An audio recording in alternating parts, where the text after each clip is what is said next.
da da da dee.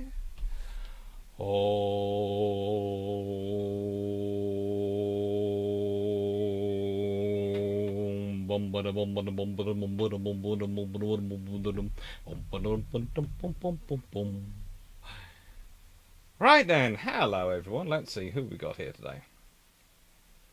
Right then. Oh, hello Peter Dawson. Hello John Shea. Hello Calvin Kasberg. Hello Considranus. Hello Albazaski. Hello DGB40. Hello Rick Vasava. We can all guess what I was doing earlier. Hello Frank Spathato. Hello Calvin Gasberg. Hello Doc Alpha. Hello Seneca Nero. Hello Tis Francis Foot. You're early. Yes, you were. Question: when it comes to ironclads, is anyone else in broad terms dismissive of American designs? They're novel, but in broader view, poor. They're a learning experience for the American Navy. Let's just put it at that. Let's just say that. They are a learning experience. And there is nothing wrong in this life with learning. After all, I am an academic. I have to encourage it. Hello, Team Luca. Hello, Vincent Bryce. Hello, Stafford Thompson. Thank you for doing the advertising on Twitter today. And hello, Graham Highlander. How are you all doing? Right. So, that reminds me, I have to upload a Bill Trumps. That's good. I mean, most people go for testing 1, 2, 3, but that's boring. That is pretty much my policy. Testing 1, 2, 3 is boring, and also it doesn't give me enough of a, you know, orange line going across things. So, yeah. Bomb diddy bomb diddy bomb diddy bomb bomb works better for me. First things first.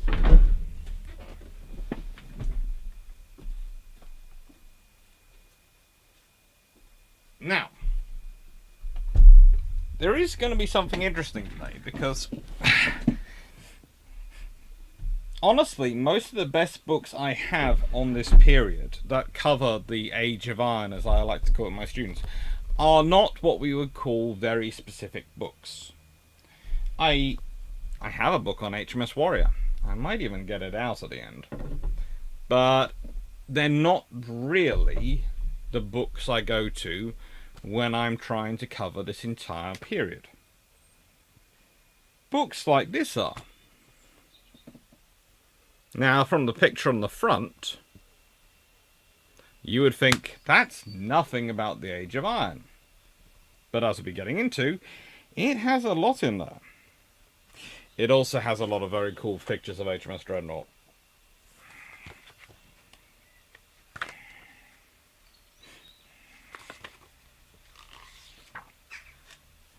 And, let's see, which is the page I turn to?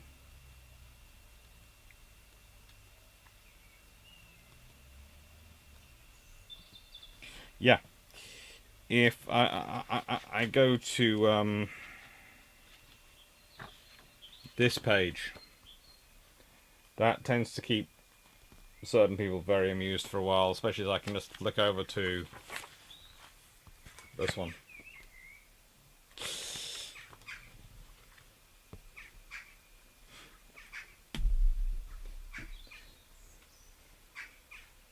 I literally just finished watching today's dry dock at the 1858. Yes, well, this is mine and Thrak's plan to keep you watching so much naval history you never ever get off onto any other topic. Why would you want to go to any other topic? Naval history is a good place to be. We're lovely.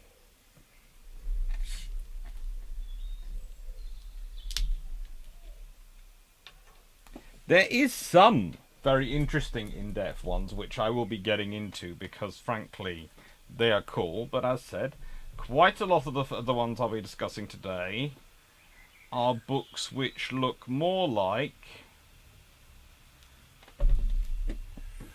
and this one will actually be discussed today, Fighting Ships by Sam Willis. As you can see, it is only a small book. Really rather cute, and look at how thin it is. You know, it's minute.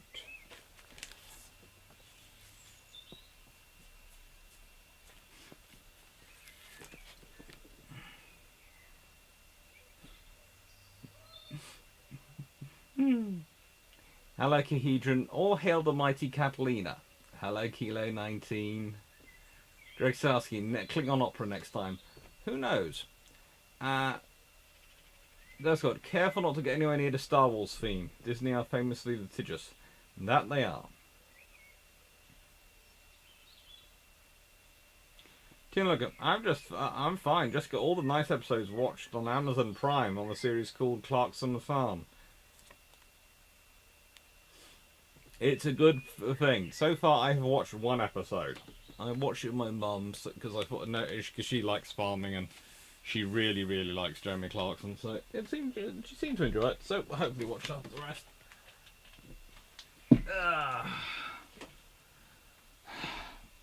Small box. Hello, Sean V. Hello, Cow2 Face. Ooh. Could kill a mule with that. Probably not. That's a wall tile or poster, not a book. I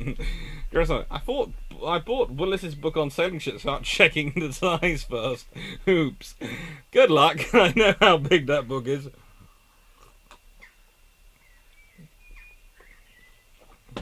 Hello, Matthias Slavic.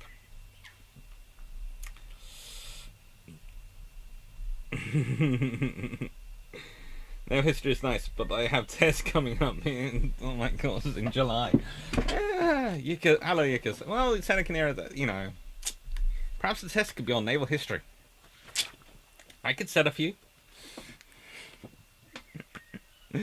So, book starting off with. And this is a good one.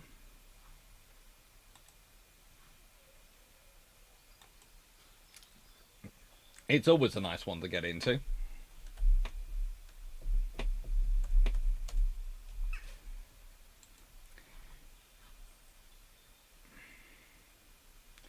Mainly because everyone looks at it and goes, oh, that's on the Dreadnought era. And then you open it up and you go, it's Battleships. And it's the full definition of Battleships. So, we have an entire section on the pre-Dreadnoughts.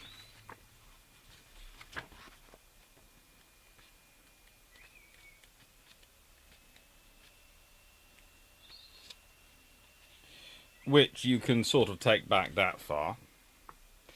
But if you're eagle-eyed, you'll notice there's quite a hefty section still before it, because the Dreadnoughts are after. This is the pre-Dreadnoughts.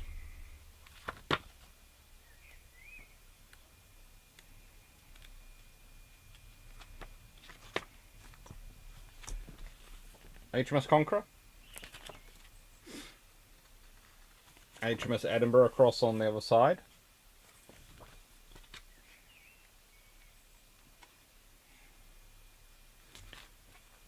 An HMS Neptune. And HMS Superb.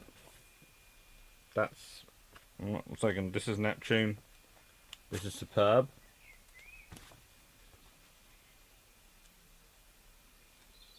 And these are some of the earliest photographs really taken of ships. And it's an absolutely gorgeous book. If you can get it, again, I like to do a mixture of cost books when I'm doing these videos. This was the HMS Dreadnought, which took 7 years to build and is completed in 1879. So it takes rather a lot longer than her successor does.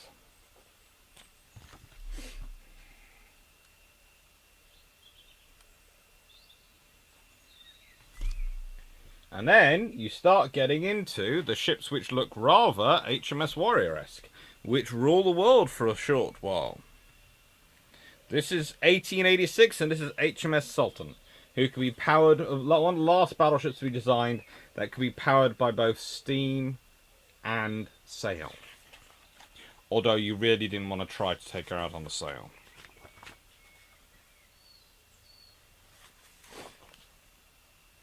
There you go. More.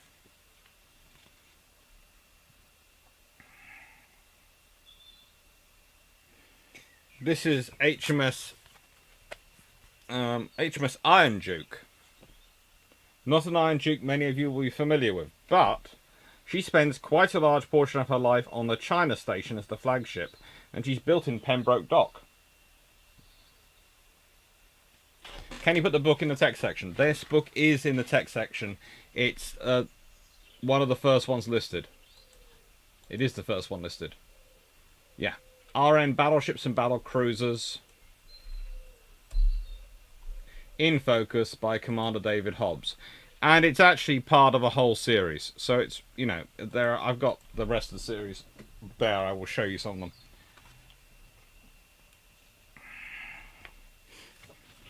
Carries on going back.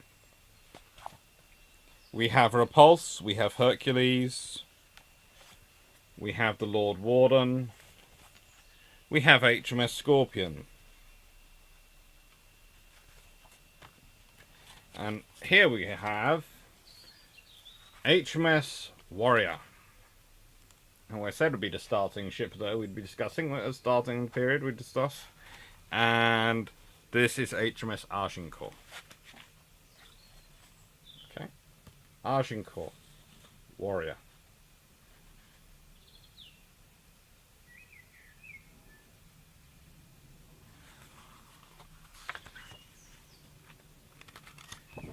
And here is what he writes about Warrior. HMS Warrior was the first battleship to have a hull built of iron and was originally rated as a frigate because her 40 guns were mounted on a single deck. She was built at Mare's Yard at Blackwall-on-the-Thames and was launched by Sir John Parkington on the 29th of December 1860. It was a cold day and it took 6 tugs an hour to haul her off the frozen slipway. Her 10 boilers worked at only 20 psi. During her 20-year operational career, she escorted the royal yacht that carried Princess Alexandra from Denmark to marry the Prince of Wales in 1864, and towed a floating dock from Madeira to Bermuda in 1869. After years as a training hulk and her use as a pier for an oil pipeline at Pembroke Dock, she survived into the modern era and has been fully restored. She's now open to the public in Portsmouth Historic Dockyard and has a claim to be both the first and the last British battleship of her era. I can go one better. Her and HMS Victory are the only 2 surviving British Royal Navy battleships. If you consider a first-rate ship-of-the-line a battleship, I would consider them definitely the predecessors of the first-rate other battleships. Still surviving. None of the successors survive. So Warrior, arguably, if you don't agree with Victory being a battleship, is Britain's only surviving battleship.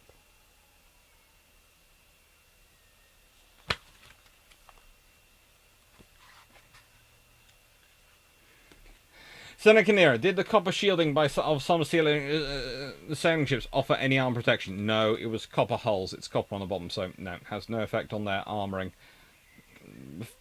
Theoretically, I suppose, if you were... No, there is no way I cannonball at that point. Maybe if it dives down, it might protect it a bit, but no, it's not. It's incidental. It's not that thick amount of copper, and it is copper.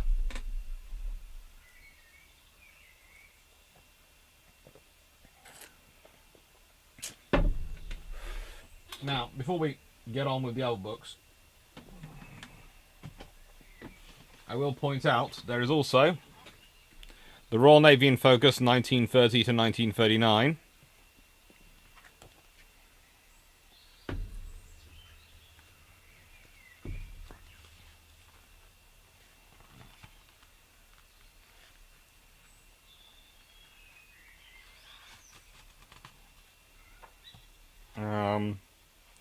No listed author of that one, but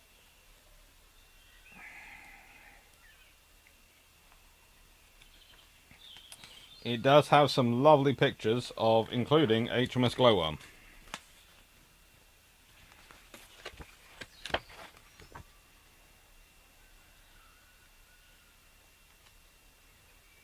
They're nice looking books. They are really nice looking books.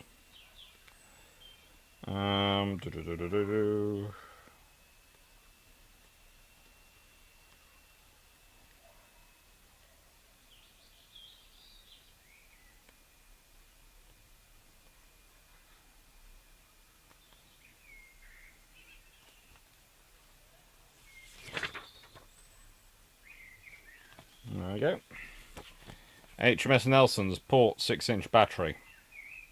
That looks like it's made for business.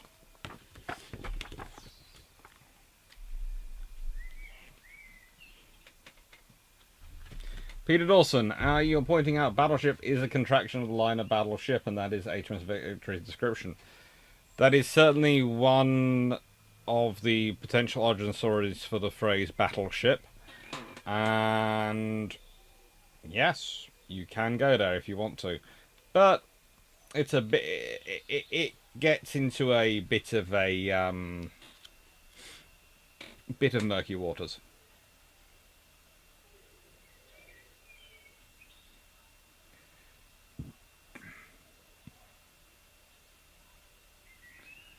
Timo Luca, by the way, I love the birds on in the background. That is because I have my windows and doors open because it's hot in the UK. It's above, I don't know, 10 degrees centigrade. Hello, Vice Admiral Nelson.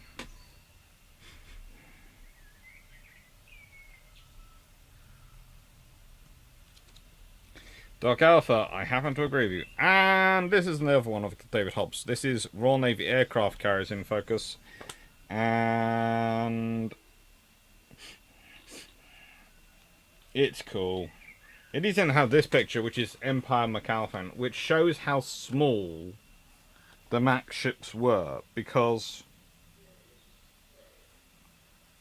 you know, that's 4 Swordfish, which are by no means the biggest aircraft in the world, and look at how much of a flight deck they've taken up.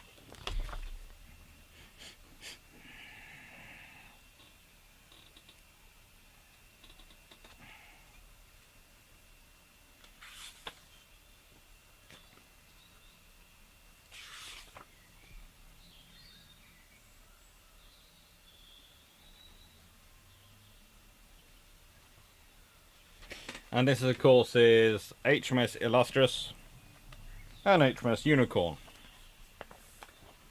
Now, believe it or not, and I always find it fun to think, this is Illustrious at the front. This is Unicorn behind her. And the reason Unicorn you're able to tell is because, of course, she has the space for the lighter special boat she carried. Can transport aircraft from other carriers, or 2 other carriers if necessary, to be lifted up at the stern. Kind of like the modern Queen Elizabeth class have those lovely pods that the boats get brought up into in her boat bays. And also, one of the things you realise at this point is that, and this is future-proofing, Unicorn has a far bigger, taller hangar than the carriers being built. Most of the carriers being built at that point, which gives her space, of course, for full maintenance, but also makes her kind of future-proof for jets. But of course, she doesn't really last that long to have them, unfortunately.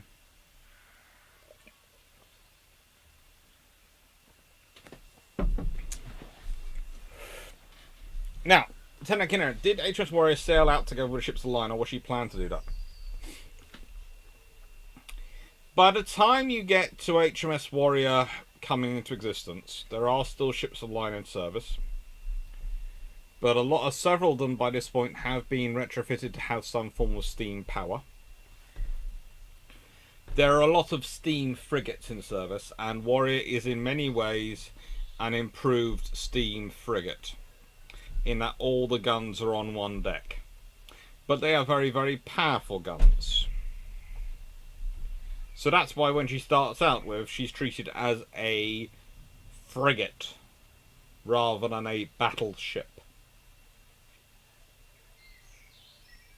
Graham Highlander, lol, it ain't hot, lol, it ain't here, it's raining.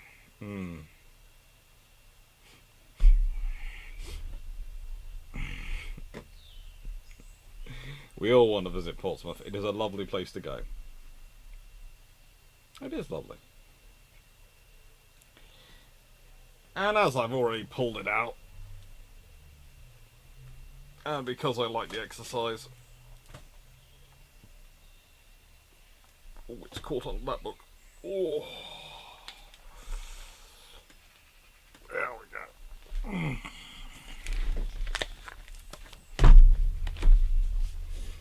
We'll do Sam Willis's Fighting Ships, 1850 to 1950. Hello, Michael Patton.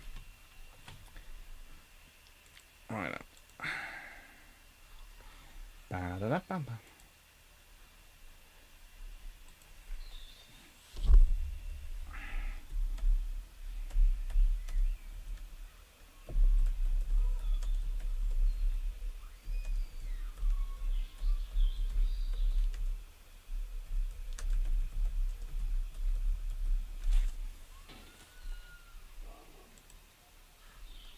Now,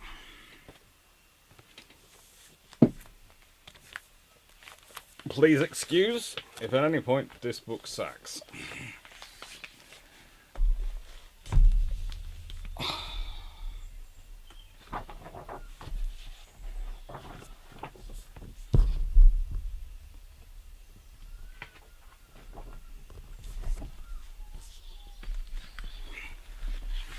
I'd like to point out it has some lovely illustrations in it. It really does.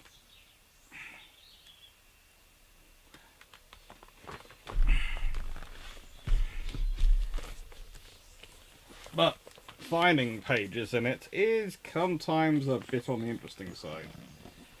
So,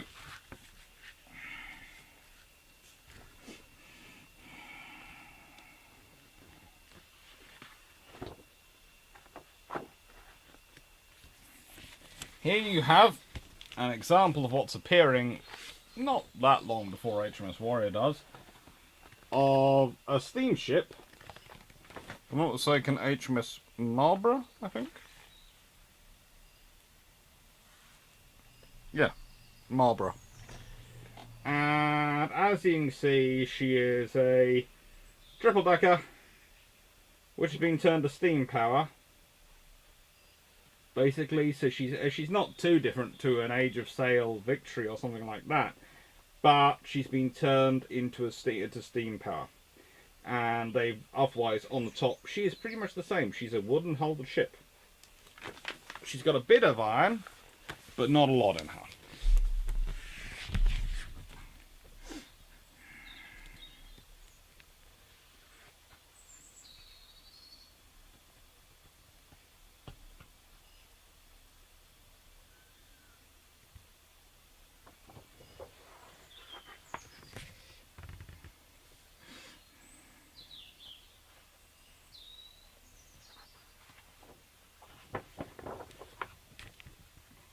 This is a lovely, lovely book.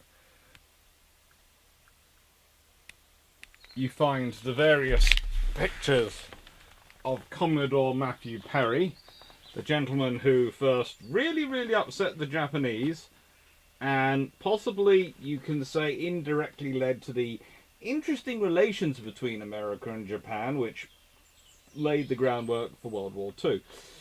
But he was trying his best under the orders he had.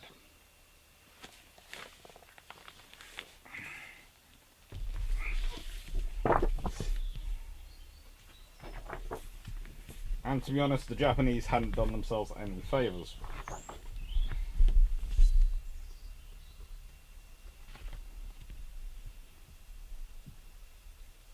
They hadn't.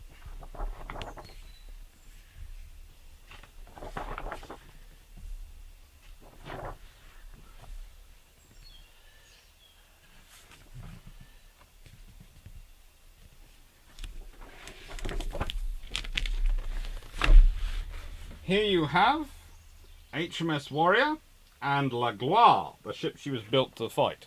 Or rather, a model of the ship she was built to fight. Notice anything about the two?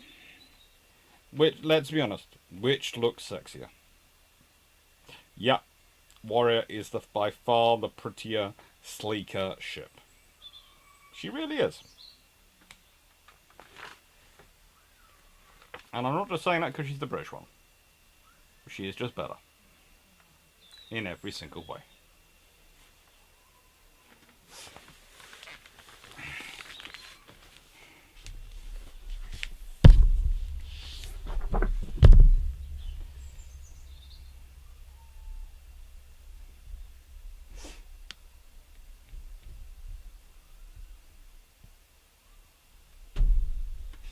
Now, here you have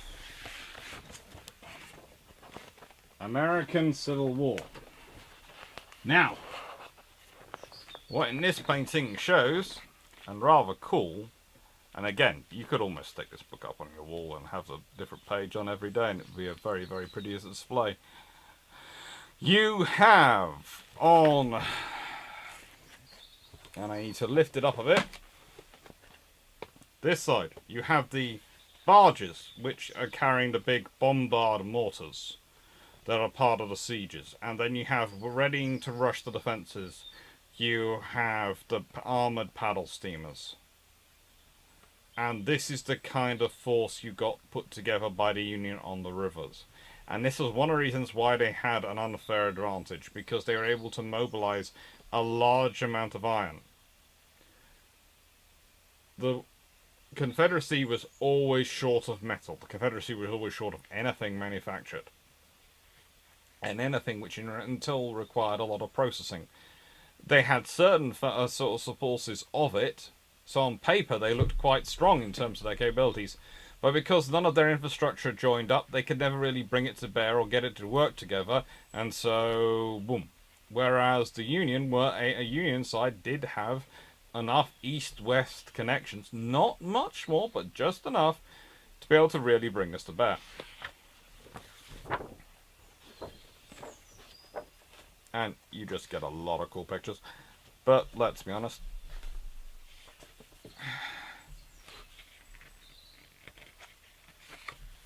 inside of a turret. And of course, one of the most famous battles of this era, Monitor versus Merrimack.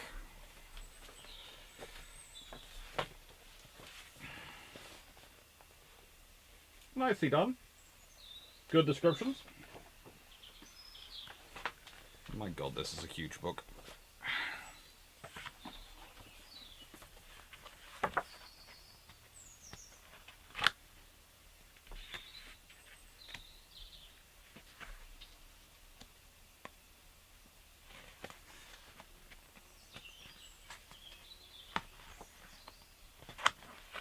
And then it has pages like this, which just have lovely text on them and are beautifully black and white. It is a gorgeous looking book. And I'll be talking about it more, but I'm going to answer some questions because in moving the book around, I have been skipping the questions. I do admit, and I do apologise. So we'll get the questions, and I will follow them and answer them.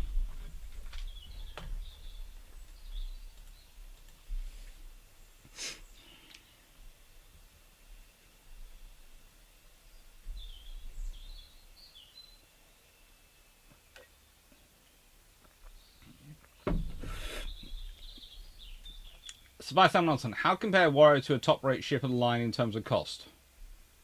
Probably roughly about the same at the time they were built. Ship of the line would have carried more guns, but the guns the Warrior carried were bigger and heavy and far more powerful. And it also had all the engine, etc. And most of the ships of the line would have had engines, etc. So the only thing you've got different is the iron. Hello, Gilio Poggiano.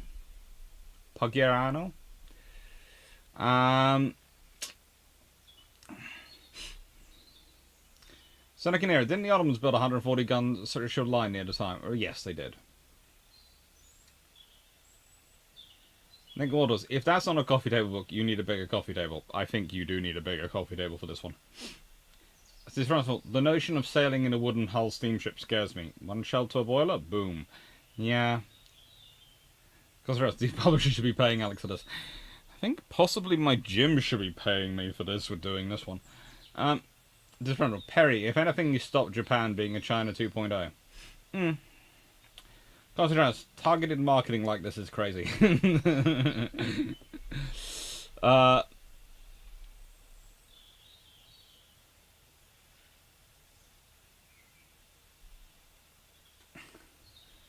Thompson, I wish the Ironclads were the starting point in more games. I would go a long way to preserving history. It would do, but the trouble is, the Ironclads happen in an era where not a lot of fighting happens. I think if you let's put it this way, if the battle had been, I don't know, HMS Warrior and potentially her siblings, especially Black Prince, against some US Navy monitors to break open the blockade into to the Confederacy or something like that, then that would be getting a lot of computer games.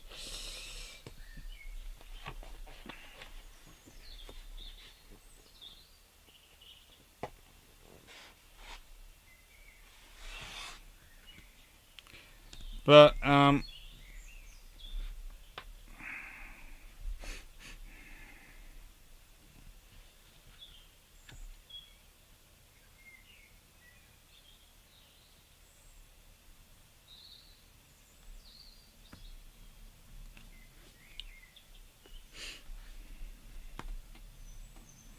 there is also the Battle of the Strait of Shimonsky, which eventually I want to do something about, so I will leave that and jump along. And the Battle of Lisa.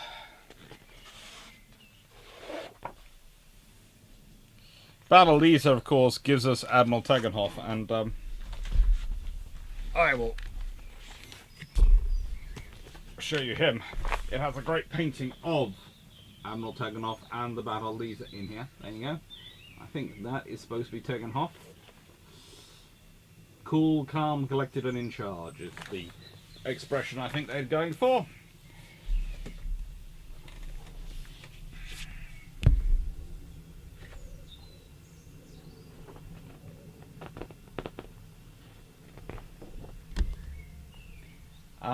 Yeah, it is, of course, the Virginia, but I always like to call her the Merrimack, as that's what she was originally. And I like to wind up the some people as well with her, because honestly, she is 90% Merrimack. Just some Virginia on the top.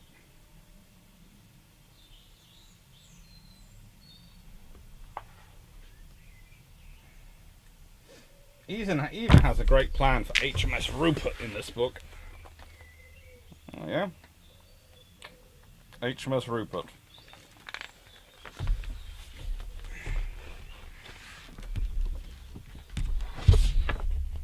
Which was built just in 1868, 2 years after Battle of Lisa.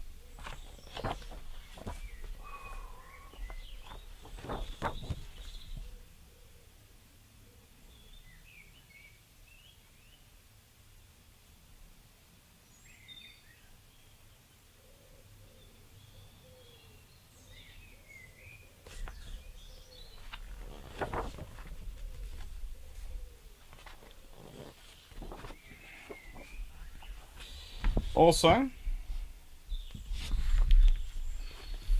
this is HMS Anson steaming in 1890. So in a nicest way, having a wet foredeck is nothing new. Because it is 90% Merrimack, 10% Railroad, pretty much.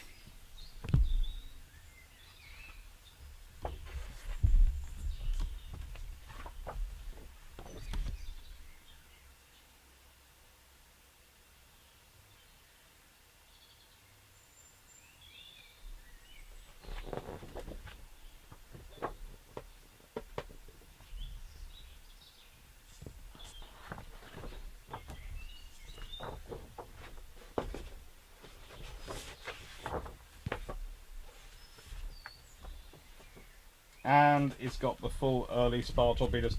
This is a gorgeous, gorgeous book, but it is, let's put it this way, I don't think you get delivery cost cheap on this book, and honestly,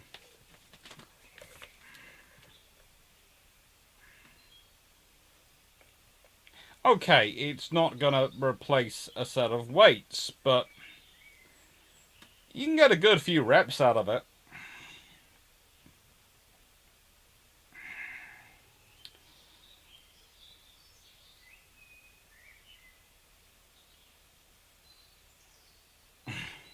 Thanks, man. Yes, I have seen some Lindy Page. I don't think I've seen that particular episode.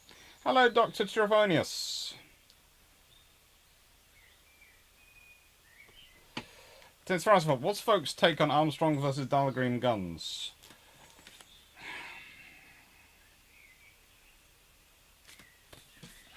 Armstrong are very good at making guns, so are Dahlgren. I wouldn't count either out, though. Because the thing about the Armstrong guns is they always had to make sure the ones they got to the Royal Navy would do well, because if they didn't, their entire reputation as suppliers of preeminence to the Royal Navy would be gone.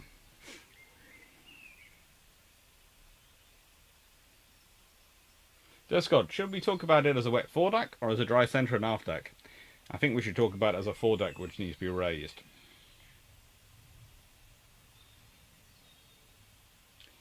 Drake Starsky, my point is that it's more generally known as the Monitor Merrimack, even when you wouldn't expect it. Like, the state of Virginia has a tunnel named Monitor Merrimack. Yeah, that doesn't surprise me. But also, in the nicest way, I think there's also quite a large amount of work done by the state of Virginia to try and disown anything to do with certain parts of their past, and I think that it actively helps them.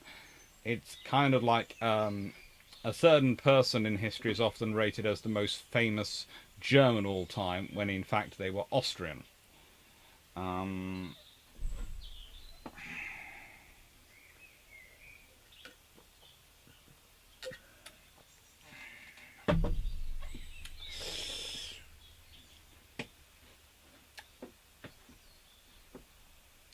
Armstrongs are better be around if they explode too, due to its design. Yeah.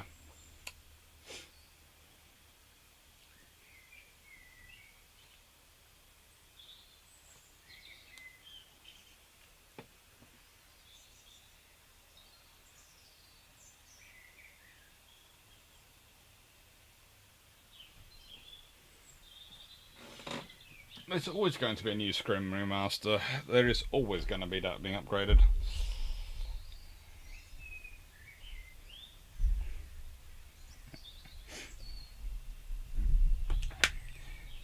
High quality iron tube. Our green guns were good as they were domestic.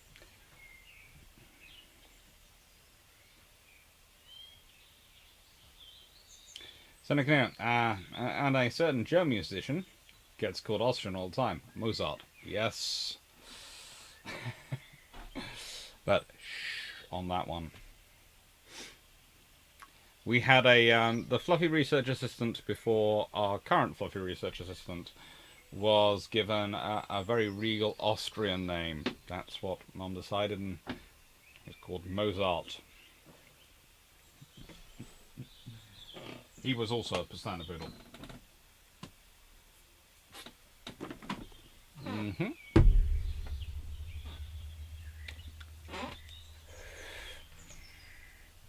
Yada-da-da. Ba-da-da-da.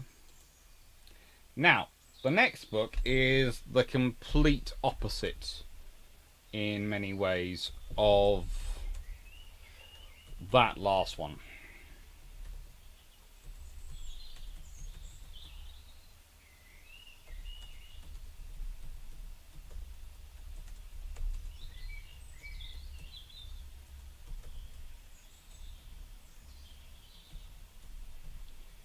And in many ways, it's a retrospective book. But it's a retrospective book from 1901.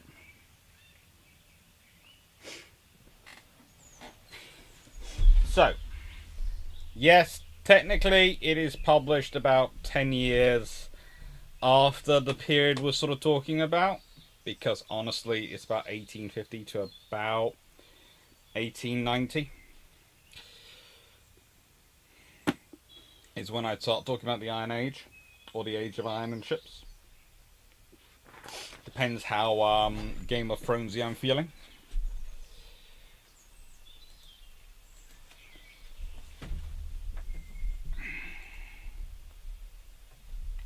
But it's a very, very good book. Let's see.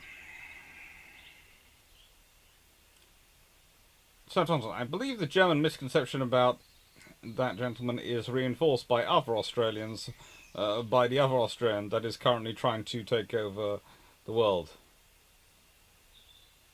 Yes. There are so many. Thanks, Father. Were nations plotting anything against England to cause them to make the two powers stand in the 1800s? Not really, but Britain was watching a lot of diplomacy. It's not so much plotting at this point, it's diplomacy. And Britain's watching them going, we have the Russians on one side, we have the French on the other, and they're empires, and they're causing trouble. And the trouble is, they wanted to buy time, that if any Russian, let's put it this way, they would be able to steal. Here, how do I put this?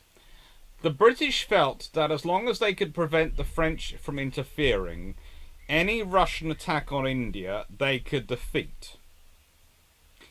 Because as long as they can resupply troops from Britain and stop manufactured goods reaching Russia, then the British army in India would have enough forces to defeat the Russians at the end of their logistics trail, because the British army in India had a lot of domestic logistics in India to support it. That was their idea.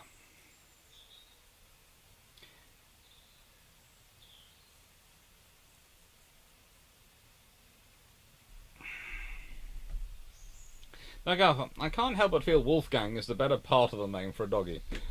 Trust me, he got called that a lot.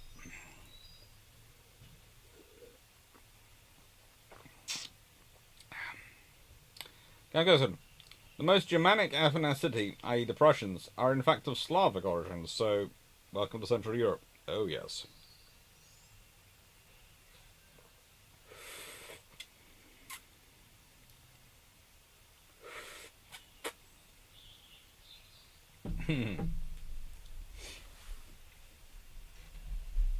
That's good. The clue, Riksdalski, pocket edition. This book.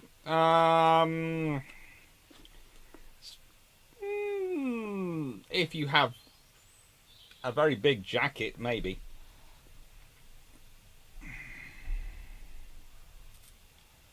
I agreed, Seneca and Euro on that one.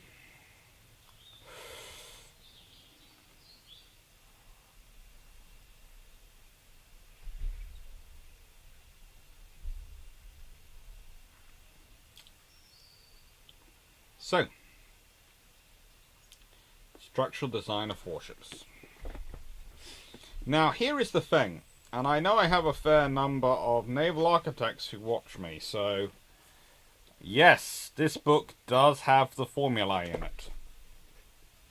And I'm talking, and the calculation tables. Why? What is this book? Why does it have diagrams of beams and metal plates and discussions of tensile strengths and shapings of design and operational curves and all sorts of other lovely, lovely things? And what can you put on a central keel of a ship?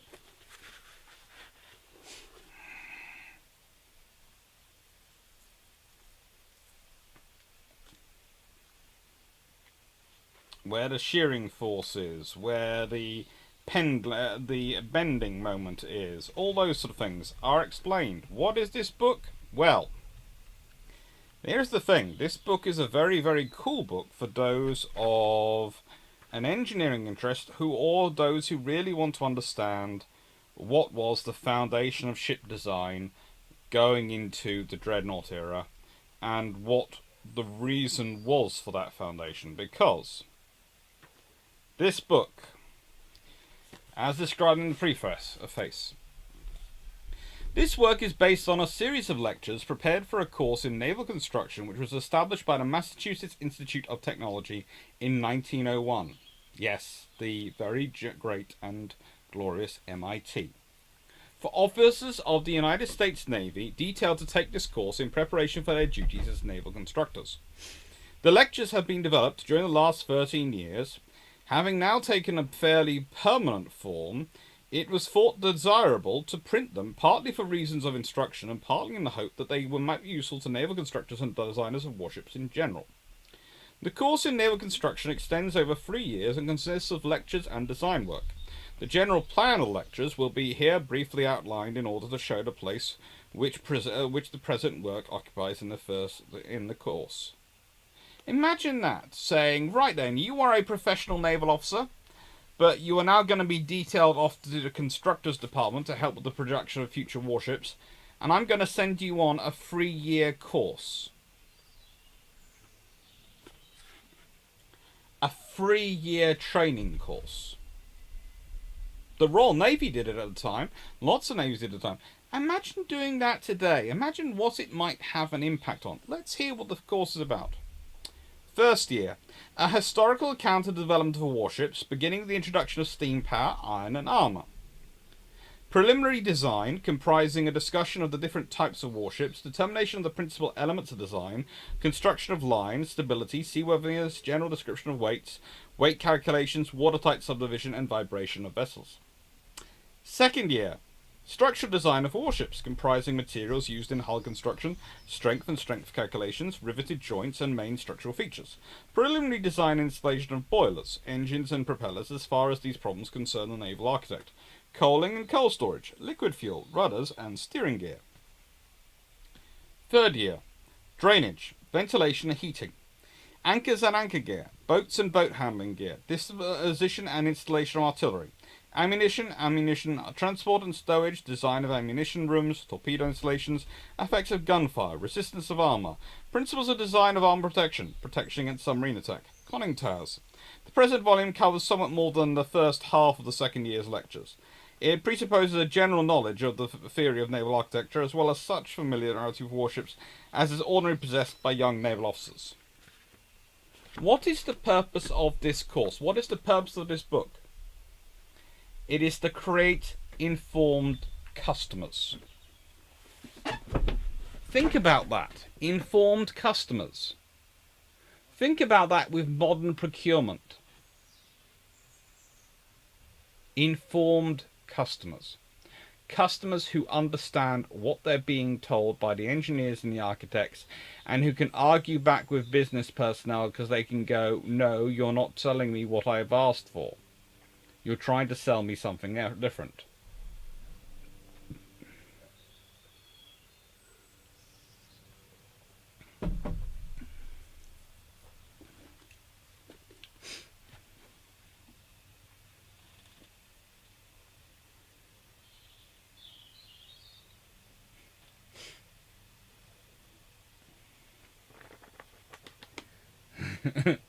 Keegan, so when is Drac going to permanently borrow it off you?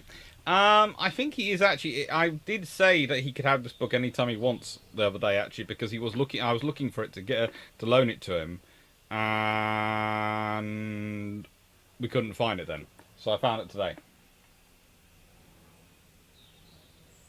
He does want. A friend of mine went to Cambridge. It's next door to Boston, the other side of the Charles River. Is this course on Udemy? A 3-year training. That's got a 3-year training course wasn't unusual in the Cold War. MI6 spies who were going to look at Russian ships and service were taught naval architecture so they could give opinions. Yes. But nowadays, think about it. A 3-year course.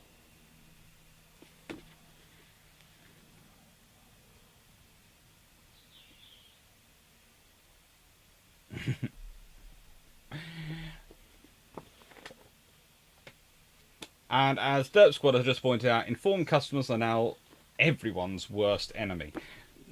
This is the point. When we're talking about a lot of the issues, a lot of the knowledge has to save money because it isn't an efficient business practice. They have gone to a scenario where, well, what's the efficient business model? Because especially in the 60s and 70s and 80s, 90s, these days, they've been trying to cut and save money by going for what was the efficient business model. Having people like this is apparently not efficient business because they're only useful when you're procuring ships. That's the argument. But here is the point I would make. If I've got officers trained as constructors, I would argue those officers would also be, and I would have NCOs trained in it as well, would also be some of the best people for damage control. And I would be certainly suggesting that a 3-year combined structural design of warships and damage control course for specialist damage control officers as part of the Navy would be a very sensible group to have from the drawn from the engineering branch, probably. And I would have it as one of the ways up to senior chief engineer of ship would be you'd have someone who has this training. It's one of the routes up to being the chief engineer, and up there up to an engineering officer. So you could start all the way up. If they're a specialist engineer, they can go all the way up to the admiral in charge of engineering, and they have this training. And then you have someone within the Navy at all sorts of levels who has this sort of skill set. It would make sense.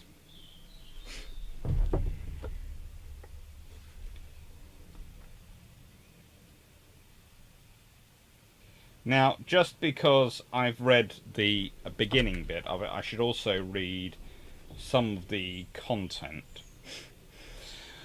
And this is called, this is Chapter 9, Water Tightness and Oil Tightness. Caulking. The primary function of riveting is to unite the different members of the hull and to secure the requisite strength. But in many parts of a ship's structure, water tightness is of equal importance. A certain degree of water tightness is also always obtained by riveting.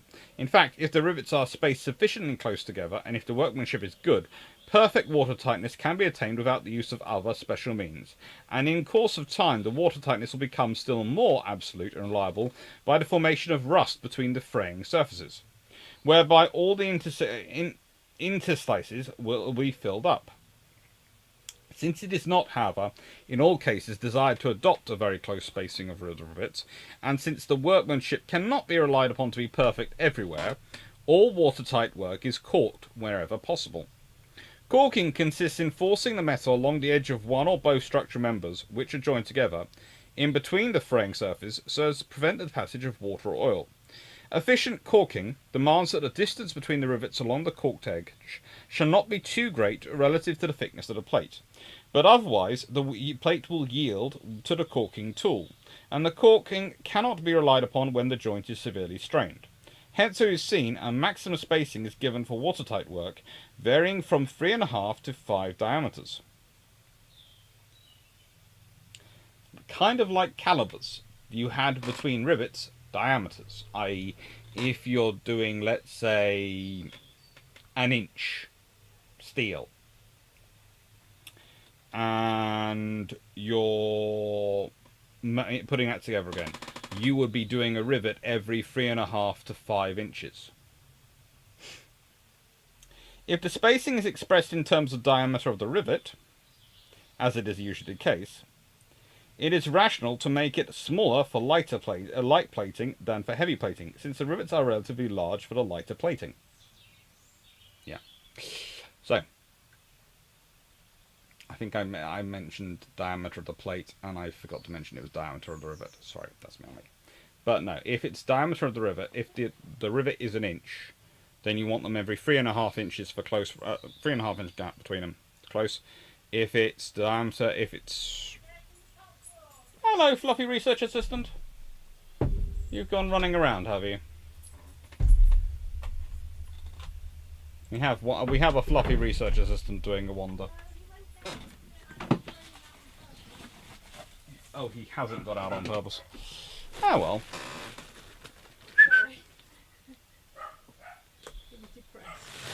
That's great. Yep. So, if the... Yeah. This is actually done as seen from table 11, where the spacing for double and treble rivet... Hello.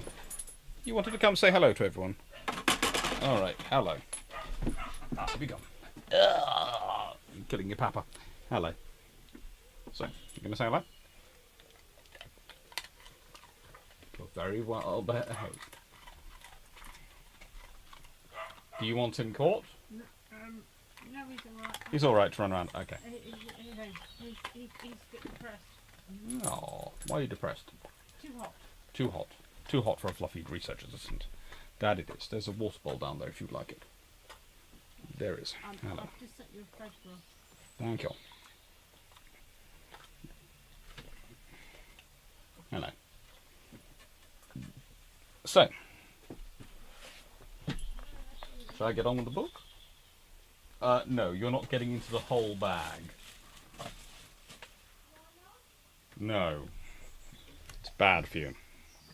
You would eat the whole bag too. This is actually done as seen from table 11, where the spacing for double and treble riveted watertight work, heavy plates, is greater than for single riveted watertight work, light plates. See also discussion of the double butt straps. In overlapped joints, the edge to be corked should first be planed. With a splitting tool, the plate is nicked or set up as shown in figure 80. And after the metal at the edge is driven against the adjacent plate with a setting in or edge caulking tool, in this way an almost rectangular groove is formed on the face of the edge. And the metal so displaced forms a shoulder which causes the cork plate to be forced in a little way from the other plate. Water tightness is produced and maintained primarily by the elasticity of the corked plate, which holds the shoulder in close contact with the other plate. In butt caulking, the edges of both plates are planed, and after being fitted close together, they are nicked on each side of the butt by the splitting tool. After that, the two edges are forced together with a flat or hollow tool, so called a butt tool, which forms a rectangular groove with a flat or convex bottom. The face of the butt tool is often serrated. In cases where the faying surfaces do not make a good contact, a tool with rounded butt edge, the so-called fuller, is used after the splitting tool and before the butt tool is applied. I kid you not, that's what it says word for word.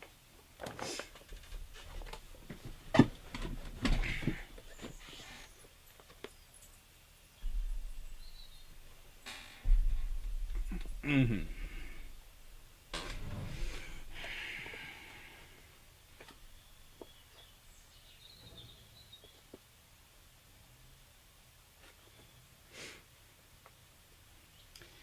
Also, officers after this 3-year course can do the shakedown cruise of a lead ship and offer meaningful alterations of the next in class. Exactly. You'd want a fair number of them on it. Engineering officers are all officers. One wonders if 3 years spent doing this might cramp a career unless there is high up buy-in. That was the point. In this period, there was high up buy-in for this role because of the damage control role and various other things. Big Fluff! What are you up to? 2 things you never trust when they're silent. Small children and dogs. A little bit of noise is good. Silence is worrying. Team Maluka, we need cameras for the assistants. I am considering that. You're saying a GoPro would do, but I was wondering if I could get some sort of Wi-Fi camera, battery-powered wireless camera I could hook up and have them wandering around. I have been looking into that. That's got politician. How to organise, implement and pay for 3-year training courses to have specialist damage control officers? Sounds like a problem for the next person to deal with. Yep.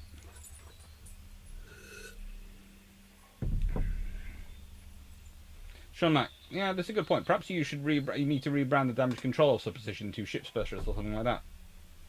That could be it.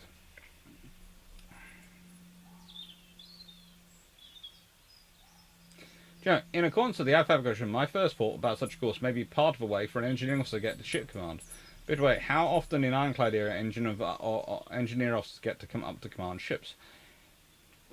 It's an interesting thing because at this point is when they start really introducing the. They have engineering officers in for a while, but once they get to the Ironclad era, they start actually introducing the idea of engineering officers getting to command ships and technical officers getting to command ships. They have to be very good to break into that sort of world, but if they are good, they can do it.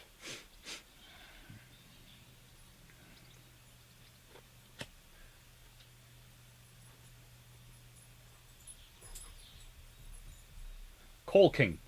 C-A-U-L-K-I-N-G.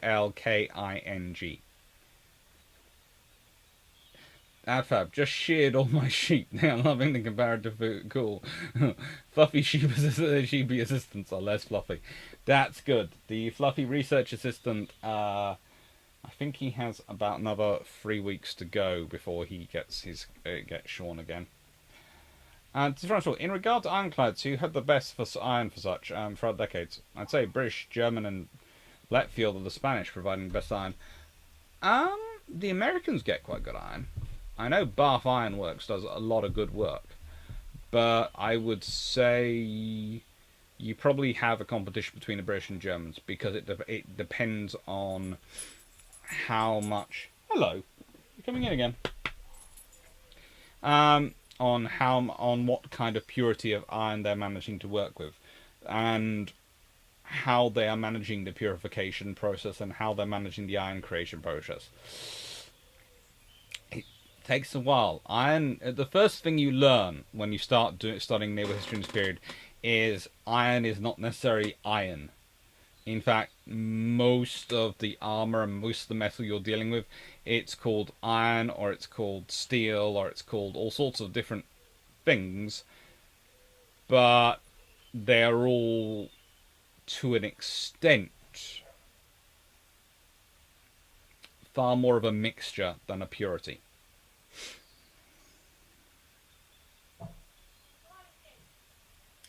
So, I assume Dr. Clark found some local shop. Yeah. I did find some at a local shop for Iron Brew. And, Stafford, I hope your mum's feeling better. And I hope she doesn't nick your car too often. Because I know how much you love your lovely pickup. Actually, I had to admit, my girlfriend's possibly worried I'm planning on getting a pickup next. As you can hear, the fluffy research assistant is currently causing an argument over the prospect of being taken in. In fact, I think he's winning the argument over the concept of being taken in.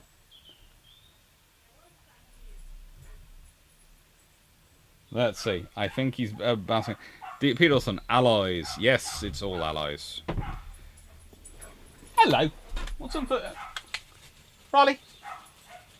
Raleigh? Good boy.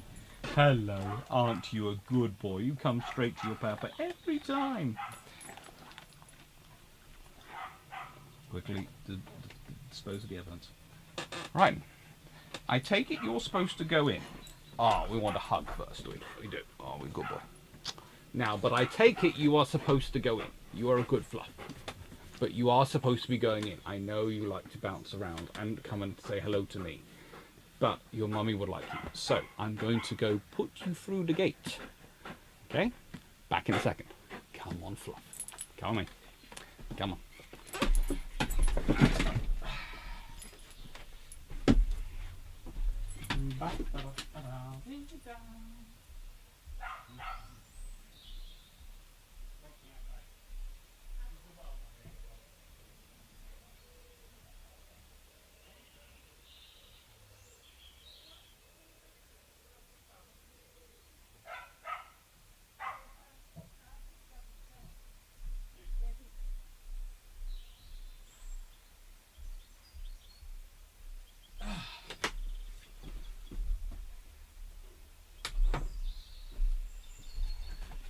There we go, we have lights on.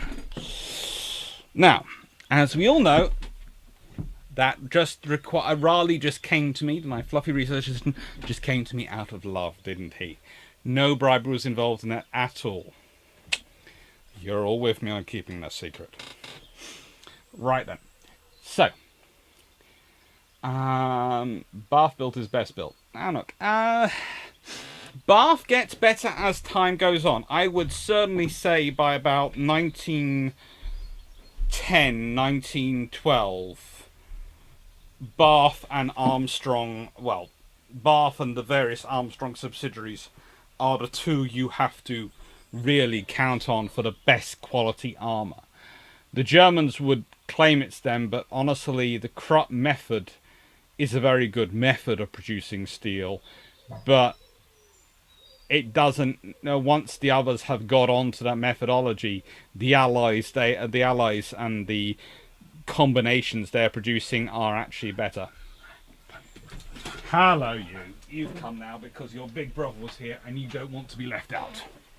No, I had all biscuits. I haven't. I've run out of milk drops for you, unfortunately. That's More are on their way. disgusting. More are on their way. That's Hello. disgusting. Yes, don't kill me. I will get some milk drops. I promise. I will get some. Don't kill me.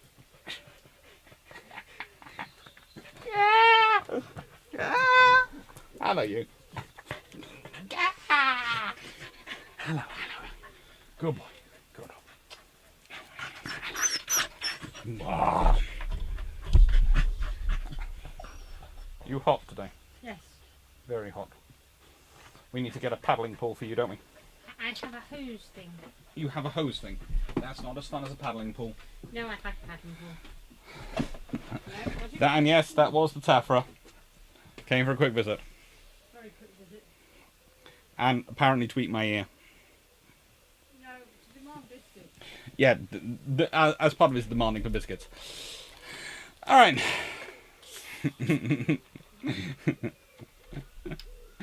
That's good. In all kinds of blacksmithing projects, you want some impurities in the iron. Pure iron is not particularly useful for making anything.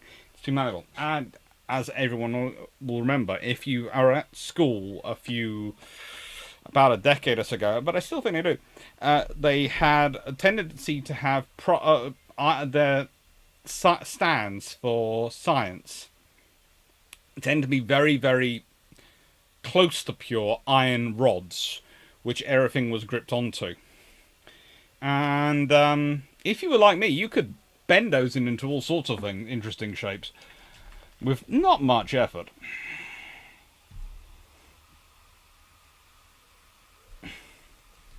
And for anyone's questions, yes, this was available in a local shop. I actually didn't have to go in and get it. It flashed up. I'm not sure if everyone's app has this, but I've found a way to make sure that my version of Deliveroo gives me an alert when Iron Brew goes on sale.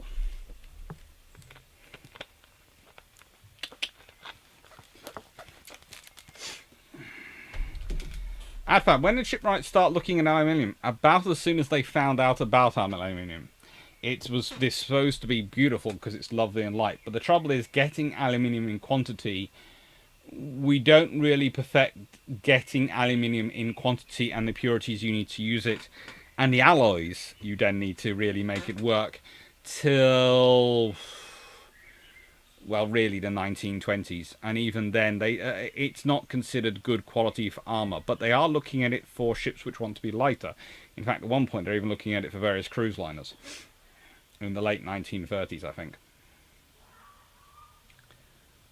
Nig orders Tafra, 70, straight for the throat. Yeah. Definitely not in the 1800s, as it's one of the most expensive metals at the time. Aluminium, the trouble is, the reason it's expensive is it is very difficult to get in enough quantity, so that's why it's expensive, and it's only by about the 1920s they are able to start getting it in quantities which they need. And then you have aircraft construction. And look, that was their advertising based on USN testimonials, testimonials post World War I. Yeah, there was lots of various testimonies, but Bath were good.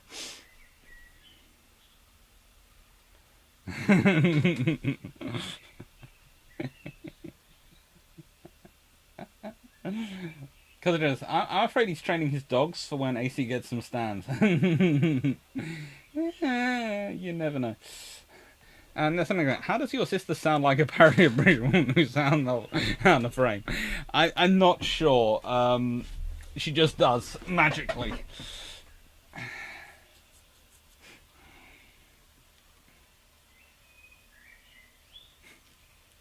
Taking a look at. Yeah, Iron Brew is a Scottish carbonated soft drink, often described as Scotland's other national drink. It's produced in Westfield, Cumbernauld, North Lancashire, Lanarkshire by A.G. Bar of Glasgow. Yes, and it's lovely. And it's Aegis Low. It's an amazing time to be alive. Well, hello, Aegis Low. And it is useful sometimes.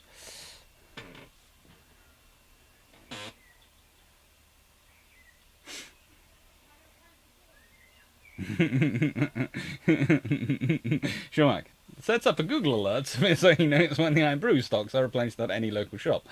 Not quite.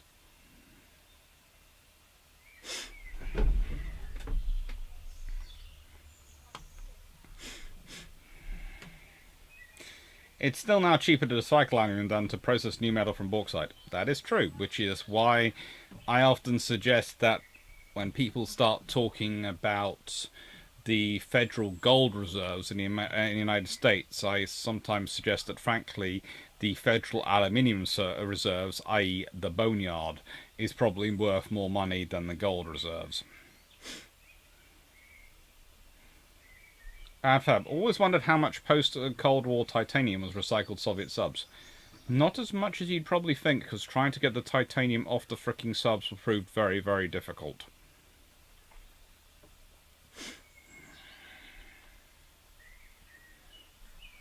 They were very interesting vessels. So, next book. Not that one. But I am going for another big book.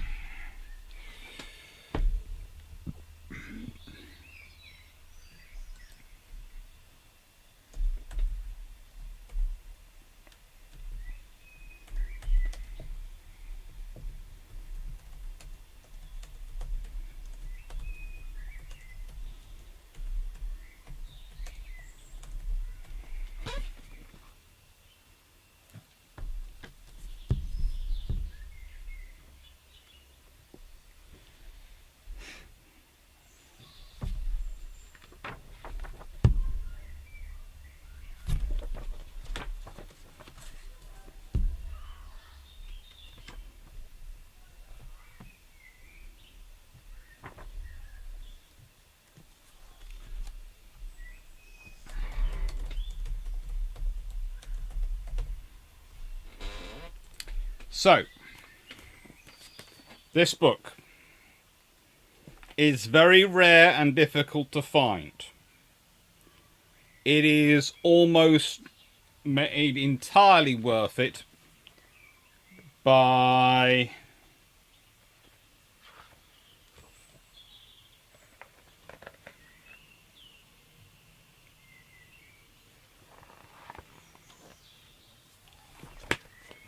this, which is, yes, a personal message from Prince Philip. But I'll get into the reasons it is really worth it, because of the various pictures and things inside. But it is 1,000 Years of Peace and War, the Royal Navy. By the Royal Navy. His forward of the fleet, forward by Admiral of the Fleet, His Royal Highness the Prince Philip, Duke of Edinburgh. KG, KT, OM and GB. It doesn't take many years of peace and the absence of a threat of invasion for people to forget that it is the armed services which gain that security and remain its only guarantee. For 1,000 years, the Navy has been called upon again and again to defend the freedom and independence of the British people of the British Isles. Many volumes have been written about our maritime history, but pictures can often say more than words. The illustrations in this book tell the story in a vivid and evocative manner, which I am sure will help the reader to visualise the great moments in the long history of the Royal Navy. Amongst almost the best thing about this book is that it will generate considerable income for the King George's Fund for Sailors. As I am president of the fund, I am naturally hoping the book will attract a great many readers. And it is a glorious book. It's got Chief of Descent Staff, Admiral Sir John Fieldhouse, has written. And Admiral Sir Anthony Horton. If I remember correctly, it is published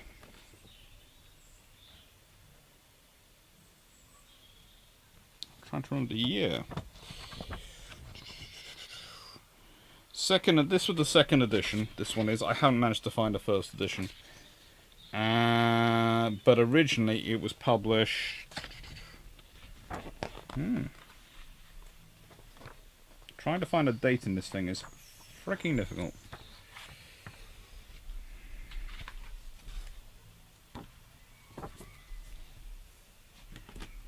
And it is absolutely beautiful. It is. It's got beautiful stuff inside it all the way through. It's got a Type 23 frigate conception drawing, which gives you a bit of a date.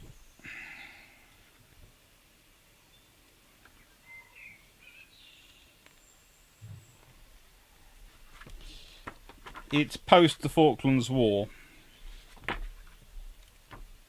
I think it was 1980. It was 1983, 84, but I'm not 100% sure. But it is a gorgeous book, an absolutely beautiful book.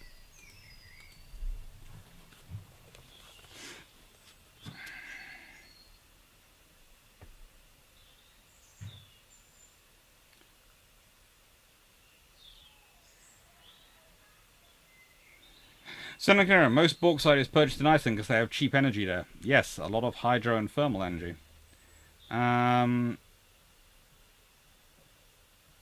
Dev Squad, the other issue of getting titanium from Russian subs, a disturbingly high number of them, not just accident boats, had titanium that was found to be alarmingly radioactive. Yes, because the Russian reactors were very, very good. I won't make a comment about the Chinese reactors, but let's put it this way, some of the earlier boats, I seem to remember a US Navy officer joking that he didn't need sonar to track them, he needed a Geiger counter. Peter Dawson, in World War II, the US was so short of copper, they substituted AG for electrical cabling in the Manhattan Project. Cool. Darius Rossi, book made from unobtainium.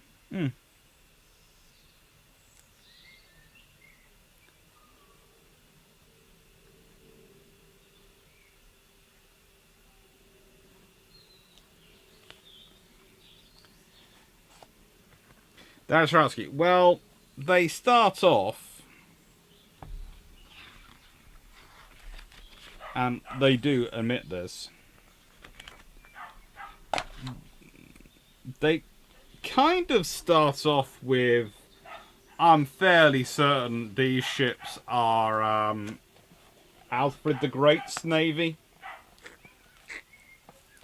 and a little bit around that, so the sink ports, etc., are probably coming in. However, it's got glorious paintings in it. It really has. And it's one of the books which, frankly, when you get to the period which we're, of course, discussing, is full of content.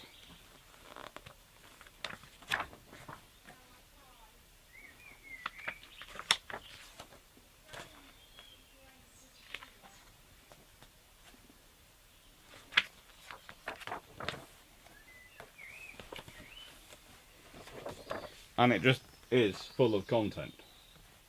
Hello.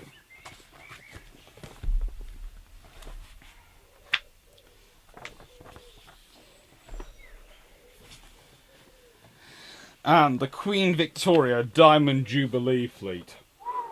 Now, if I could have a giant print of any Victorian review, it would probably be this one, because it is a gorgeous painting. And it looks really, really cool.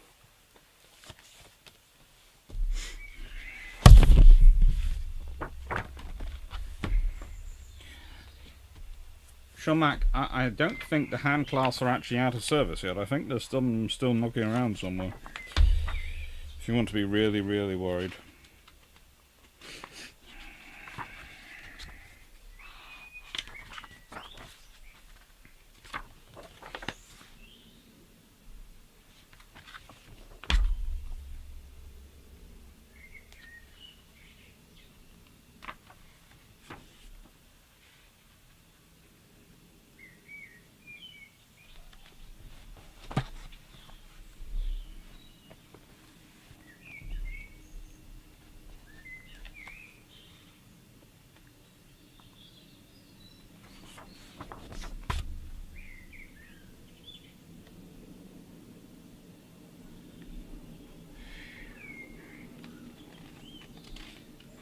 This is one of those books which is just full of pictures like you wouldn't.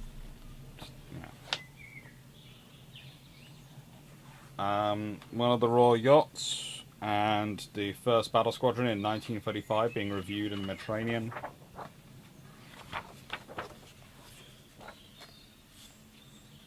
Aircraft carriers, paintings.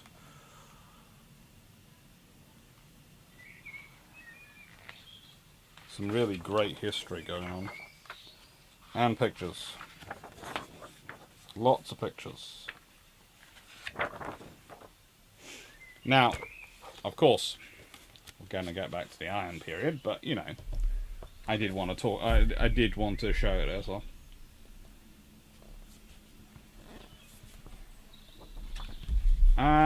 There are a few books about how they're used, but it's going to sound strange. Most of the ones I've picked out, and though I will be getting into some today, they are very academic-y. And the reason is because if you're going to write an academic general book, I like Tribals, Battles and Darings. Even I admit I've had to put a lot about the World War II in it, and probably displaced some of the stuff I would like to have got in there because of word limits and all those things. Simply because that's what sells. It's the wars which sell in the mass market. Until you get to the level of Andrew Lambert. And then he can sell what he likes, honestly.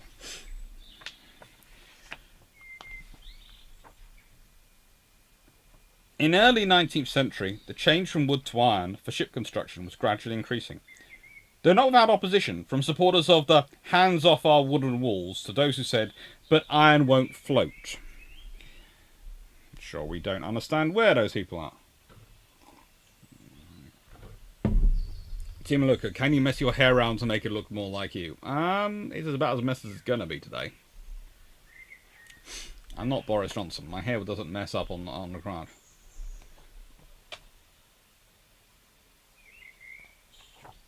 Go.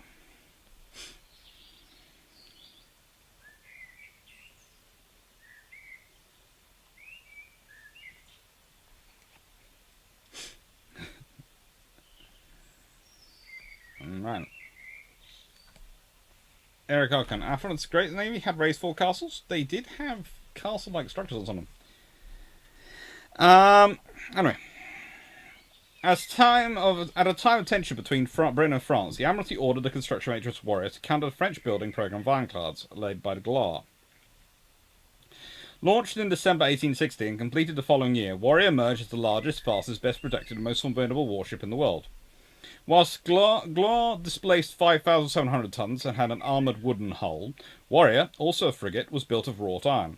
3 times the size of Victory, and displacing 9,210 tons, she had a length of 400 feet. A single gun deck, which, with a powerful broadside capability, was protected by 4.5-inch thick iron belt, backed by 18 inches of teak. She had a speed of more than 14 knots and was powered by twin-cylinder horizontal engines. She also had a full outfit of masts and sails. In 1863, she had a complement of 50 officers and 650 ratings. After she commissioned in 1861, her gunnery officer was the dynamic Lieutenant Jackie Fisher, later become First Sea Lord. After 3 uneventful commissions, she was put into reserve. In 1904, she was renamed Vernon Free, and subsequently and became part of the floating torpedo school at Portsmouth. Subsequently, in 1929, she was towed to Lanningham Cove by Pembroke Dock in Milford Haven to become a floating jetty on which to berth oil tankers and ships needing fuel. Warrior was rescued by the Maritime Trust in 1979 and was towed to Hartlepool to be reconstructed to original condition by the Warrior Preservation Trust at a cost of £4 million. The restoration has been carried out with uncommon skill by the Hartlepool local workforce, including many trainees from the Manpower Services Commission. It is planned for the Warrior to be towed to Portsmouth in April 1987 for public display in a berth afloat provided by the Portsmouth City Council. The next ship to bear the name Warrior was an armoured cruiser, which took part in the Battle of Jutland in 1916 and was so severely damaged that she had to be abandoned and sunk. During World War II, an aircraft carrier of 13,350 tons displacement bore the name until she was sold in 1958. HMS Warrior is also the name of one of the Royal Navy's stone frigates, a shore establishment at Northwood, Middlesex, which wears the flag of Commander-in-Chief Fleet.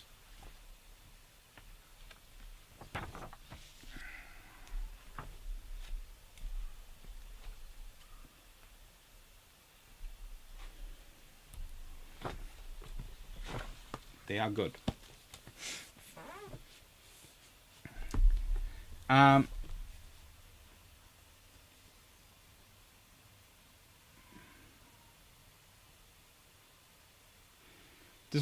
Dakars and cogs were likely the ships used. The cog did have an early aft castles and arguably forecastles too, to an extent, and some ships which looked like Viking longboats but actually had raised platforms on them as well for, I think, for archers at one point they were looked at. Dutch Squad. The hand class were meant to be a service life of over 20 years. In real life, the youngest of the boats is now at 31 years in service. Yep.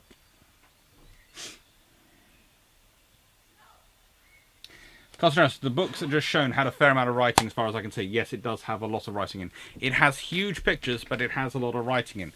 The thing you realise when you're dealing with these sorts of size of books is they have a lot of pictures in, but they have a lot of writing in. They can make up for it because of their size. I would never pretend that these books had a lot of writing in them. They don't. They are pure picture books. They have writing, but it's to describe the picture. This is huge pictures and lots of writing as well to give you context.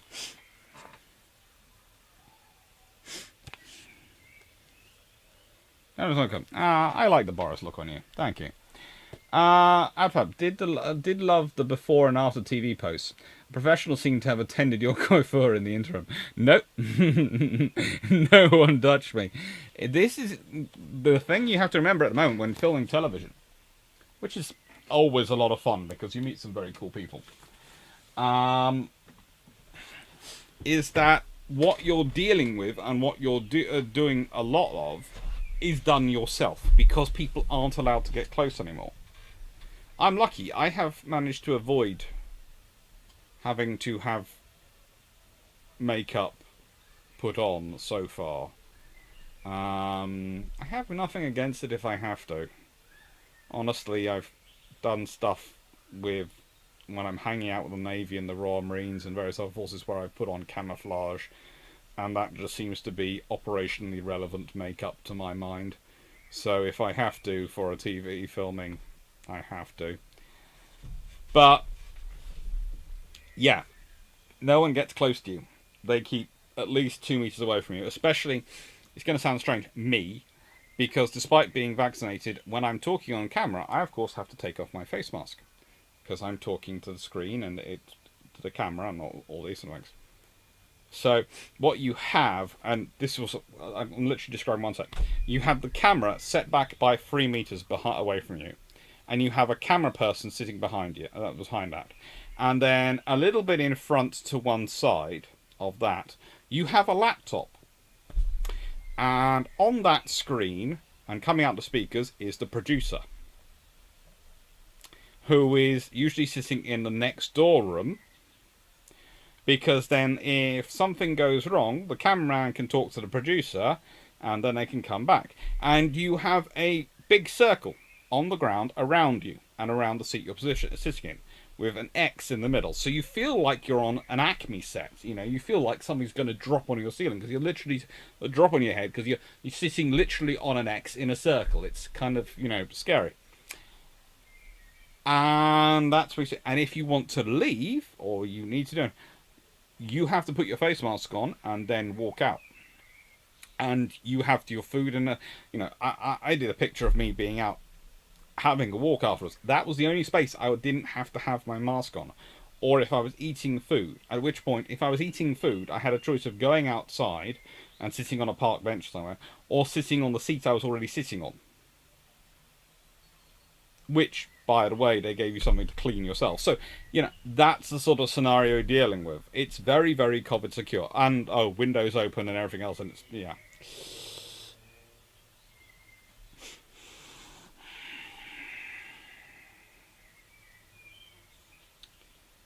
Frank Smart, did different noble gases give you different alloys? To an extent.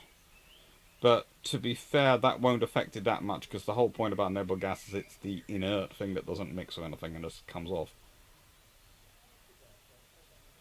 Grace Elsie, the thing you have to realise with this size of books is they won't fit on the shelf. This is why I've built my own shelving.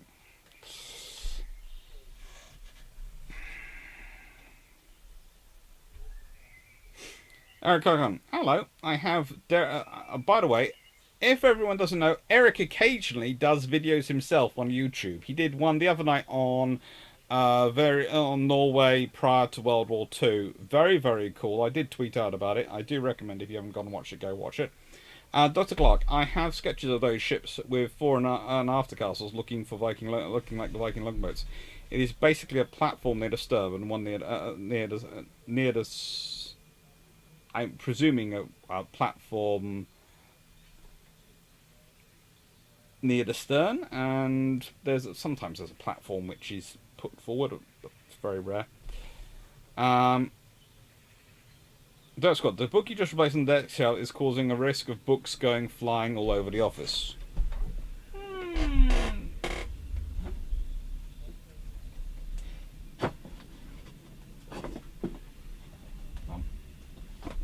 There we go. A little bit of lateral thinking.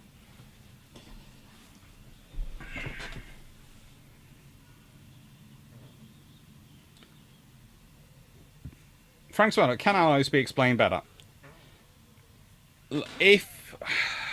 Right, with an alloy, and let me just see if I can find a diagram, because there are some lovely pictures and if I can find a decent one.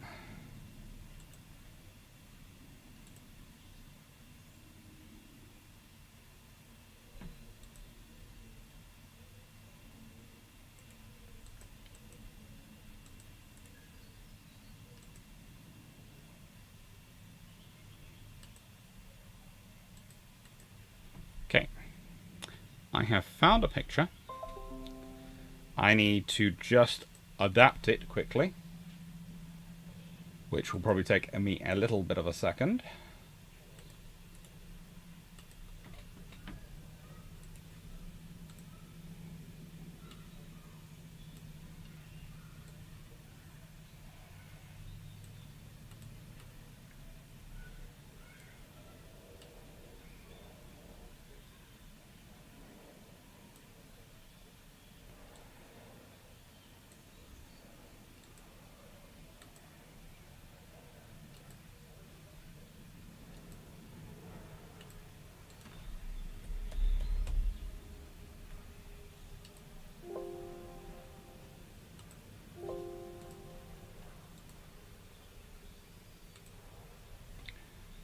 Give me a second, and yeah, 0133 is alloy now.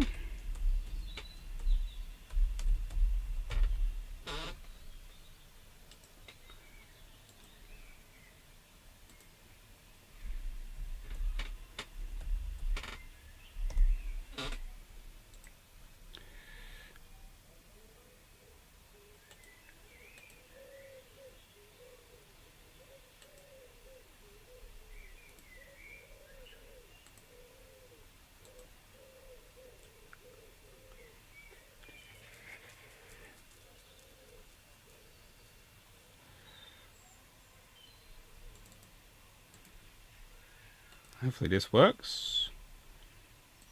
There we go. Right, so you have four main types of alloys. Now, when a metal is put together, normally it forms a regular sort of pattern. It's a regular pattern. And please note, this is a very bad diagram, but it's also a very good diagram.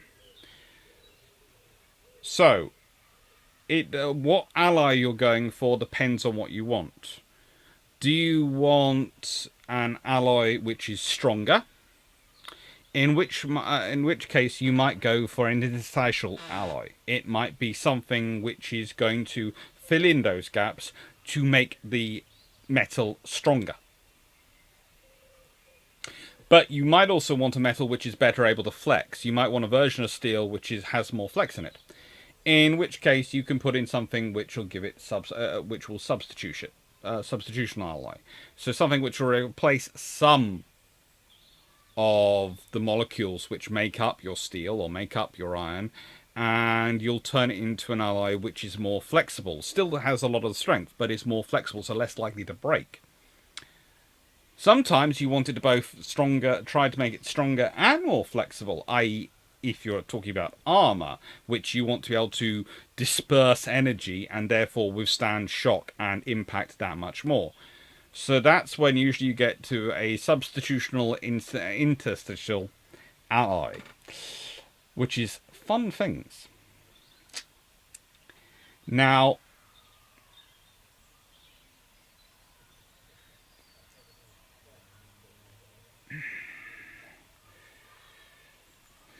hopefully that starts off that explains some of the questions.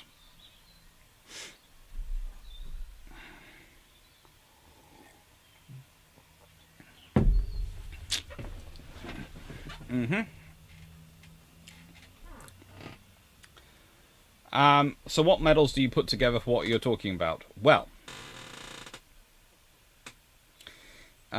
Peter Dawson, well, that's to an extent, you're right. So,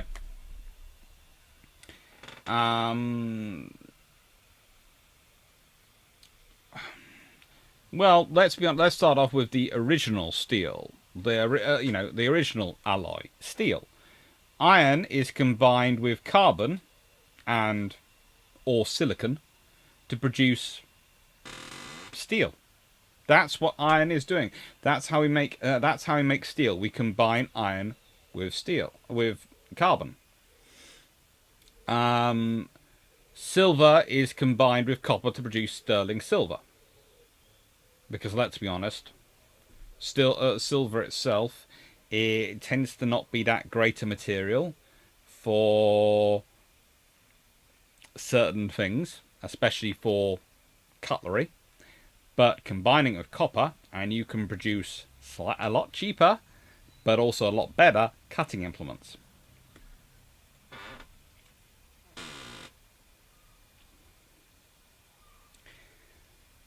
There's a few others.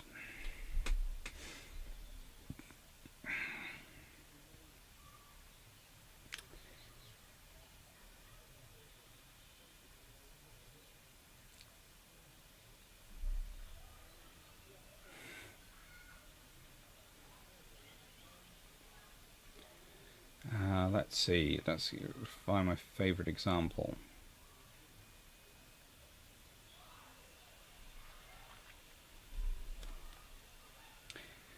Okay. So, whilst all steel is an alloy in its first place because it's made up of iron and carbon, when we talk about alloy steel, usually we are referring to things which are added into that combination. This can be vanadium, molybdenum, or cobalt for different things. Especially if they're weapons, it turns, on what they're using for things.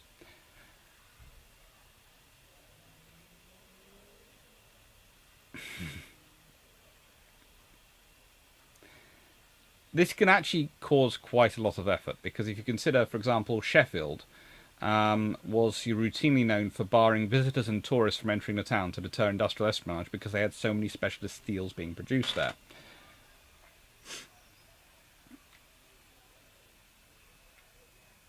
And if you're talking about tungsten steel, by adding that to it, you can produce a very hard edge that will resist losing its hardness at high temperatures, which becomes the first high-speed steel.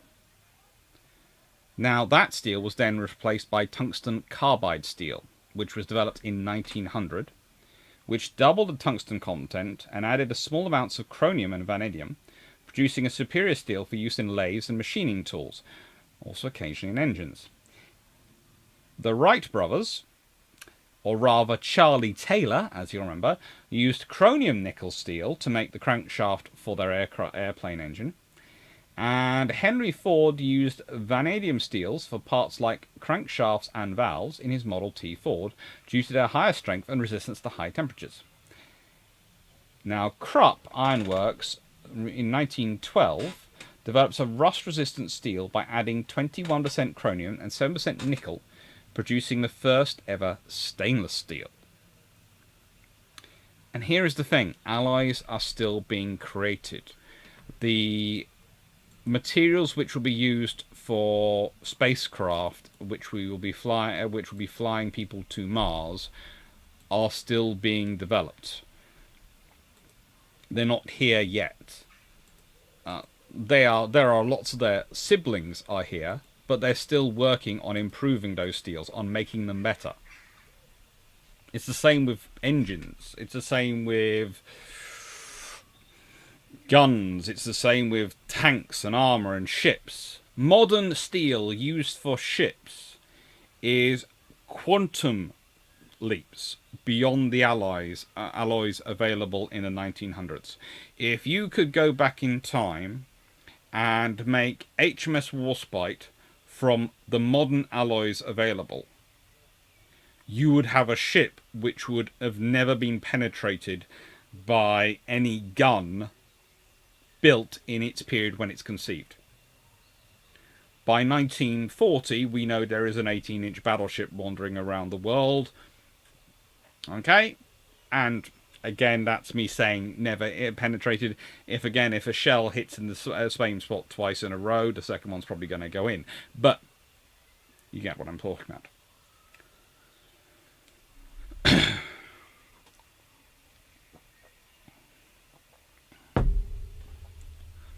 Chris Martin, my father-in-law had to rebuild my bookshelves due to the weight of my books. Good man. High five on that one.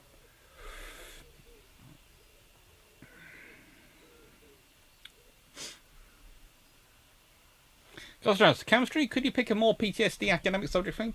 It's quite cool, though. Let's be honest. What you can do with some of the alloys is pretty fun. Are brass and bronze substitutional alloys? I don't think... Let me just check. Yeah. Bronze is an alloy consisting... which is usually made of copper and tin. And brass... I was trying to remember which way round they were. Brass is copper and zinc. Zinc is one of the ones which they really do like using in alloys. Zinc can give a lot of very cool properties to metals.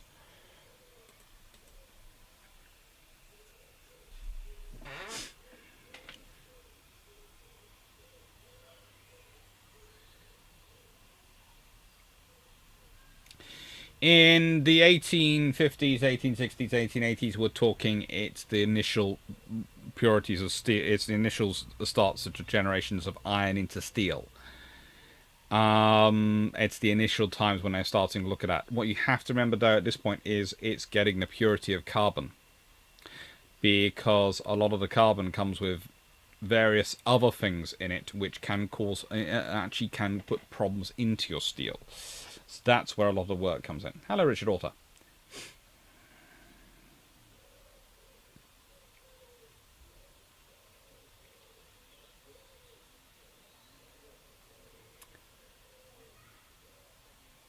This week we had to memorize the iron-carbon diagram. It's important for mechanical engineers.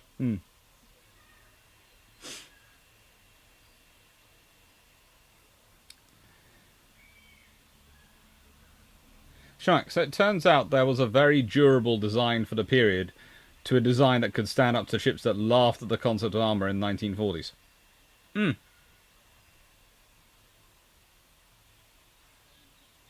Don't look at it. So the 18-inch Yamato shells would be useless if the Allies had proper metals in use.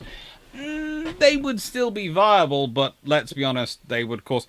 It's kind of like the interesting discussion I've been having beneath the thing about the dreadnoughts where I mentioned HMS Agincourt.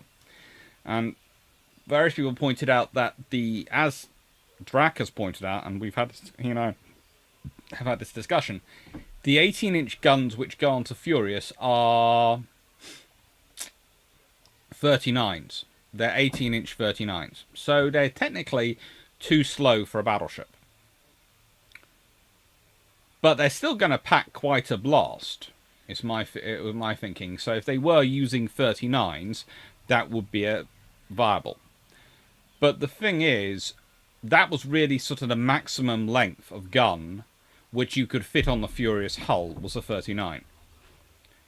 So the argument you can quite easily make is, did they just cut down a barrel? In which case, I wouldn't be surprised if we were talking about 42s. Again, not as necessarily as powerful as you could make them, but that would fit on a Queen Elizabeth style hull. And that's the thing. You're thinking about an 18-inch gun, which you can fit on broadly, maybe a slightly extended, slightly larger Queen Elizabeth style hull, but still a Queen Elizabeth style hull. 42, 45 cal is probably what you're talking about in terms of dealing with 18-inch. And if you are dealing with, let's say, even a 42, well,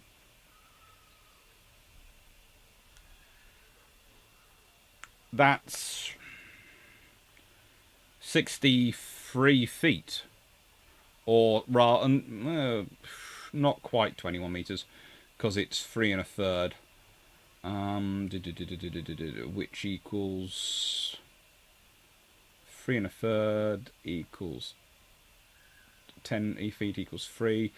So 18 meters, nearly just shy of 19 meters long barrels. That's big barrels.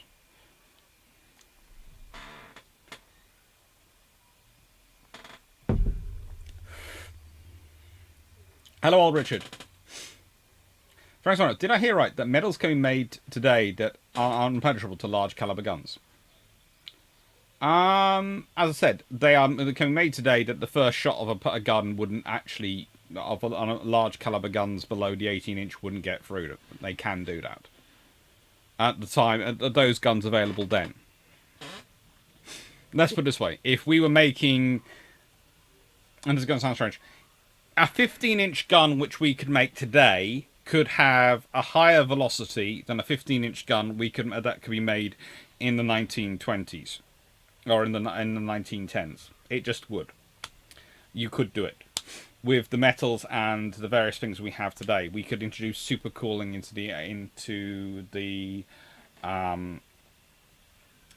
the barrel. We can introduce all sorts of things with the technology we have available.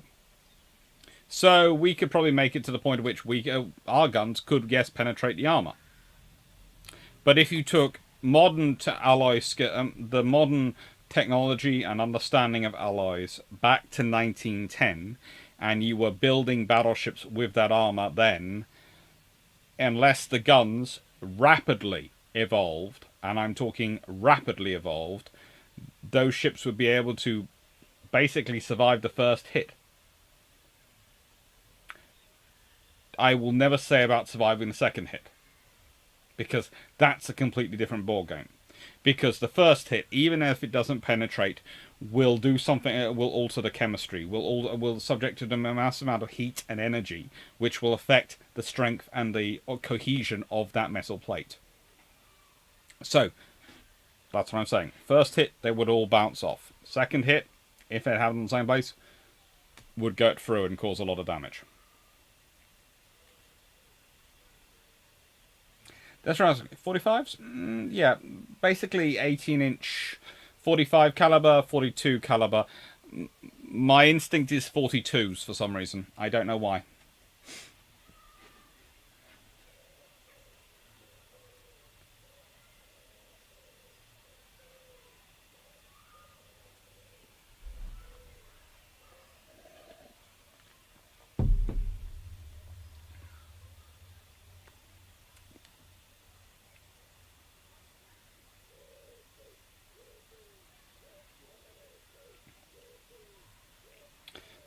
But the impact force would still do a lot to damage the internals. Yes, but there again, if you're going to be making the hull out of the new alloys, you'd probably hope to be making the internals out of new alloys. However, it's going to do damage to the fittings, etc., and probably break a few of them, unless they're mounted with modern cushioning technology. Again, if you raft all the machinery, like you would on a modern ship, and you have that armour, then you might well find a lot of the internals damage doesn't take place, because of course the rafting, whilst we do that for sound, also protects out a lot of that machinery from shock.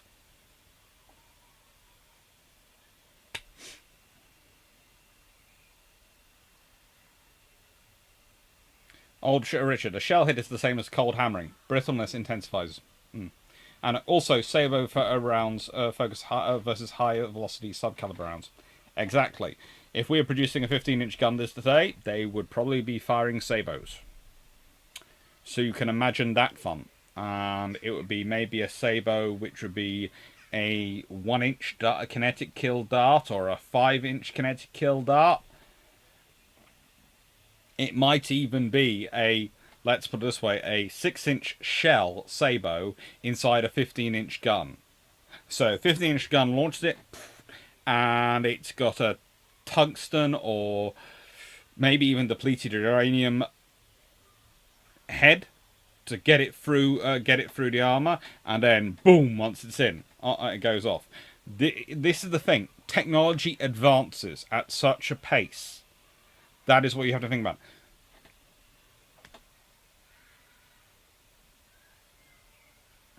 Frank Scarlett. So if ships were out at sea for longer periods of time, were they any more brittle? Not usually, but you did have to watch them for bending movement and stresses the sea might place on the hull in other ways.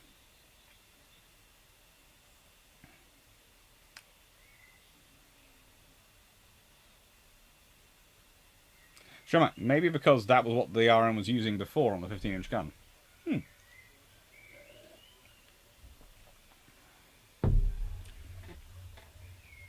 18-inch 42. So 45 is a lot of mass to spring around around and off to one side. Yes, which is why I think it's the 42. And again, if I was going to cut 4.5 feet off a gun, it's not an easy thing to do. Please, I'm not saying it's easy, and I know it then fits that theory, but it's not beyond the realms of possibility. As I keep saying with the Agincourt story, though, and the Agincourt history, the thing is, we don't know. We can talk about all this because of all the evidence and context around the sides about what we can look at, but we don't know. And that's the thing. That's why it's a mystery. It is really, it should be on Mysteries of the Deep, but the thing is, it was never built, so it's not really a mystery they can do, and there's not enough evidence around it for them to do. We just don't know. Remodern armor, except that I doubt there are any facility which could produce arm plates in size needed for dreadnoughts.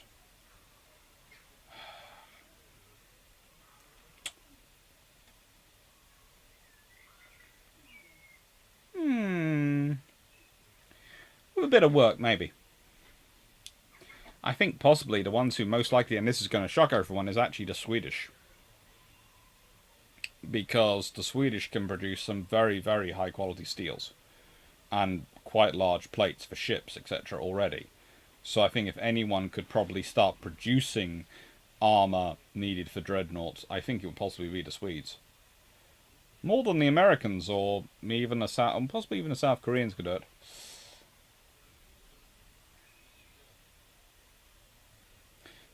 So basically a railgun, only with explosive propellant. Yep. Oh, Richard. US submarines have been using essentially the same HY-80 and HY-100 alloys since the late 1960s. No, they haven't. There is a reason I know that the submarines, whilst they are still called HY-80 and HY-100 alloys, they are evolutions of those alloys. I know that because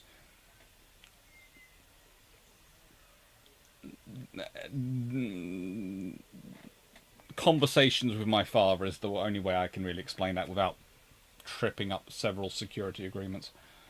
Darius Rossi, first iron armor behaved differently in North Sea and tropics due to temperature. Yep. Next one. I hope that wasn't a stupid question I asked. I'm not sure how to ask about it. There is no such thing as stupid questions. First rule of this YouTube and of any class I ever teach, there is no such thing as a stupid question. If you need the knowledge, you need the knowledge. And sometimes I don't know and I have to go look it up. And it can be sometimes really basic things, which I don't know, because, as I said, I teach history of engineering to engineering students. And sometimes they'll ask me an engineering question, and I don't have the foundational background knowledge to go and to answer that question. So I will go look it up, or I will get one of my colleagues in to explain it. Cosmos, the seas have been renowned for steel since the 1600s. Yes, they have. Afab, have seen a massive armour rolling machine kept as an exhibit in Sheffield. Yes. Richard Order, that was something to see. Sweden, South Korea, and USA in a race to recreate the Dreadnought. Unfortunately, I don't think the USA would really be a contender.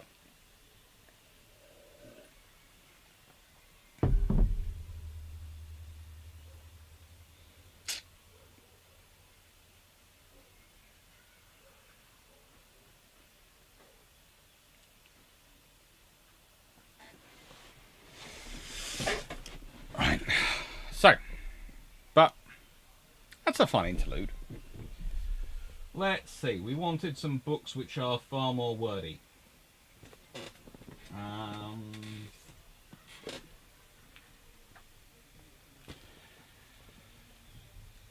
This is not wordy, but it is definitely quite cool. I'll get to that in a bit.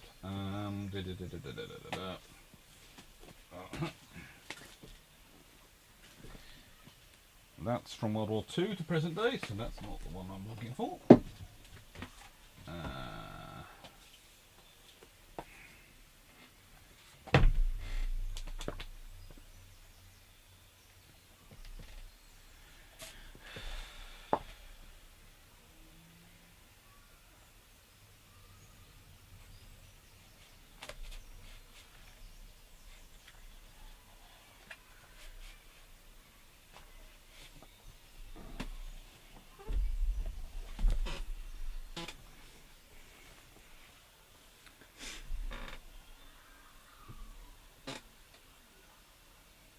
Oh, Richard, interesting. I haven't done welding inspections on subs since the 1980s. Trust me, they have a lot of fun with them.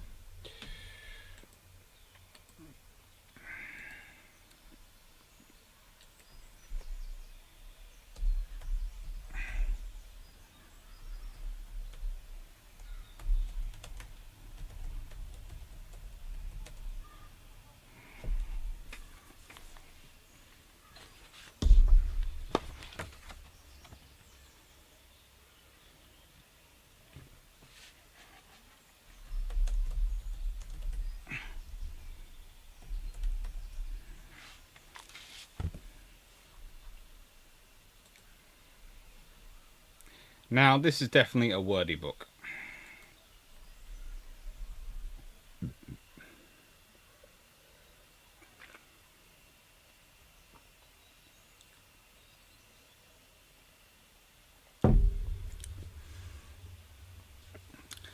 Or the same alloy, but impurities are far better controlled. Oh, yeah, that's a fun little trick to do. Right, so...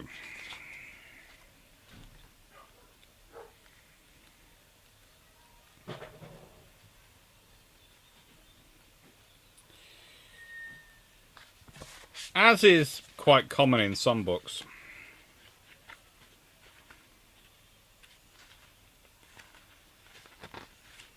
they divide everything into dreadnoughts and pre-dreadnoughts. This is Battleships by Leo Marriot, and this is the section we're talking about. Now, there is a reason there is a theme to the books I'm talking about today, and that the sections tend to be a small section of the book is devoted to what we're talking about. Because that's what you get a lot of. You don't get many books which are written wholly about it.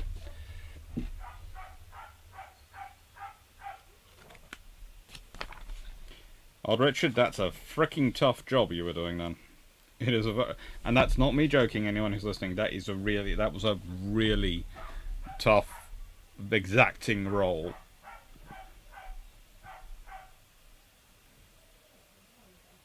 Arkan, I finally found the drawings. Had to look through 5 books about topics. Ships from around year 700 had raised platform.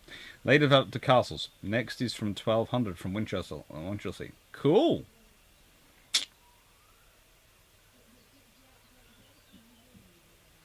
Platforms both at bow and rear. And bow and stern.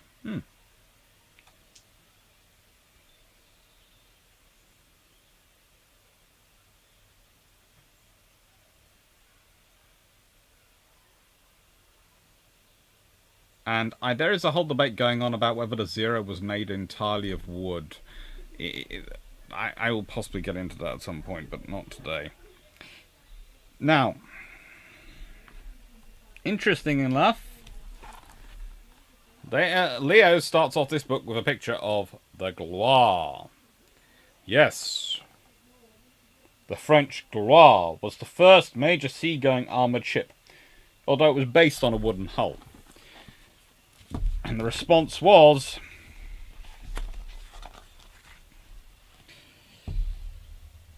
well, he just gives us a picture of one of the guns in HMS Warrior. There is a lot of writing, and I'll be getting into that. But then, of course, you get into the turret of a French Navy monitor. Here. And that's the CSS Virginia. Of course, otherwise known as the Merrimack.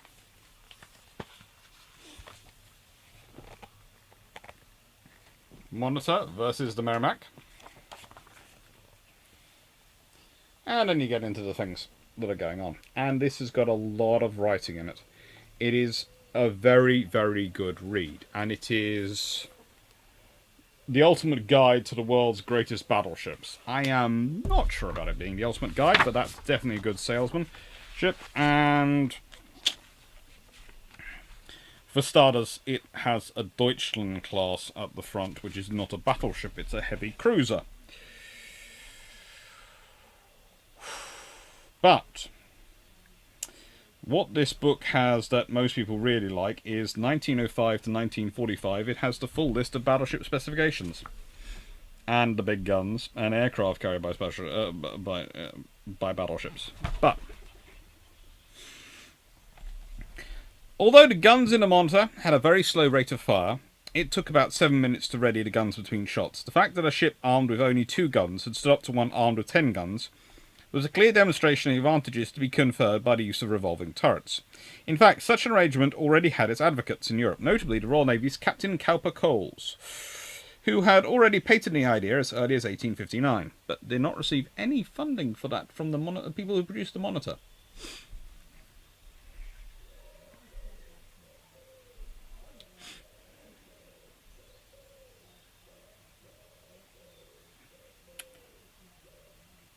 In theory, the great advantage of a ship armed with turrets was that it only required half the number of guns carried by the equivalent broadside ship, as its guns could be pointed in both directions.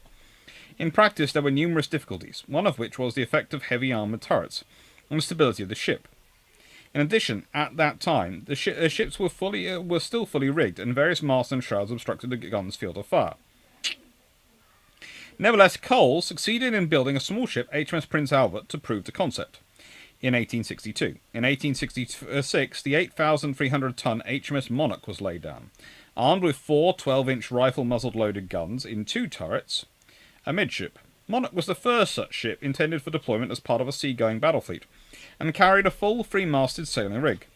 Designed by Sir Edward Reed, the chief naval constructor, she did not meet with Cole's approval, having a high freeboard, which in his opinion made her a larger target, and having fore and aft fire obstructed by the forecastle and supports for the flying deck superstructure. Consequently, he persuaded the Admiral to build a further turreted ship, HMS Captain, to his own complete design. The result was another steam-powered 3-masted ship, but with the turrets mounted much lower down. Despite doubts about her stability, she was commissioned in January 1870. In September that year, she encountered a strong but unusual gale of Finisterre, Spain. Suddenly, even as the crew was reducing sail, she rolled over and sank, taking all but 18 men with her, including the captain and Cowper-Coles himself.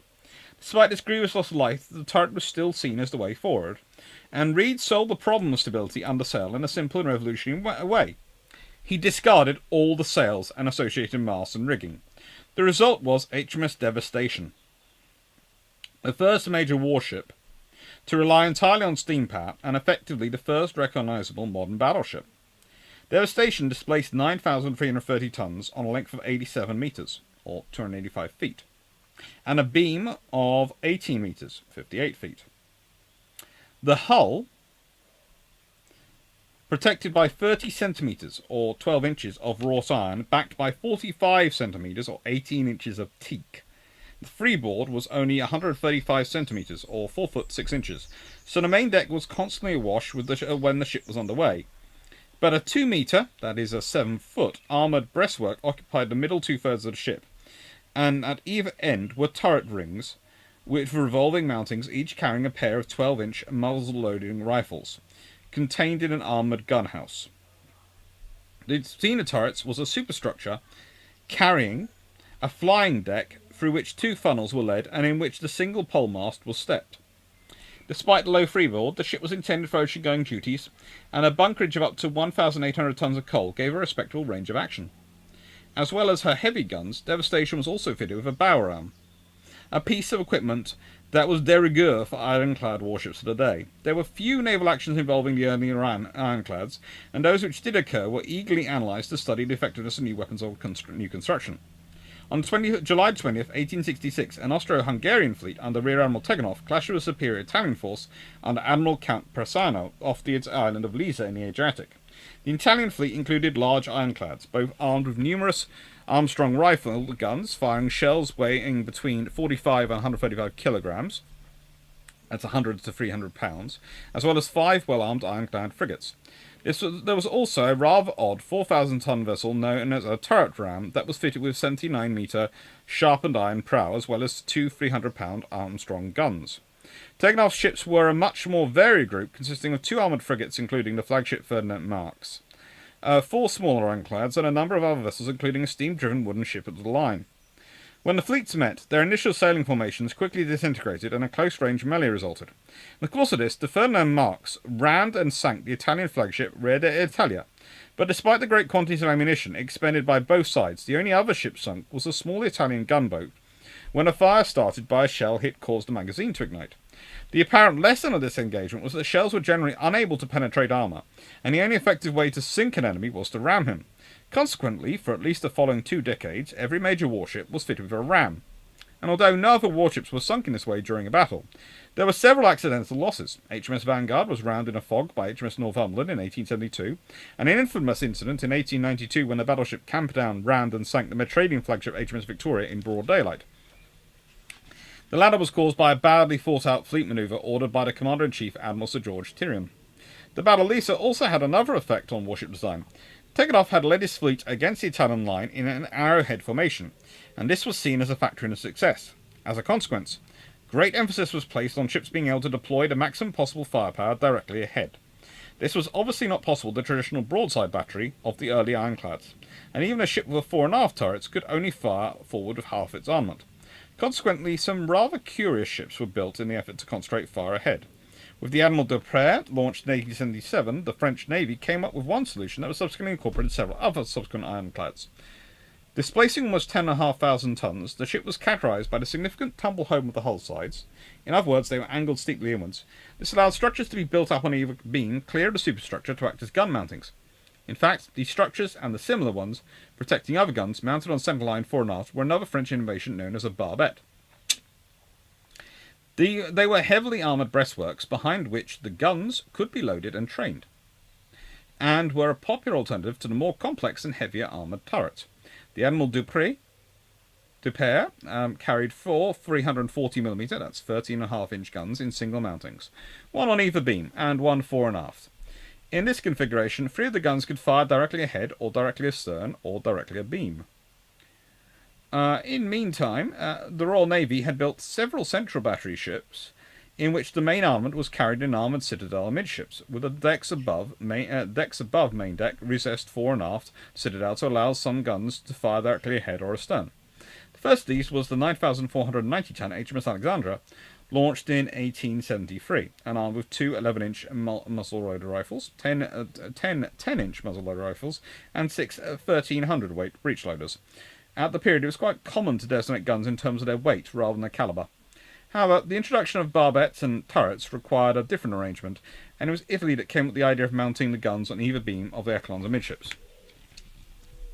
And here you go, you have some examples of them. It's a really, really cool book. And as you can see, it goes through the Iron Age very nicely.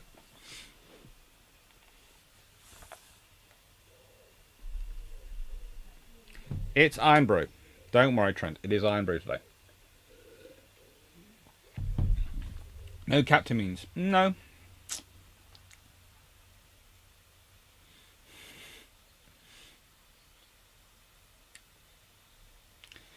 Did the USA technically steal the design of Zero? No.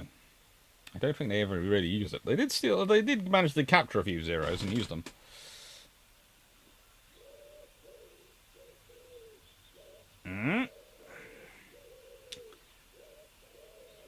Add fab. What are we going? Add fab. Peter. Little cousin's watching.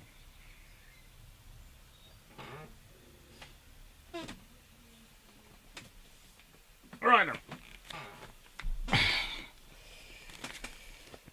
This could also be called Mega Book Time, but, you know, I like doing Mega Book Time.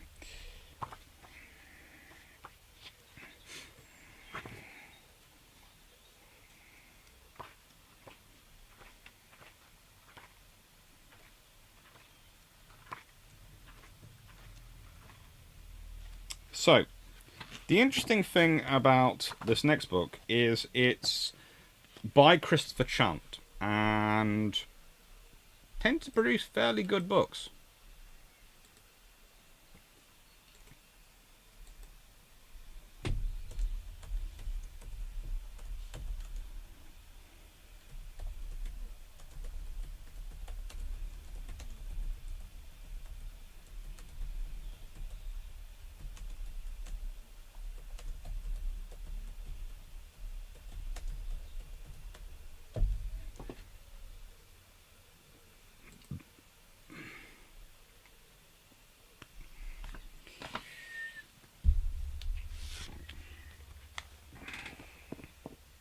There you go. It's again a biggish book, but it's worth it. It really is worth it. And the thing is,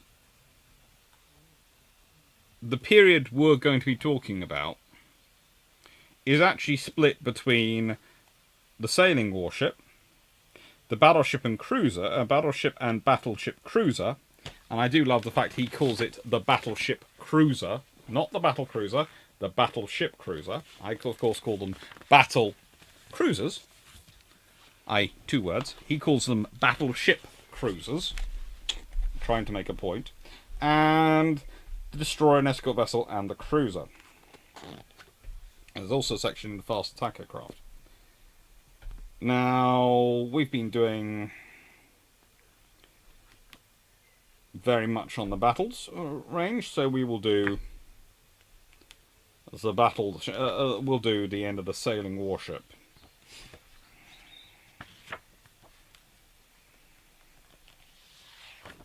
And here has an entire section on the Great Britain, as well as HMS Invincible and HMS Temeraire, with HMS Monarch behind, and they are not the ones you're thinking about. Again, these books are all illustrated with lovely, lovely pictures. And that's a nice thing. Although this one, in this case, is, I think, a lot more expensive. It's 40 quid. When new. I'm not sure if it's still 40 quid now.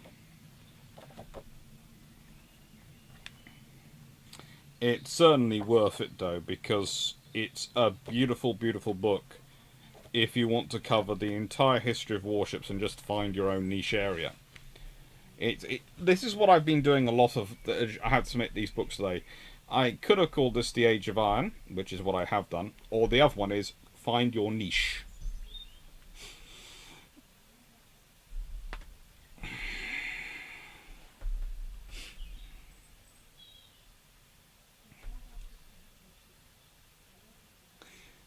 Seneca, no, it is not time to teach them how to talk like a sailor. That would get me killed. I am outnumbered by cousins. HMS Captain proves that Cole's brilliance in one aspect of the design doesn't necessarily carry over to other areas. Definitely. Hello, Jack Ray.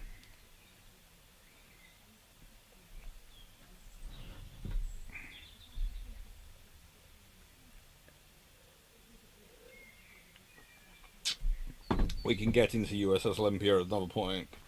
So,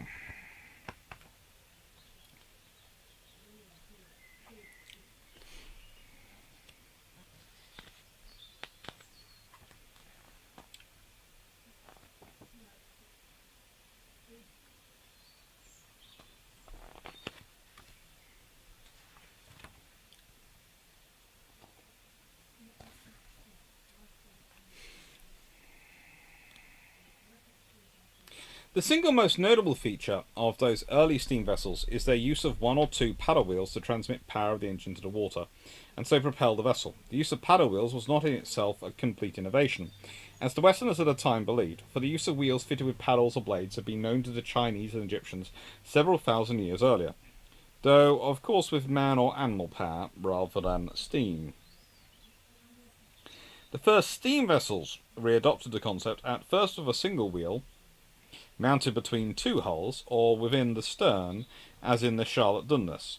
But it soon became apparent that the use of two paddles, one on either side, offered a better way to use the modest power of the steam engines of the period. The paddles were mounted on a common shaft driven by the midships-mounted engine, and generally had 6 or more blades. The early steam engines were not very efficient, and their fuel consumption was high. This was not a particular problem for vessels that did not venture far from a coaling station, and most of the early steam vessels were therefore harbour and river tugs, gradually extending to coasting vessels that could come into harbour if coal stocks were low. But gradually, the advantages for steam for deep ocean vessels became clearer. And even though common sense dictated that a steam engine should be used to supplement rather than replace sails, should the wind be in the right quarter and of adequate strength, the sails were used. But should the wind be in the wrong in strength or direction, the steam engine could be used to maintain progress along the desired course.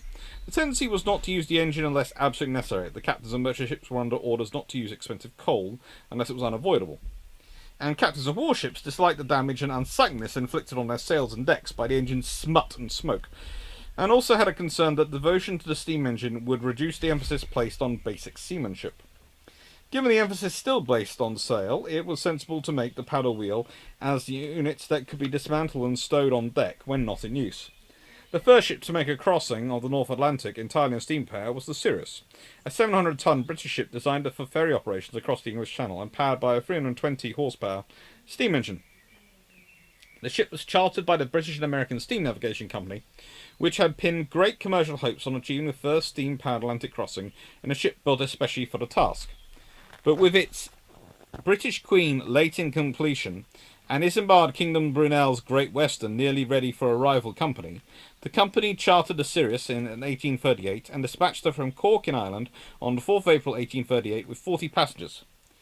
She arrived in New York 18 days later, after crossing at an average of 600.7 knots, beating the Great Western by just a few hours, despite the fact that Brunel's ship had left Bristol 4 days after the departure of Sirius from Cork. After using all her coal, the Sirius had been forced to burn all the cabin furniture, the spare spars, and even one mast. Typical of the early type of hybrid warship was the British frigate HMS Galatea of 1829. By about 1840, it was common for the blades of paddle wheels to be fitted with a feathering device, radial tool rods operated by an eccentric wheel, to keep the blades as nearly vertical as possible as they entered, moved through and finally lifted out of the water. This increased the efficiency of the blades and also reduced wash, with consequent improvement in speed and fuel economy. A major turning point in development of steamships was the construction of the first such ship designed for the Atlantic run. This was the Great Western, designed by Brunel and built of wood. She was 236 feet, or 71.9 metres long, and of 1,321 tons burthen, and just half of her hull volume was occupied by coal. 4 boilers and 2-cylinder Maudslay engine powering 2 paddle wheels. On her maiden voyage from Bristol to New York in April and May 1838, the ship covered averaged 8 knots and achieved the crossing in 15 days. Carrying 24 passengers, the ship arrived in New York with 200 tons of coal remaining. The success of the Great Western confirmed that purpose-designed steamships were more economical than converted sailing ships or purpose-built hybrid types, and also proved that it was safe to operate long oceanic routes with ships powered entirely by steam. The result was a considerable growth in the number and importance of paddle-wheel steamships. Great Britain was by far the most important maritime power of the time, and the routes from British ports that saw the greatest growth in steam traffic were those across the Atlantic to the Iberian Peninsula, northern Spain, Lisbon and Gibraltar, and into the Mediterranean, and later in the century through the Suez Canal towards India and Far East. Coaling stations were developed in strategically placed ports and islands, allowing the steady development of steam-powered trade routes to South America, South Africa and Australasia. Even by this time, though, the paddle wheel was already entering its last phase as a means of transmitting the steam engine's power to the water. Merchant seamen had been aware all along that the ship's roll placed great strain on the drive shaft when one wheel was deep in the water and the other perhaps completely out of the water, a situation reversed as the ship rolled back in the other direction. Moreover, the fact that a lightly laden vessel had only part of its wheels submerged, while a deeply laden ship had most of its wheels buried in the water, made it difficult to plan the carriage of an economical load of coal. Naval officers were aware of the paddle wheel's limitations for another reason. Even when protected by large paddle boxes, the wheels were highly vulnerable to broadside type of typical naval combat in this period. Emphasis therefore turned slowly but inexorably to the propeller, which remained safely submerged in all but the most extreme circumstances for ocean-going ships, even though the paddle wheel remained standard for lake and riverine vessels. The propeller was developed for ship propulsion almost simultaneously by 4 men in the period between 1833 and 1838. These designers were the Englishman Francis Perry Smith and Robert Watson, the Frenchman Frederick Sauvage, and the Swede Jon Eriksson. Their designs were roughly similar, but that of Smith won a competition sponsored by the British Admiralty and thus proved the basis of later development. Smith's patent was granted in May 1836, just 6 weeks before that granted Eriksson, and was initially proved on a 10-ton vessel as a 2-blade unit driven by 6-horsepower steam engine. This achieved fair success even in choppy water, and was followed by the 237-ton Archimedes, an appropriately named vessel that was used in 1839 for a number of official trials. The vessel achieved a speed of 10 knots and made a voyage around much of the British coast, as well as to Amsterdam, Netherlands and Oporto in Portugal. The Royal Navy ordered its first propeller-driven ship in 1841 as HMS Rattler, which in 1845 was used for a decisive trial between propeller and paddle wheel propulsion. In this trial, the Rattler, an 880-ton frigate, fitted with a 220-horsepower engine, driving a 2-blade propeller, was matched against HMS Alecto, an all but identical 800-ton frigate carrying a 220-horsepower steam engine powering 2 side wheels. In a 100-mile race, the Rattler won comfortably by several miles, and when tethered by the sterns with engines going full ahead, the Rattler towed the Alecto stern first at 2.7 knots. This proved that the propeller drove the ship faster through the water than paddle wheels on the same horsepower, and also exerted more power in the water. Fairly rapid development followed this trial, 2-blade propeller with long narrow blades being overtaken by 3 and 4-blade propellers with shorter and wider blades. The original arrangement of the propeller was a single unit in the centre line of the hull, but to absorb the increased power of later engines, this was steadily modified to 2 propellers, installed as 1 on each quarter, 3 propellers as 1 centre line and 2 quarter units, and finally 4 propellers as 2 on each quarter. There was also even at one point a plan for a 5-propeller battleship. We'll leave that to one side.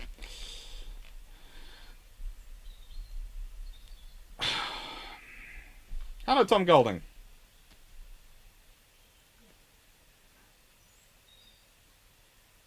The Iron Clad era is lacking as it was relatively quiet. Fortunately, unfortunately. Fortunately, I think. Strauss, what's your niche?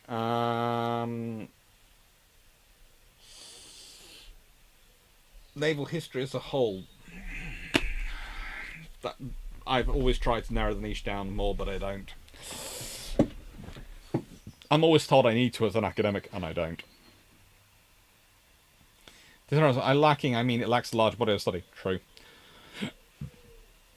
At least Captain Cole put himself at risk for his ideas. Unfortunately, most of his crew were also sacrificed for his ideas. Seneca, I also think there'll be more games about drone ships than about aircraft carriers. The next time a war happens, drone stuff will be the start of the war. Probably. Timoloku, just asking if there would be a game where Ironclad would face each other, what would be the sides? Oh. If there was a game with Ironclads facing each other, you would probably have to have Britain versus France. Because they'd have the 2 most Ironclads. It'd be quite cool to have the Americans in with their monitors. It would be quite cool having them. Isn't NAM Roger going to write a sequel to Command of the Ocean? Apparently, yes, he has been for years. I've heard him present sections of it at conferences. Seneca Nero, imagine giving one of these ships a 1600 psi boiler and geared turbines. Oh, God, Lord. That'd be a good way to rattle it apart. Brunel is the Elon Musk of the 1800s or vice versa.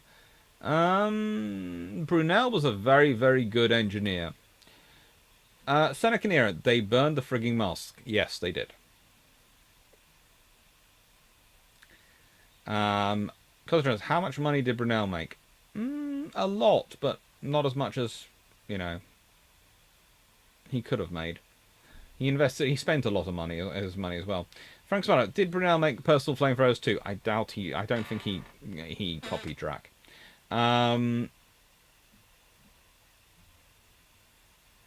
Brunel wasn't a deeply unpleasant human being. Brunel was actually quite a nice, broadly speaking, for his time, nice individual, it seems. I think Brunel will have greater and more long-lasting legacy than Musk. Who knows? It depends. If Musk becomes the first person to land on Mars, then he gets a kind of place in history books which is never going to be, you know, got rid of. I think the race is now down between Musk and Bezos, so I think that's the modern space race.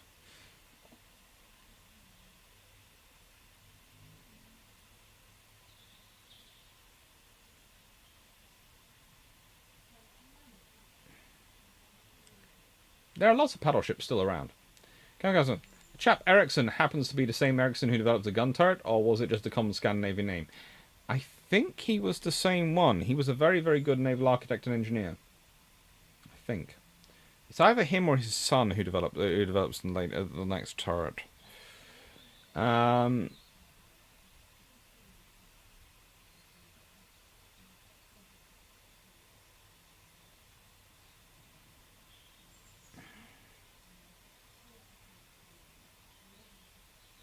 I think there was an Italian ordering man that made a screw propeller, but no. There is a lot of random history around it, but where the Italians do claim it, but no, they didn't get to it before anyone else did.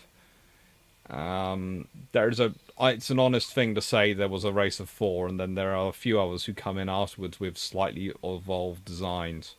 Angle propellers.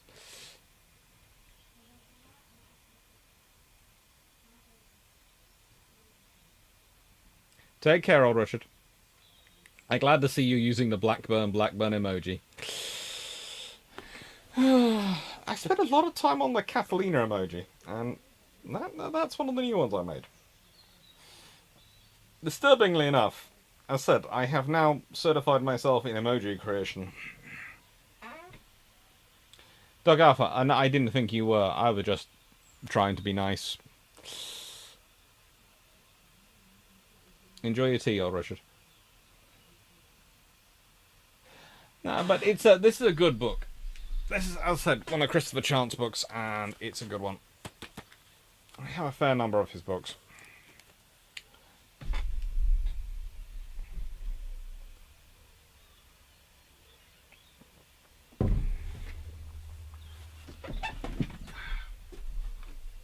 Give me a second, I'm going to close my door.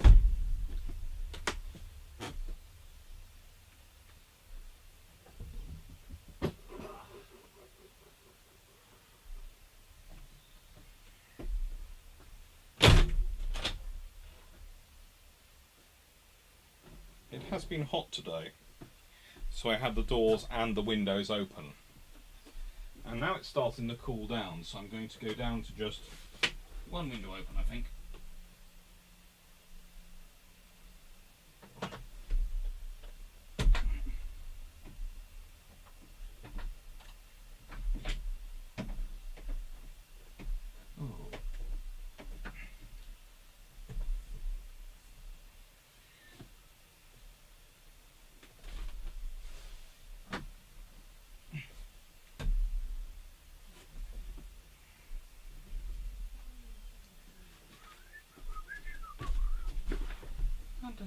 Where's my... Where have I put... Oh, there it is.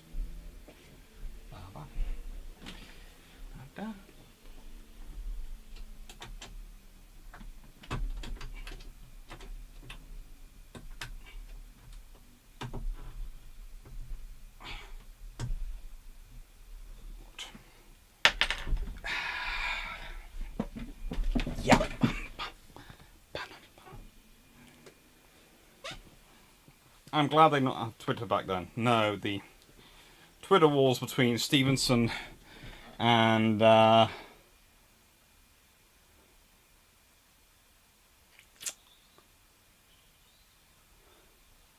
Brunel would have been quite fun. Graham Hand, do you teach or lecture at Staff College? I have I have taught at them. I don't have a regular teaching gig at any of them, but I have been given the odd lecture and seminar and the odd presentation and discussion and the odd video chat.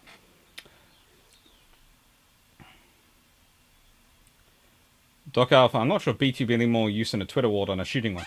As me and Drac have decided that BT will be all over the Instagram. He'll be the man on TikTok. Yes, he would.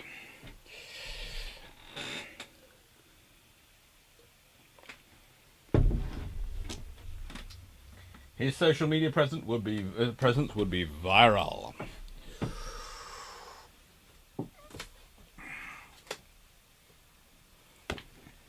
Right.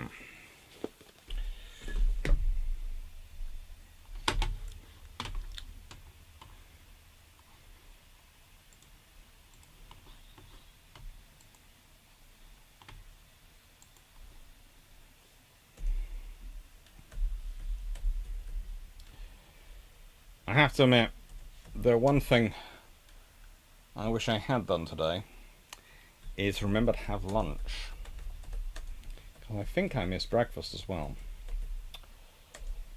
I'll sort it out in a bit later.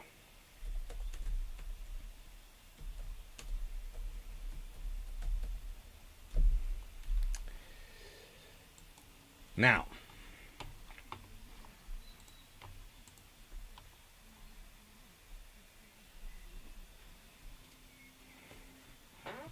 oh, if anyone's going to have a Pinterest page, that's the sort of thing which you would have Jellicoe do. He'd love to put pictures up there. Not have to explain them, not have to talk, just put up pictures. Yeah, that'd be Jellicoe's idea of dream social media.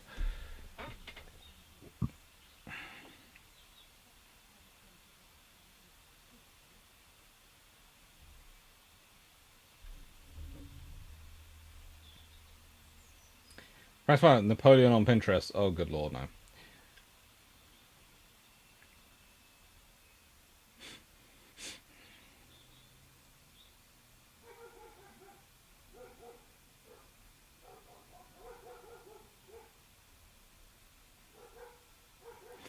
Sure, King would absolutely be the angry guy on Reddit. Possibly. Paul Johnson, arrival for the Blackburn by a tried a 1933 Voli Sperimentali aeroplano. Okay.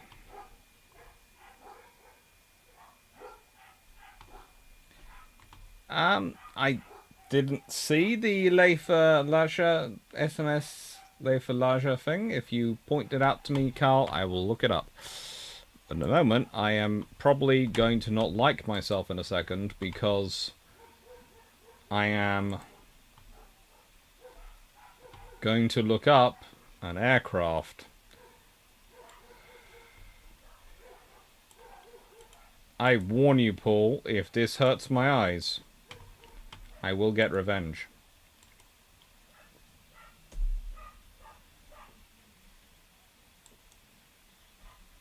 Oh, well. Honestly, as a whole, that's not that ugly. And there is a reason for it.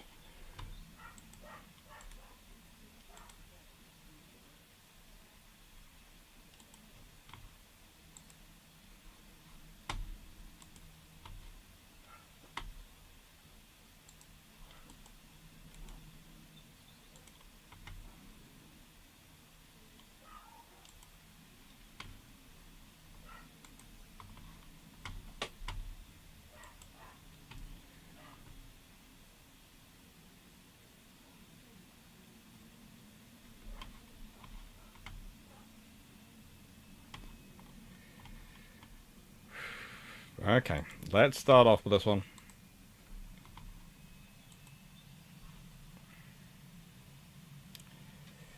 It could be a lot less pretty, a lot more, you know, this is not that ugly an aircraft.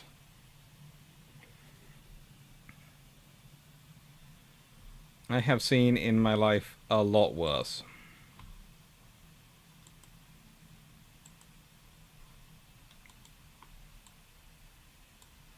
Yes, you see, not that ugly an aircraft.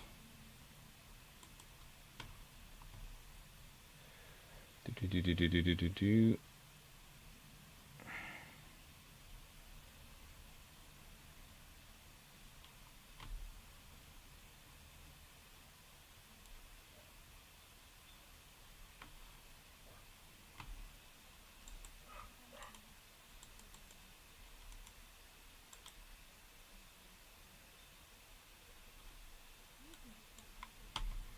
That's Carponi. Catalina.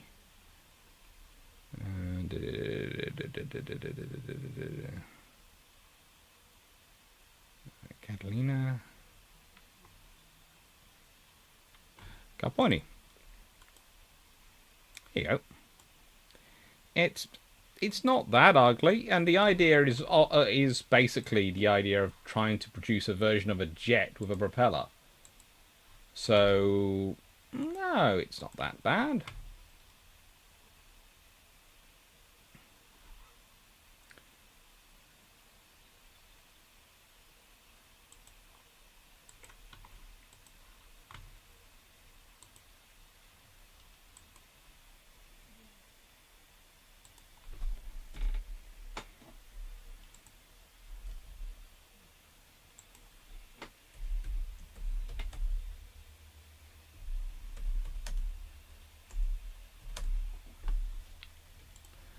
You know, I can see why the Italian Air Force didn't go for it, but he'd have probably been better if he'd managed to put a variable pitch tri-propeller in a tri-bladed propeller in there, three-bladed variable pitch propeller, and could have achieved more then, and would have needed a slightly more powerful engine. But yeah, could be interesting. It's going to have a very interesting center of gravity.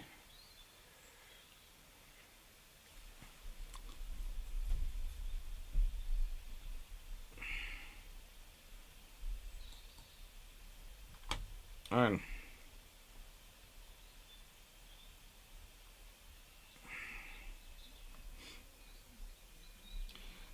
did the option of iron hulls and plating significantly reduce the number of ships lost in combat versus wooden ships?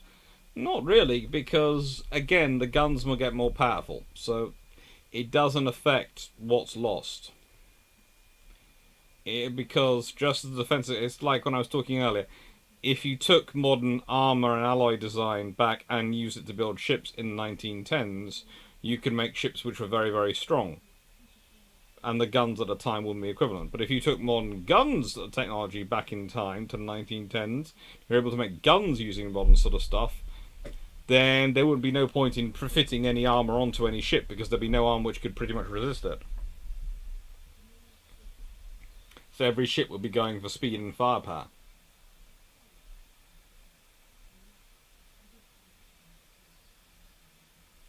There's something. It's a flying found with a cockpit and wings. Yeah, to an extent.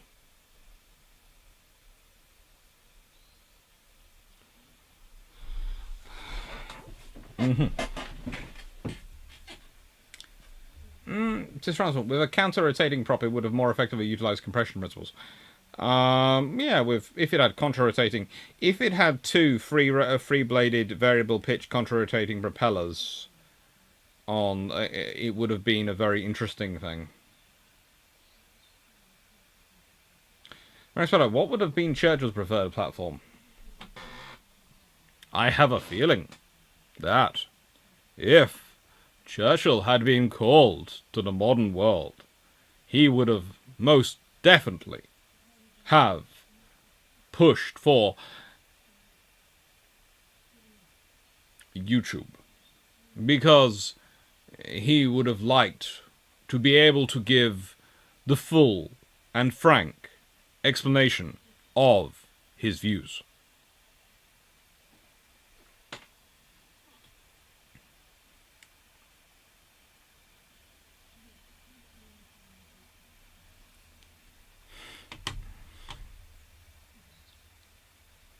bum. Dun, dun, dun. Right, so that one down. And right then, to today's book, the next book. The British Destroyer by T.D. Manning. Now, why have I got this out when, when the destroyers start to happen? Well, of course, the first destroyers are torpedo boats. Hence, the first thing in here is 1898 HMS Signet. There is also H. Sparrowhawk running her trials in 1895, and the second-class torpedo boats fitting out of Yarrow Popular.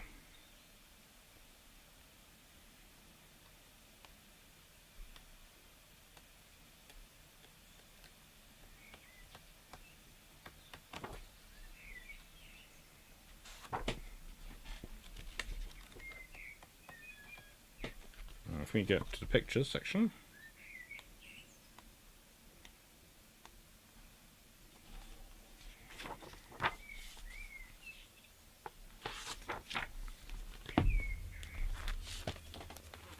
This is what I'm talking about.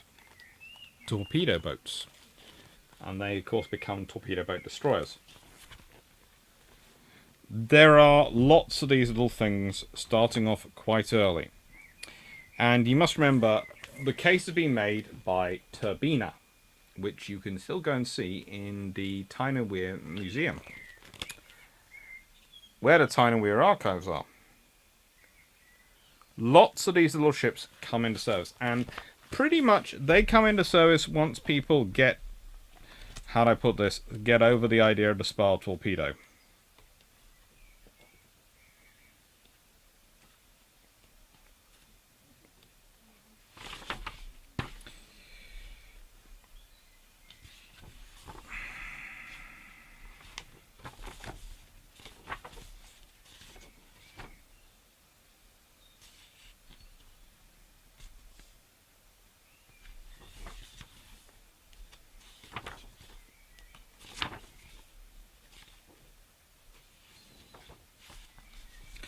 The building of large numbers of small torpedo boats caused considerable alarm in naval circles. The historic idea of blockade still persisted. It was realised that a blockading fleet, close inshore, would be in grave danger from enemy torpedo boats. Hence the creation of two types, and blockades still exist to this day, so we have to wonder about them.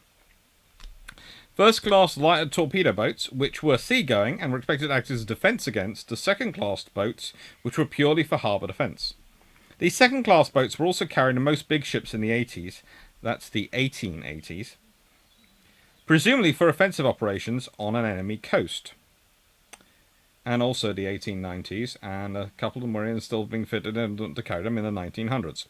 Our first torpedo boat, the Lightning, later TB1, was launched in 1877. She was very small and carried one torpedo tube only. Many others followed. The first-class torpedo boat laid down in 1885 were intended to act not as torpedo boats, but as catchers, and the fleet was to be surrounded by a cordon of these boats as protection against the coast defence torpedo boat of the enemy.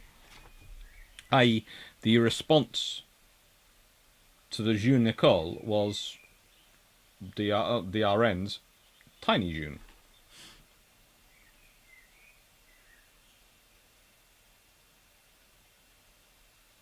Team Lucas, so when are we getting the finished lighthouse ships armed with bigger guns? At a point.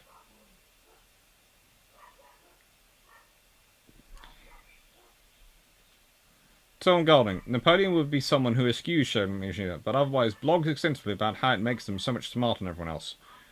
I think Napoleon would post pictures or would be putting pithy quotes on Twitter. Let's be honest. This is Napoleon is, and I was actually quoting him earlier. Is he lucky? I have, but this will not be ready for 20 years, so we shall plant it now. So we should start now. That sort of stuff is. He is the king of pithy one-lighters. For him, Twitter would be a godsend.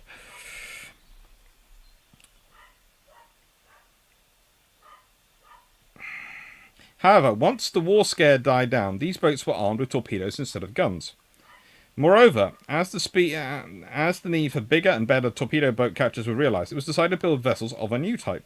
The first of these was the Rattlesnake, launched by Laird, that's Camel Laird's, in 1886, followed soon afterwards by 3 more. Rattlesnake was designed for 18.5 knots, which speed she could always make, and the idea was to have vessels which could keep at sea in bad weather when the first-class torpedo boats were most uncomfortable, and mount an armament which could sink enemy torpedo boats and have sufficient speed to overtake their quarry. These ships were known sometimes as catchers and sometimes as torpedo gunboats. Before long, when it was found that the type was a failure, the latter term was adopted finally. A good many were built, but even after being reboilered with water tube boilers, few could make more than 20 knots. Most of the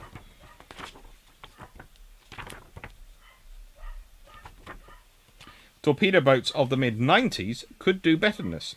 The Rattlesnake and her sisters were reported as being satisfactory sea boats, but unsteady gun platforms and of flimsy construction. Hence the building of Sharpshooter class. In 1893, there was agitation about our deficiencies in torpedo boats, as the French were getting 23 or 24 knots of their boats, and Normand, the best French builder, hoped for 30 knots. The Admiralty refused to yield to this outcry, taking the view that torpedo boats were the weapon of the weaker power. The true answer was to build vessels fast enough to catch and powerful enough to destroy foreign torpedo boats, yet they should not be too large or too costly so that large numbers could be built. The catchers had failed, and so in 1893 the first boat of a new type, the Havoc, was launched by Yarrow. The design being that of Sir Alfred Yarrow and the chief constructor, Sir William White. In the same year, Yarrow also built the Hornet, which had water tube boilers and proved faster than the Havoc. These 2 boats were so successful that 6 more were ordered at once, and another 30 shortly afterwards. Their design speed was 27 knots, which was exceeded by some of the Thornycroft boats, but it was not very long before it was realised that their speed was insufficient. The Vauban, built by Normand, and the Sokol, built by Yarrow for Russia, both reached 31 knots, so it was decided to build boats which could do 30 knots. The Havoc and Hornet took part in naval manoeuvres of 1894, and were regarded as sea-going torpedo boats, but it was said at the same time, as such, they were overrated as a weapon of offence.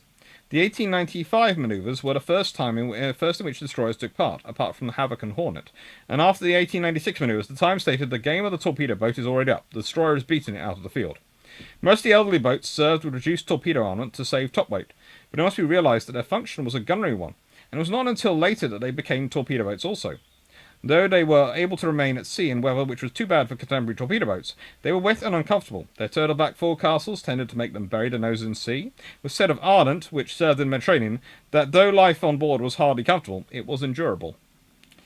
Though the early destroyers are termed 27 knotters, few of them ever achieved this speed of service. Their trials would run light. When loaded and in anything of a seaway, their speed dropped considerably. They all suffered from vibration when running at high speeds, the worst period being at 3/4 of full speed. The high-powered engines in so flimsy a hull were expected to cause much vibration, but it was reduced by Sir Alfred Yarrow's introduction of balancing the engines. A steel screen was placed at the after end of the forecastle to prevent the decks being washed down at high speeds, and canvas screens were fitted around the bridge. The conning tower was protected by half-inch plates, but the hull plating was never as much as this, some parts being 1/4 of an inch. Surprise at night was not easy, as the funnels were inclined to flame. Even the most careful stoking could not eliminate this completely. They carried 3 boats, a dinghy slung from davits, and 2 berthon collapsible boats. Anchors were catted just before the bridge. The accommodation was very cramped. Usually the captain had a small cabin, but the other officers lived in the wardroom. In their early days, the destroyers at home had black hulls, sometimes with a white rubbing strake and a turtle back painted white. Abroad, they had white hulls. For the annual manoeuvres, they often had numbers and funnel bands painted up. In 1913, the 27 knotters were known as the A class, and had their class letter painted on the bows and on one on the funnels. Before 1914, they were fitted with wireless. Those which served in the First World War were about 1916 painted grey with a pennant and numbers on the bows. The draft given is the draft aft. The length is between the perpendiculars, and then he gives all the list. All names. It is a lovely old book, but it's a good one. Okay. Disfranchisement. Development of torpedoes and response as such was a typical overreaction on new tech. Yes.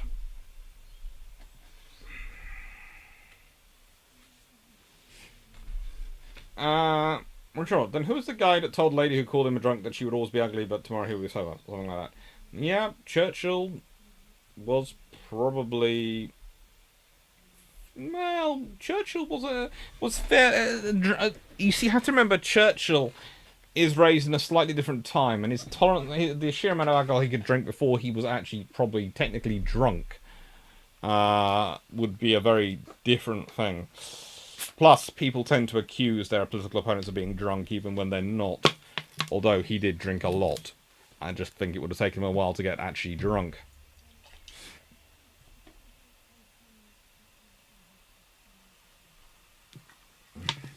Hello, Iron Brew Fund. Hello, Iron Brew Fund. That's what I was thinking because drinking Iron Brew. Thank you, Miles McCaskill. Thank you very much for the $10. Very kind of you.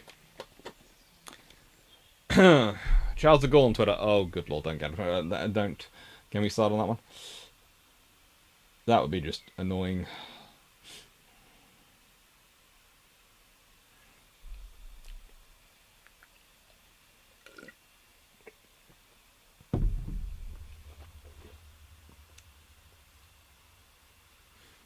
Shorter. Dog Alpha.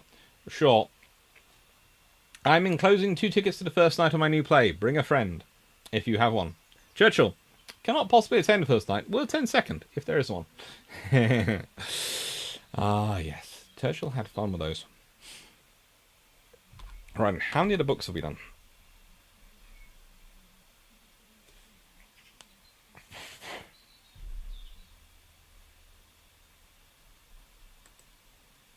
Diddly-dee. 2, 4, 6, 7. I have to admit,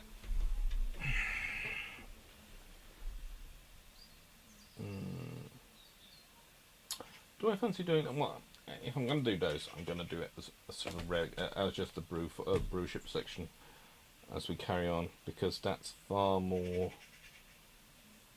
Because those are the books I got for that. I got for this, but honestly, they are books which are on topic, but are a different topic in certain sense as well.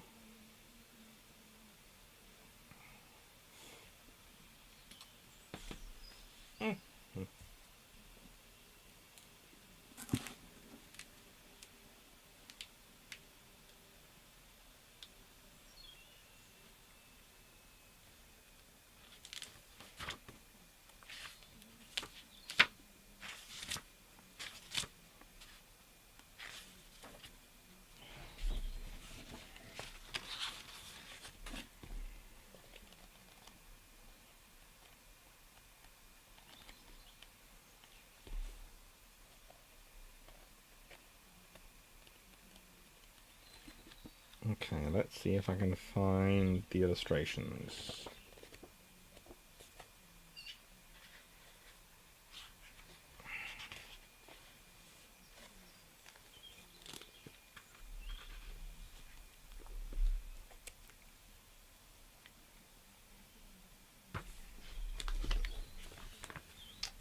We'll start off with this one.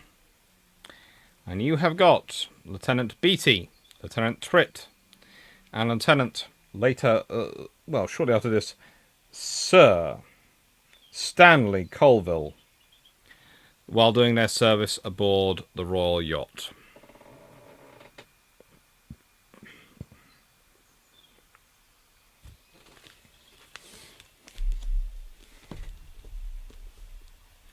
So why have I got this one out?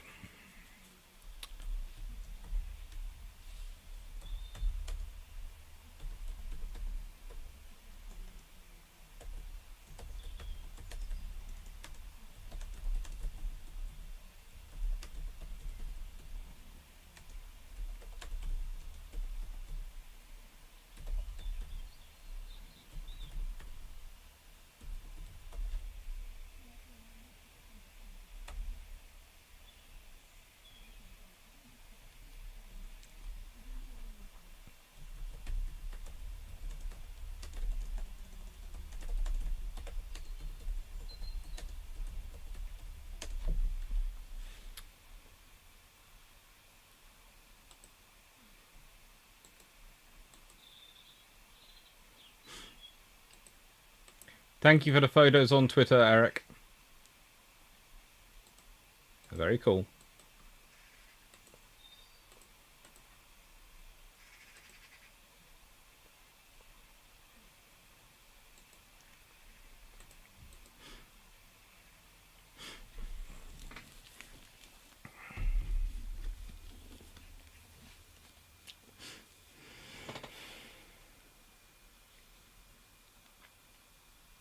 Thanks, Mono. Why no ship named for Churchill? There's a ship named for Churchill in the US Navy at the moment. There's lots of ships named for Churchill, but not one in the Royal Navy at the moment. But there again, we don't really do naming ships for politicians. We're not the Americans. Royal members of the royal family, that's fine. Oh, previous leaders, etc., Ark Royal, but we don't tend to name our ships for politicians. Not these days. Occasionally for admirals, but that's been a while. Although Anson is supposed to be one of the astute class.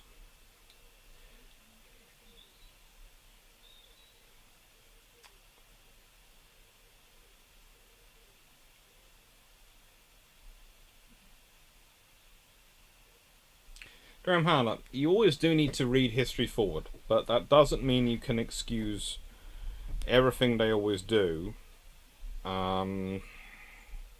Sometimes you do have to hold them to some sort of standard. And as I said, that you hold them to the standards of the time. And sometimes they fall short by that in some respects, but sometimes they don't, and sometimes they are stronger in other areas. The reality is, you only get a problem in history when you expect people to be perfect and uniformly one thing or the other. Human beings are inherently complex. Don't put them on a pedestal. And don't put them on a pedestal. There are a few who are worthy of burying, but we still should learn about them, just so we know not to repeat it. So again, the SMS Leifa, a river gunboat monitor? I think I'm going to be doing something on them at some point. The ugly but useful Blackburn Beverley. Ah, yes.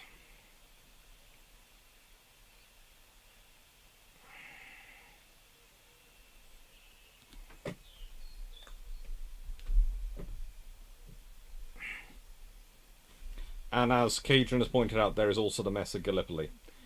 But, to be fair, on Gallipoli, that was as much the Army's fault as it was the Navy's.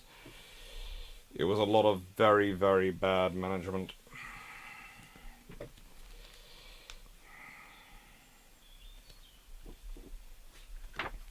So why have I got this book out? And why have I started off by showing you some of the pictures in it? Well,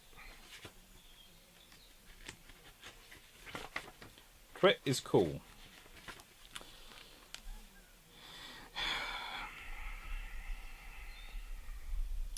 If it was thought that the least chance, if it was thought there was the least chance of war in the next 2 years, wrote the First Lord of the Admiralty's Naval Secretary Sir Roger Keyes in 1930, across the command of the Royal Mediterranean Fleet, I feel sure everyone would be in favour of Admiral Tyrwhitte.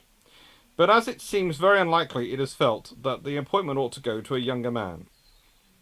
A strange anomaly, this. A man too old to command in peace, but young enough for war. And yet natural enough in the case of perhaps the greatest fighting man who ever held the highest rank in the modern British Navy. Known to his officers and men throughout his command of the then famous Harwich force in the First World War, and to many for all the rest of his life as Com.T, from the rank of Commodore of the torpedo boat destroyers in which he began the war, he was the beau ideal of the salt horse, as the Navy calls officers who seek and repeatedly hold commands at sea, rather than administrative positions ashore. He also came during the war to be nicknamed, at least by the press, the stormy petrel of the Navy. From his knack of being not only in the midst of almost every scrap with the enemy, but often responsible for starting it. Indeed, it came to be said of him that whenever gunfire was heard in North Sea, he was sure to be somewhere about. To this there was one sad exception. Through no fault of his own, in spite of his efforts to get there, almost in defiance of orders, he was not at Jutland. Had he been so, it was, and still is, the opinion of many, that their battle might have been a very different outcome. For starters, if anyone was going to disobey Beatty and actually help, and had actually a force which was trained for night fighting, it was Tyrwhitte. Like Nelson, Reginald Tyrwhitte was the son, and, like him, the fifth son, of an English parsonage. His family was of Lincolnshire and more remotely of Northumbrian origin. Far up among the grey-green fells of Cockadell on the northern border lie the twin hamlets of High and Never Tret, from which its various branches trace their name, though in an altered spelling. From the morrow of the Norman conquest onwards, occasional documents give us glimpses, dim at first, of knights and landholders bearing that name. In the early 14th century, they are found possessed of lands in Lincolnshire, as well as of their border patrimony. And in the middle of that century, a younger son took these Lincolnshire lands at Kettleby as his portion, while his elder brother's stock stayed in Northumberland, and in due course died out. These turrets of Kettleby included a knight of the body to Henry V, who fought at Agincourt, another stalwart warrior knighted by Henry VII on the victorious field of Stoke, and an early Tudor vice-admiral. Then in their turn, they too became extinct in a direct male line through the 17th century, and the Kettleby passed to other hands, though Reginald's father preserved or resurrected its memory in the name he gave to the house which he built in Banbury Road, Oxford, and which Reginald himself was born and brought up. An Elizabethan younger grandson of the vice-admiral, however, had in the meantime acquired or inherited other lands at Scotter in the same county, to which his son added the manor of Canneringham. 4 generations later, again, the senior branch of this line likewise came to an end with Thomas Tyrwhitte, a genial and careless person, who alternated between spending a month at his manor house consuming a pipe of port in entertaining his neighbours, and a year of travel. Eventually he sold Cammering to the then Duke of Marlborough and died unmarried in Paris in 1755. From his younger brother, Robert, however, a cleric of some eminence, a canon of Windsor, a canon of Residency of St. Paul's and rector of St. James's, Westminster, as well as of Kensington, there descended a numerous progeny of clergymen, scholars, and naval and military officers, in particular from his fifth son John, who entered the navy and was Reginald's great-grandfather. Great-great-grandfather. John's eldest son, Thomas, 1765 to 1811, acquired a baronetcy and estates in Shropshire and Derbyshire. From him were descended in the third generation the brothers Raymond, Hugh, and Leonard, of whom a little more will be heard hereafter. His third son, Richard, had as eldest of his 7 sons Robert, a barrister and magistrate who married a lady of the eminent St. John family, and in consequence called his 2 elder sons Richard St. John and Bucamp St. John's respectively. With this latter Richard, who in 1858 became vicar of St. Mary Magdalene at Oxford, we come to the substantial parsonage where 12 years later Reginald Tyrwhitte was born. The Reverend Richard was a clergyman of broad and cultured outlook, possessed both literary gifts and outdoor tastes. Was these last which descended in marked degree to his youngest son, while the others were distributed among his older children. By his first marriage with a Yorkshire country gentleman's daughter, who died 15 months later in childbirth, he had one son, Walter, who became a painter of some distinction. 2 years later he married again, choosing a friend of his first wife, Caroline, the youngest daughter of John York of Brawley Hall in West Riding. By her he had 4 sons and 2 daughters. Cecil, who entered the church, spent 3 years of missionary in Zanzibar, returned home, and in 1911 became rector of Barton Westwood in Oxfordshire. Alice, Catherine, Kitty, who became a Roman Catholic in 1900 and entered the convent of St. Mary's Priory at Princehall near Rugby 3 years later. Hugh, who emigrated to Australia at the age of 18 and became a sheep farmer. Bucamp, who became an Oxford solicitor, and a twin sister, Frances Mary, Polly, and finally Reginald York, born on 10th of May 1870. There could in fact hardly have been a more typically English ancestry than this for a naval officer destined to rise to the top of the tree. A junior branch of an ancient family, landed and professional but never ennobled, contributing its sons to the church, the law and services, and the universities, and more importantly, the comfortable and cultured vicarage of a well-connected clergyman. According to his sister Polly, the boy was much beloved by all the household. Nurse, cook, for whom he would sometimes carry buckets of coal to the kitchen and basement, groom and housemates, as well as by his brothers and sisters. In those days, the neighbouring Port Meadow was often flooded, and Reggie liked to row on the floods, sometimes taking maids or the cook or the nursemaid with him as passengers. On one such occasion, they met a boy who touched his cap and explained to the maids that he had recently pulled Reggie out of deep water into which he had tumbled, whereupon Reggie, seizing the opportunity to reward him in what to his childish manner seemed a munificent manner, borrowed 6pence from one of them for the purpose. In due course, he was sent to an Oxford preparatory school, which later developed into the now well-known Dragon School.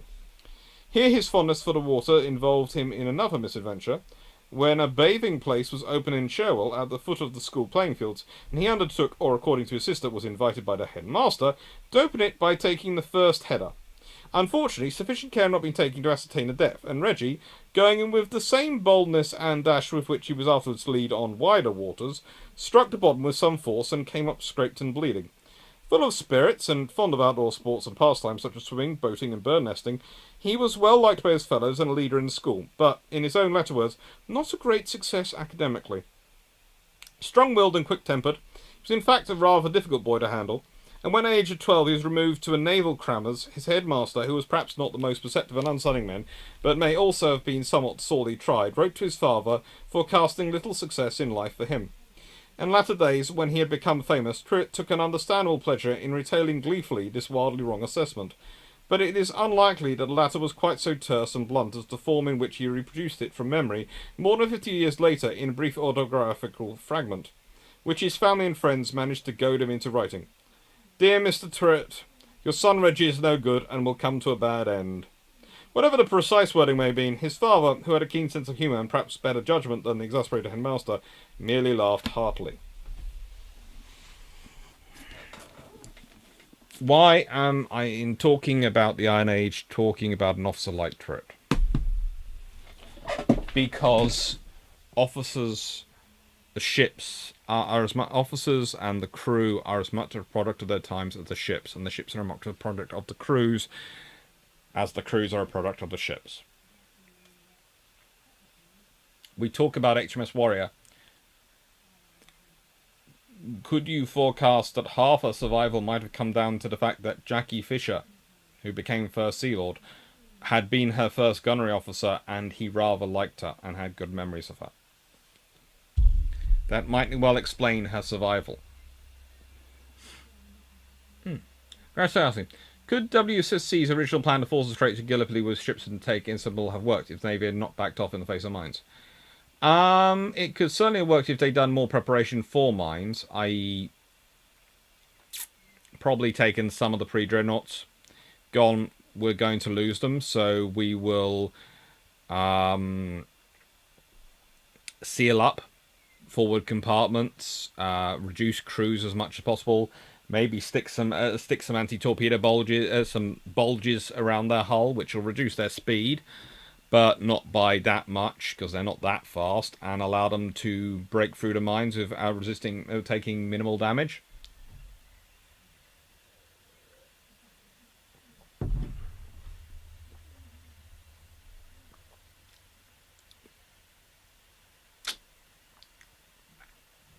Wasn't there a Churchill SN? I think possibly, I'm not sure. Let me check.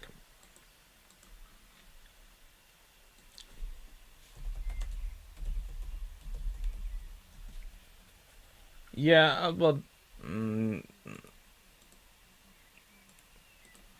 there was a Churchill a nuclear submarine, and there was a town-class destroyer, which was named HMS Churchill.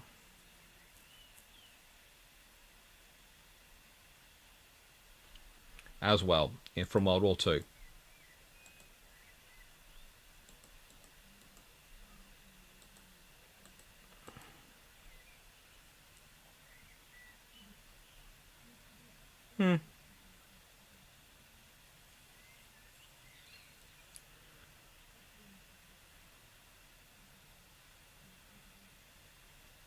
For sure, also, they need a book of all the ships the Royal Navy wanted but never got to capture from their counterparts. They'd have gone for that if they wanted it. Well, there's lots of the ships they would have wanted to capture. Calgazman, rehumaning on pedestal. I stick a bit to Machiavelli. Expect the worst, thus anything better comes as a pleasant surprise, and try to keep a straight face all the while. Consider how willing are British universities to hire foreign scholars? I mean, you do have to go through quite a visa process.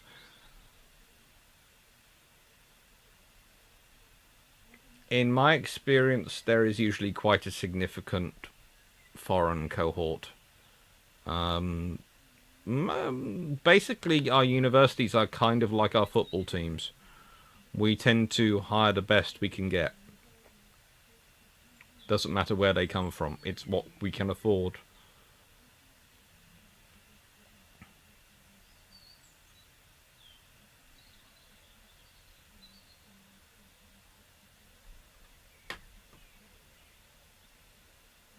Hi, Carl.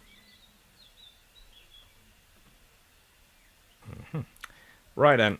So.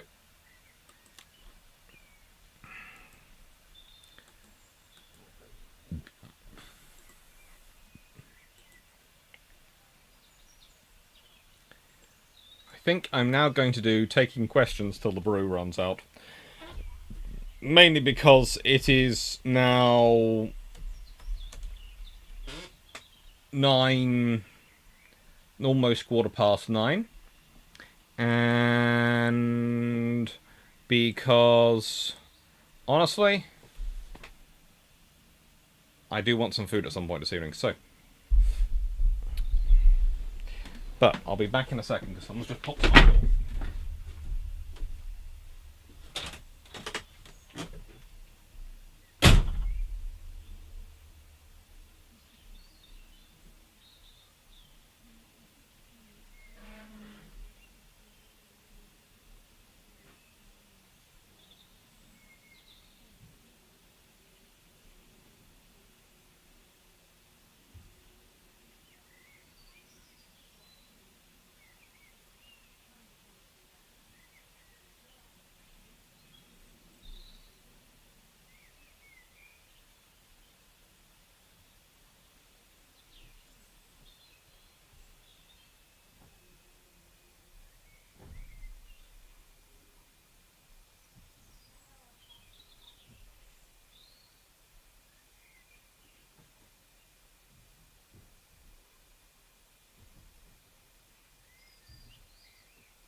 Ah.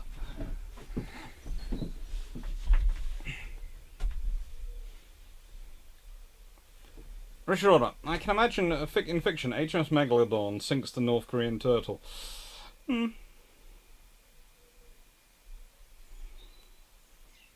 Carmen, the Tank Museum are already publishing 2 books by David Fletcher for £20 or £30. Are they worth buying? Yes. Fletcher books are usually very, very good.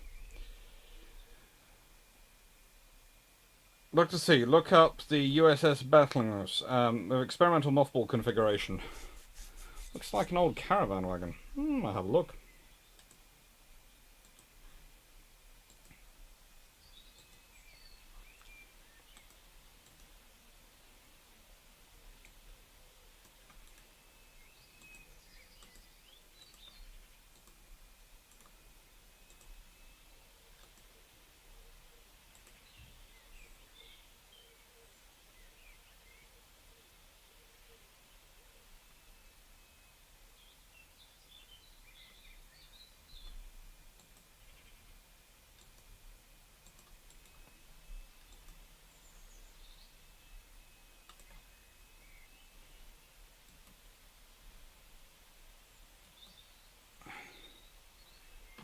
I have to admit, and this is going to sound very cruel coming from me, this does look rather interesting.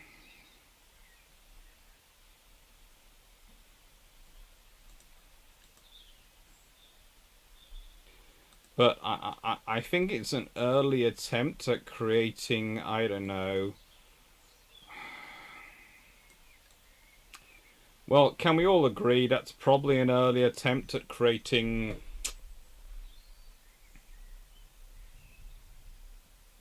some sort of flying carrier? I'm not quite sure if it's a shield-esque flying carrier, but certainly it's interesting if you consider they've taken...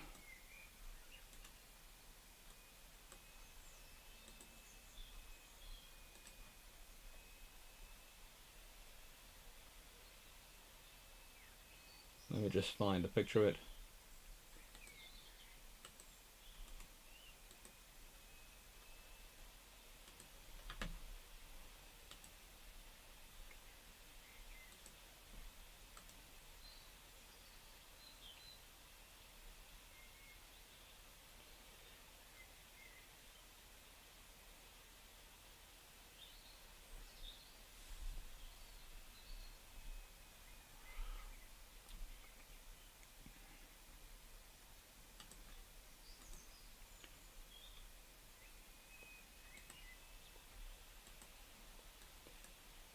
They've taken the ship, which is the one on the right.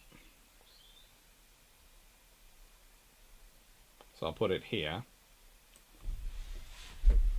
So they've taken... Hello. They have taken that ship and turned it into that. I'm presuming from some form of... Give me a second. I'm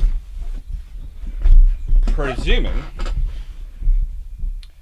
the idea was behind the mothballing, and this is just from a quick sort of looking at it and considering it, I'm presuming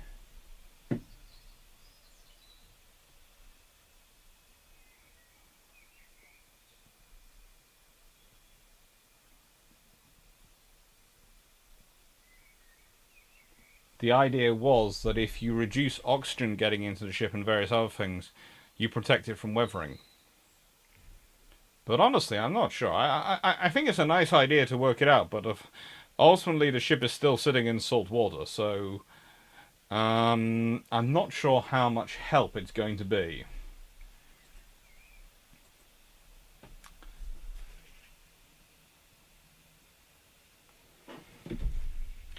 But I know it is for mothballing, but it does look like an attempt to turn the ship into an airship. Come on.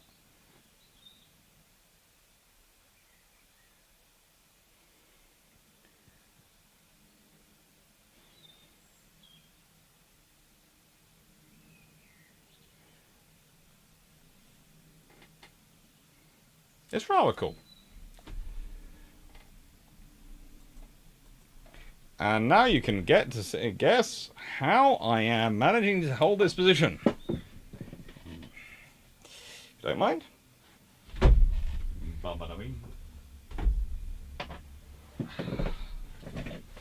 There we go. Oh.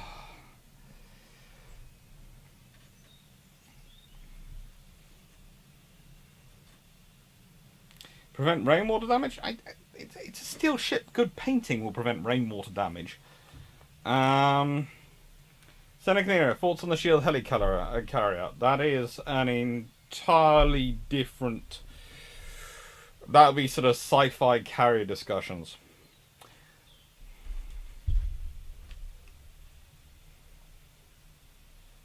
A slight overpressure inflates the fabric, and as you pump in the air, you can reduce vapor contact. I saw semi-temporary warehouses made by this technology. Yes, all true, but you reduce the vapor, that's good, but you're still in a saltwater environment. You don't know until you try. Carl Harmon, I do agree you don't know until you try, so it's a good thing they tried. It's given me something which I can laugh about for a long time. Calma, have you got the Haynes book on the Lynx helicopter and Lancaster bomber? I think I've got the one on the Lynx. I don't think I've got one on the Lancaster.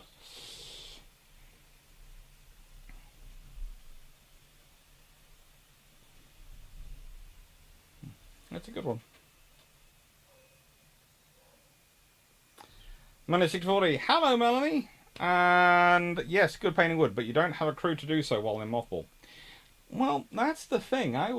It depends on your sort of mothballing, your level of your ships. I would always try and have at least a core crew somewhere around to do a check on them.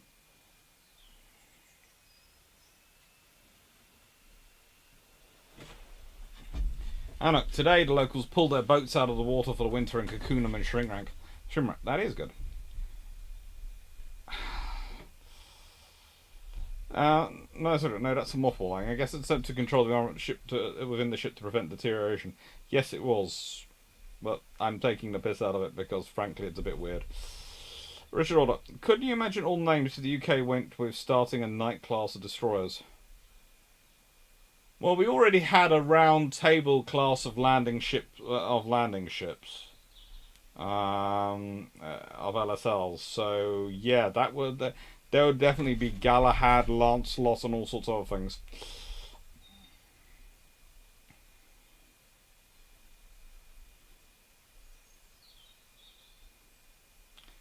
Come on, I will do. I do occasionally pop into the works. I have to admit, I'm not doing that much at the moment because I'm.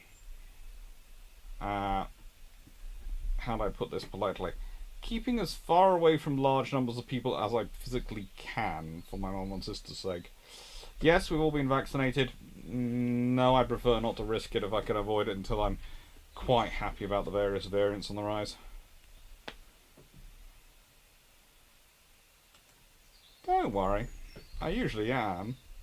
The thing about it is, because I'm British, people often don't pick up on the sarcasm till they're drawn in.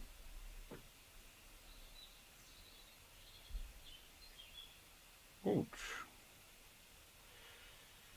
Let's go to that.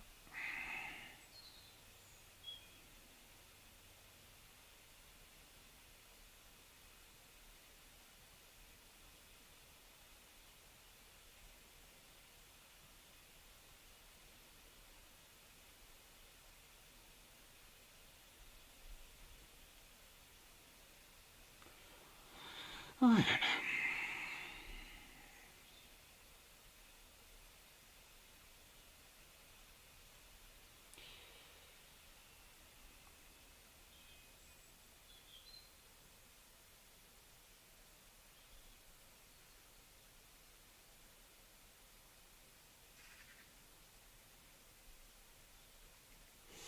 Ah, that's fun.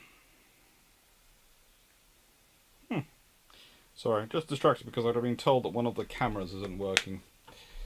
As you all know, as you'll probably remember, we had lots of attempts at break-ins some while back, and so we've installed various cameras, and one of the ones at the front has decided not to work.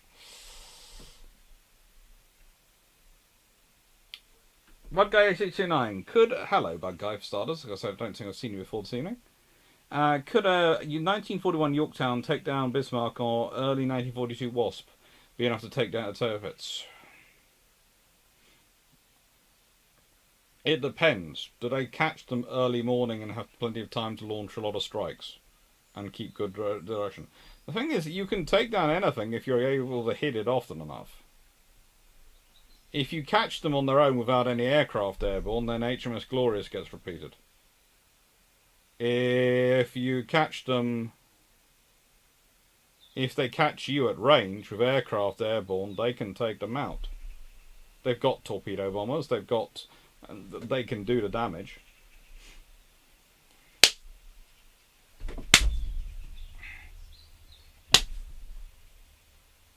Sorry. A couple of mosquitoes decided to come in. I will do, Carl.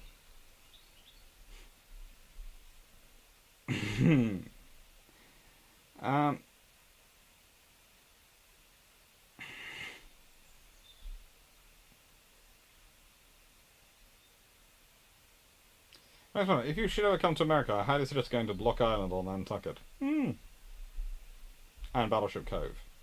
Well, Battleship Cove is always fun. It always sounds fun. So anyway, how useful would the old Iron Clads be in World War I if Fisher didn't cull them?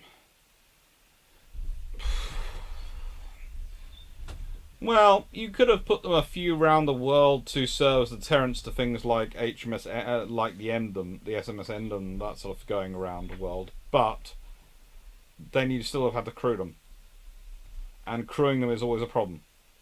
So the thing is, having a ship is lovely, having extra ships is lovely, but you have to crew them as well. You could use them as mine-clearing ships in Gallipoli, I suppose. as with Darius Rousey said. But, I'm going working on sketches of my Buford class ALHD, trying to be more professional about it. Gee, my brother gave me flack after I sent him pics from the new book. Well, the Norman Freeman books are good for giving you ideas of how to do the drawings. Them and the lovely books like British Warships in World War II and that sort of thing. Nice. Yeah, my sleep schedule's gotten all out of whack. I'm sorry to hear that. Hope you're okay. Darius Rousey, you could use them. Yeah, to answer that one. Oh, I had one of those make me up at 5 a.m. this morning. Yeah, mosquitoes are not fun. Carl goes, Reagent Living Dead. Actually, if and when optionally manned naval vessels, i.e. drones, became numerous, one could name them after the undeads. Don't give the Royal Navy any ideas. We're sitting there going, we're waiting for the XXLU,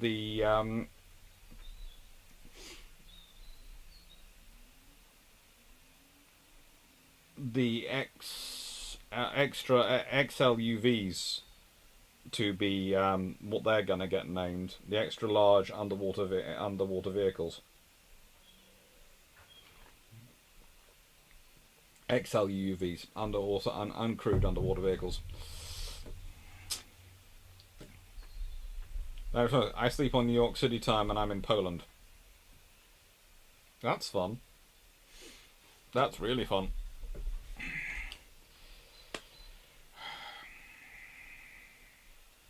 I'm not being rude. I'm thinking about tea. Unfortunately, the only person who has ever knowingly ordered a takeaway for me correctly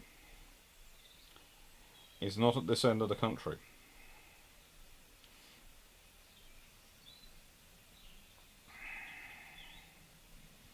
So, if I want a takeaway, I have to make sure I order it myself. And I have a feeling, as it's Sunday night, that there's only one place open.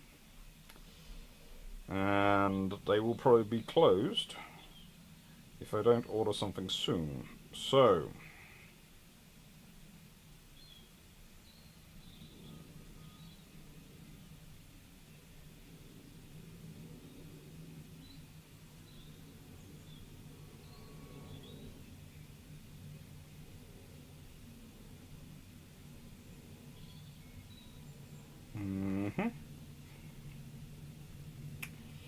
so that's going to be an apple and grapefruit bag, and that's going to be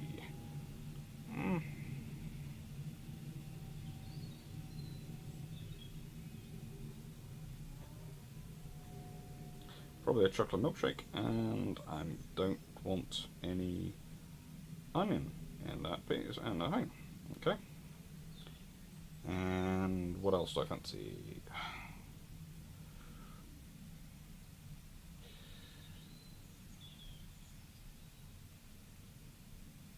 Let's see. What is the XLUVs? Extra large undersea, uncrewed undersea vehicles. The new, no, honestly, not an SSK because it's uncrewed that the Royal Navy is getting. They are pretty interesting little vessels, and they're basically the Royal Navy's answer to, nuclear subs keep getting bigger. How are we going to deal with inshore waters? And we don't want to start buying diesel subs because that will make us look bad and give someone to give competition to our SSN program, which could be bad with the Treasury. So we're going to buy uncrewed versions of diesel subs because that's the only way you can give them the range that they're talking about. How about you make them nuclear powered, and no one wants to do that. No one wants to do that.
Graham, do you think that the Type 83 might turn into a quasi-capital ship? Quite possibly. Quite possibly. They already are, let's be honest. And once you're going to a general purpose destroyer slash, probably going to be, we are probably talking 12 to 14,000 tons worth of ship. They're going to be big and powerful. And we don't have as many carriers as we used to. We don't have as many capital ships, and you need capital ships. Especially when our carrier has gone to the size it has got to, because of the size of the aircraft on it. Because that's what's caused aircraft carriers to grow in size, the size of aircraft you want to fit on. Because aircraft carriers are a product of the amount of hangar space you need. Hangar space is a product of the amount of aircraft you want to carry and the size of those aircraft. So that's what dictates your aircraft carrier size. Once you've got less carriers and they're bigger, you then need something else, or you need more of an intermediary. Because at one point, Britain had 4 aviation ships, Ocean and the Invincible class, so 4 ships. Now we've got 2. So they can only be in half as many places in the world at any time. And you've got a lot less defense in depth.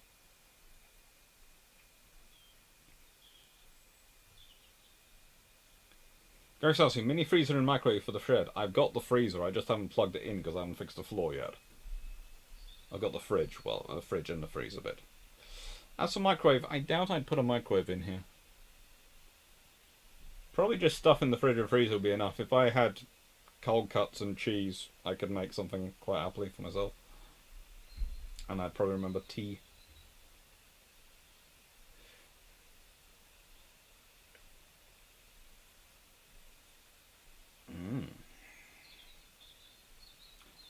Reference, reading a book on the investigation loss of HMS Captain, I've already come to the conclusion that public opinion should have no role in building a procurement.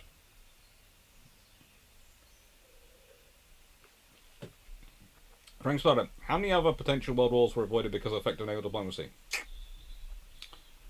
Well, considering Britain and Japan almost kicked off twice, 1939 and 1940, you can say that was stopped a couple of years, happening a couple of years earlier. There's a few. There's a good few.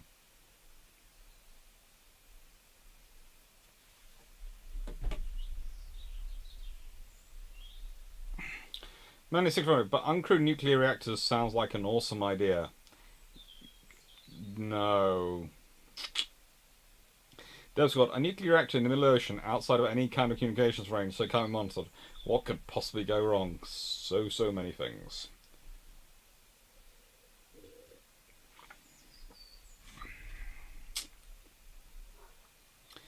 There are a few uncrewed reactors in space for that matter. Yes.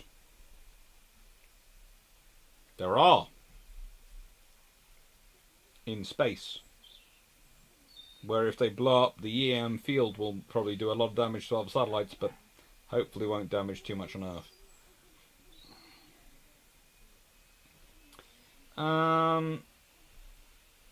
Carmen, opinion on the XL UUVs being called the Poseidon class? Poseidon class? No, we're already naming the P8s of the Poseidons. If they're named anything, they'll be named after fish. They'll probably be called S-class or something like that.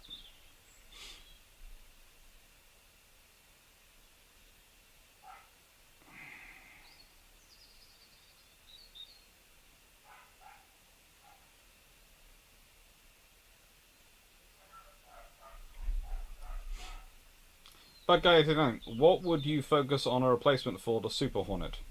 Major surface compartment or the Virginia class? It's got to be the surface compartment.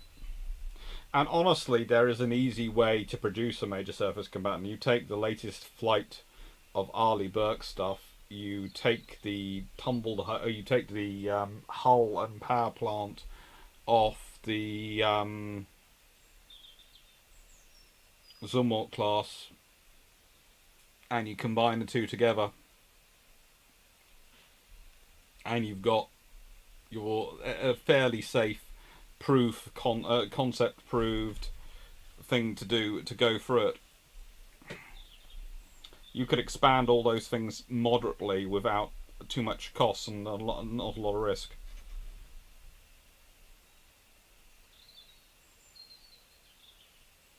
Miles Mikowski, hello. Single-engine aircraft did significant damage to the ships of Pearl Harbor. You had very little damage to turrets. Was turrets really that much tougher? Not really, but if you consider what is turrets, what are they having to hit turrets with? They're having to hit turrets with bombs, because trying to get torpedoes into the area with turrets is freaking difficult because she's in a fjord. Also, there's a lot more air defence, and at no point does the Royal Navy concentrate 6 carriers to go in there. So, you know, she gets a reputation more thanks to geography than anything else. Rapid Razorback. If you burn down the Home Office and only have time to save 5 books, what gets saved? I jump on the fire. No. I would grab as many as I could. There are books which aren't in here because they're in a safest place in my house.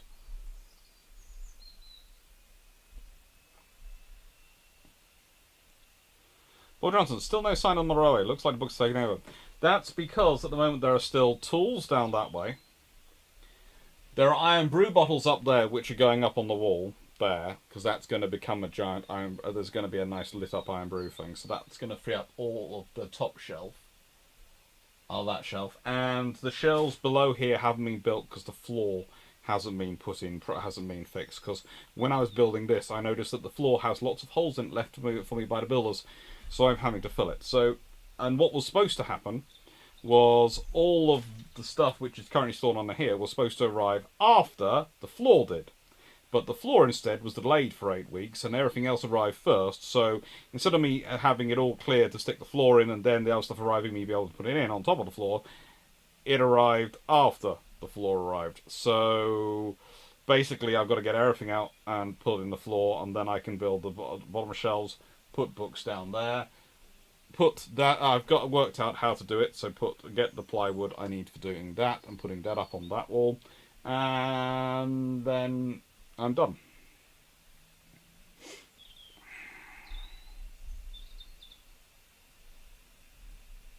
And then I have space for the railway.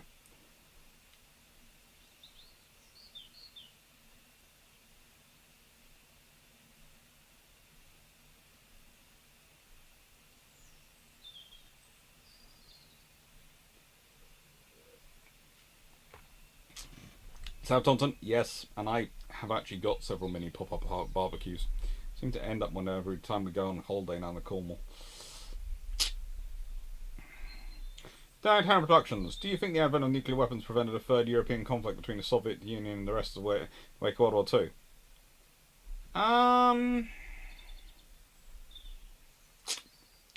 Certainly it created it provided breathing room and created a risk factor. But really, the other thing that created the problems was the logistics. Honestly, the Soviet logistics was at the end of their tether, and without the Allied supplies of lorries especially, they would have been in a lot of trouble getting to Berlin. That was about where the Soviets stopped, was about where their logistics line crumbled to a halt. And that was the reason why the Allies were largely able to get where they could.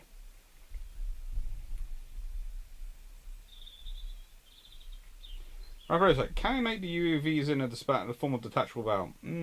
Doubtful, but we could make it so that they could attach onto the sides of the hulls. I wouldn't be surprised if you get to a point where a nuclear boat goes around the world with 2, 4 or 6, depending on the length of the nuclear boat, attached. 3 attached each side, and able to launch them off.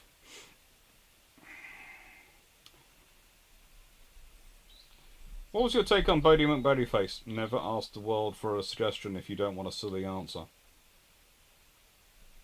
People like their comedy, and honestly, I'd have been tempted to go with it. Razorback, my bigger carrier allows bigger aircraft, which requires bigger carrier, which allows bigger aircraft, and on and on and on. Yep. There's an Iron Brew wine rack? No, it's going to be lit up Iron Brew bottles in a display. Frank Smarter, did you ever consider building your office like a ship or as a bridge? Tempting, But the reality is there's the space and the design and what you can practically do with it. And when you have window, door and window, there is a limitation to what you can do with it.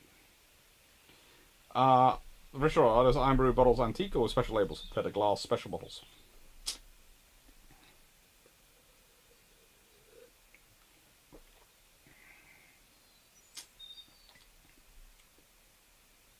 Don't worry, Blue Ship Butter.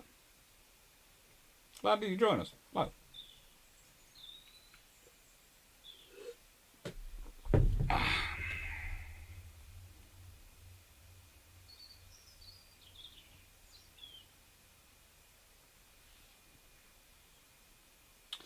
Now, my food's not expected to arrive till about 10 o'clock, so I will keep going till 10 o'clock. Roughly.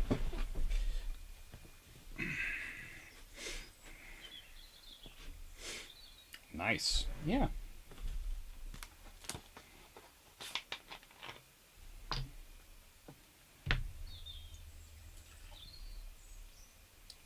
Derp Squad. The problem with boat face was that it was a ship, not a boat, and the Freudian slips would have been disastrous had it been named in light of this.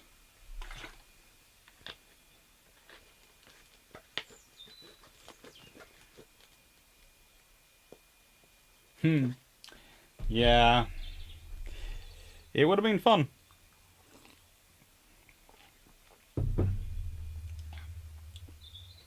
Customers, favourite book on the Victorian era Navy? Any nation? I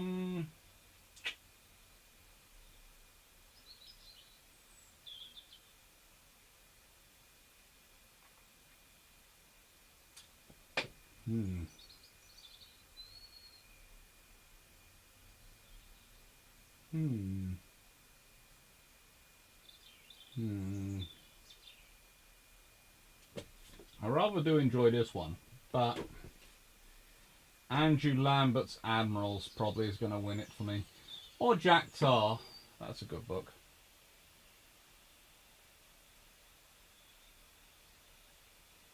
But Andrew Lambert's Admirals, it's hard to beat that book. It really is, in many respects.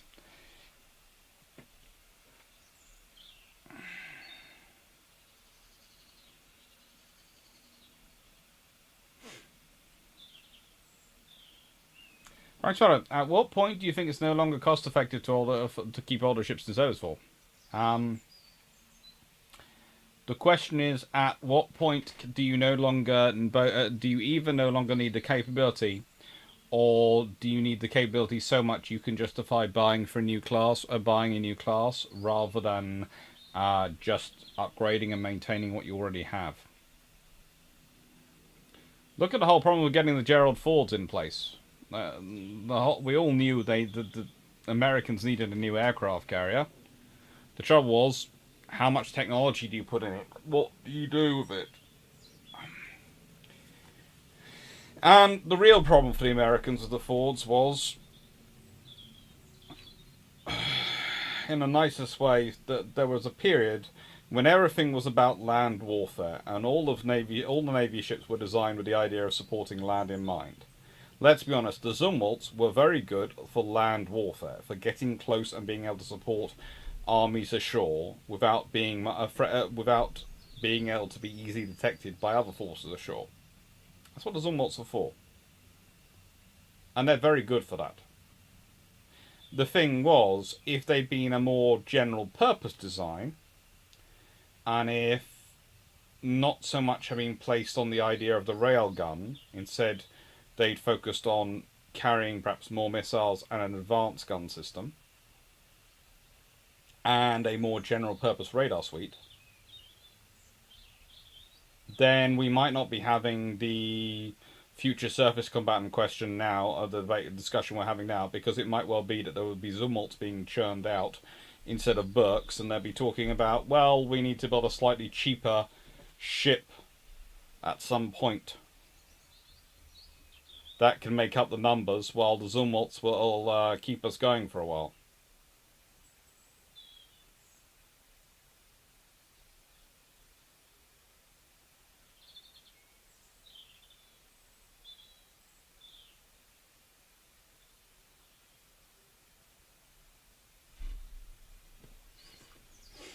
Frank's one. At what point? No, I'll answer the question. Rephrase it. I know water is denser than air, but I wonder if there's a point at which water pressure on the bow will break and you can accelerate. With all the advancements, we can only get so fast in a sub. That's why they're talking about supercavitation. And the idea is if you can put enough bubbles in the water, really, enough air around the submarine, you can speed it up and reduce its friction. So supercavitation is the thing you're looking at. And we've already got supercavitating torpedoes, which are capable of achieving a lot very fast. But getting an actual submarine to do supercavitation is an order of magnitude technologically beyond that.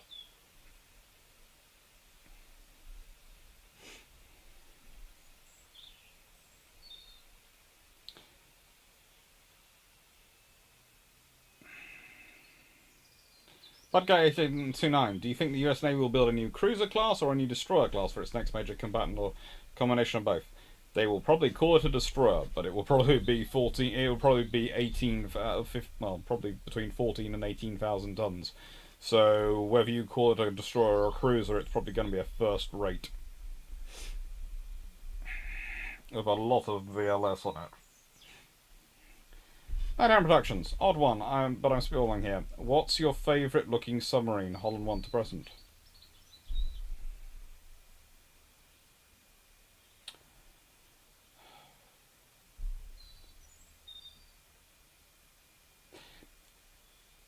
I have a lot of love for the Aquila class and for the Swiftsure class for some reason. Those are the two classes I tend to use pictures of when I have to. Well, where are you going? There you go. Nope, moth. You're not getting away. My books.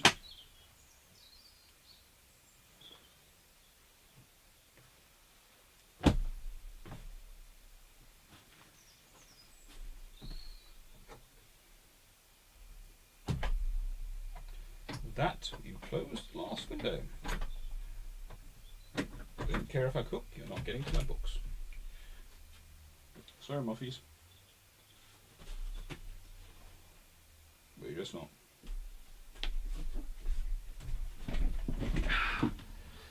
I don't know. Moths.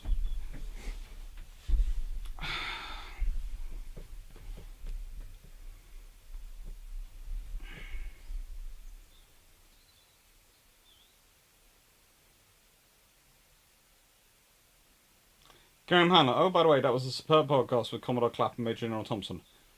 We're going to try it again at some point.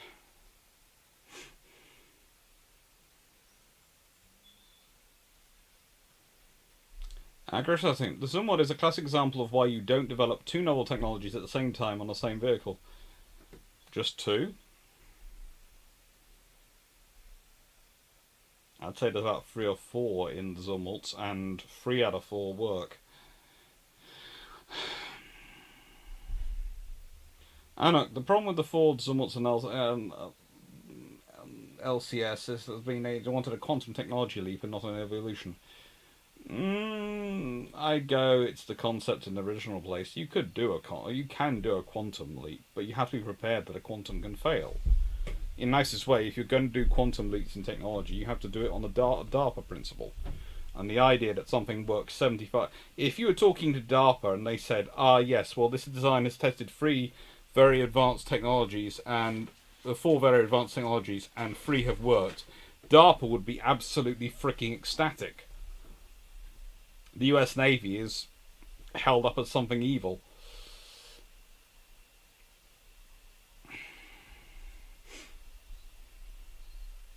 The idea that she carries a multi-denominational aircraft judges appeals to me.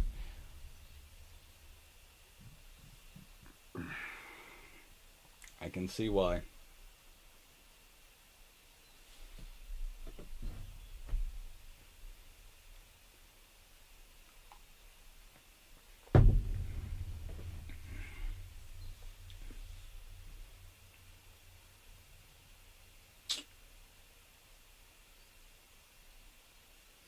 Paul Johnson, the US Marines keep asking for large caliber naval guns to support amphibious landings. Does this mean monitors might make a comeback?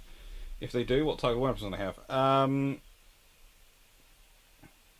If the US Marines are very lucky, then the US Navy starts looking at 8-inch guns. That's probably about it.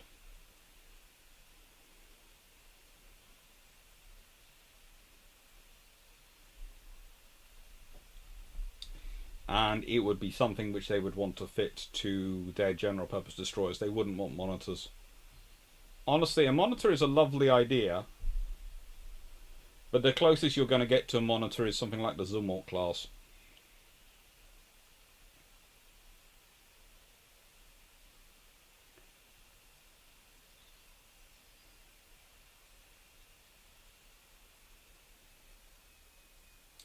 Yeah, because it depends on what the Australians and the Canadians do.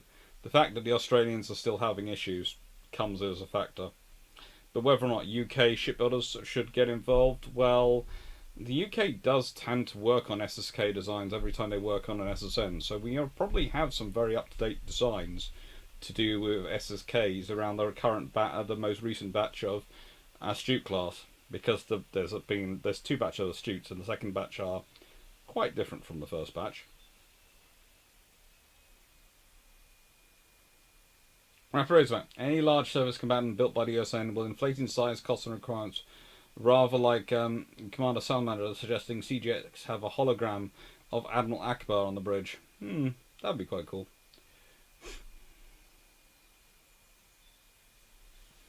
Coastal support of Marines. I have a feeling you're going to have a mixture of loitering drones and probably some guns, because yes, 8-inch guns would be very effective, but loitering drones will also be there.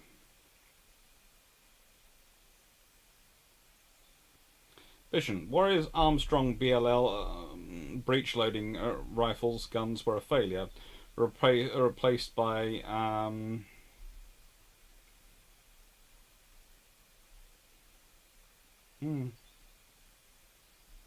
RML guns. To an extent, not really. It was not so much they were a failure, it was maintaining them. You had to learn a lot of things about alloys and saltwater protection. Vodka 8829. Our flag facilities have a number of missiles, the only difference between from modern destroyer and cruiser. Honestly, no one's built cruisers for a while. We're all building destroyers. They're all called destroyers, not cruisers. They should possibly be called cruisers. Type 83 from its description. General purpose large surface escort. That's a cruiser, but it will be called a destroyer. The new surface combatant, new large surface combatant, will be a general purpose large escort. That's a cruiser. Destroyer has always been for the last many years, air warfare general purpose, a general purpose escort, air warfare emphasized. They're going to be general purpose destroyers. They are going to be cruisers in all but name, but they are going to be destroyers.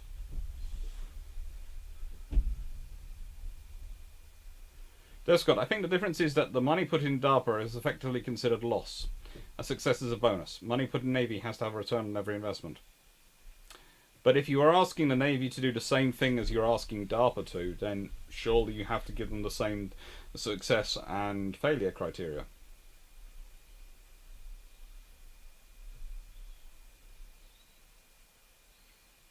Can't we just call the Zumwalts cruisers, frigates, or something other destroyers?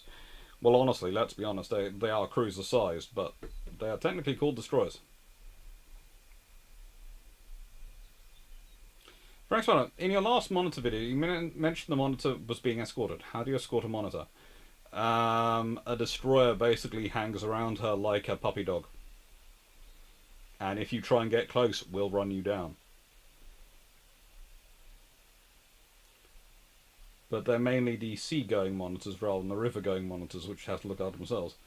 And I can't go for reed monitors, or for river-going nowadays, are like the Indonesian tank boat and the Finnish Patron Nemo in 120 automotor speedboats. Yep.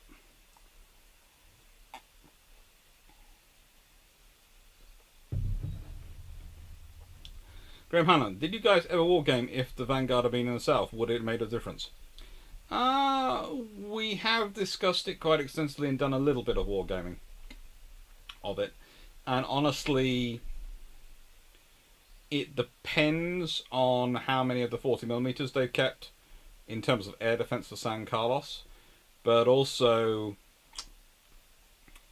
it depends in terms of the firepower they're able to bring to bear, because that's a lot of firepower the Marines and everyone can call upon.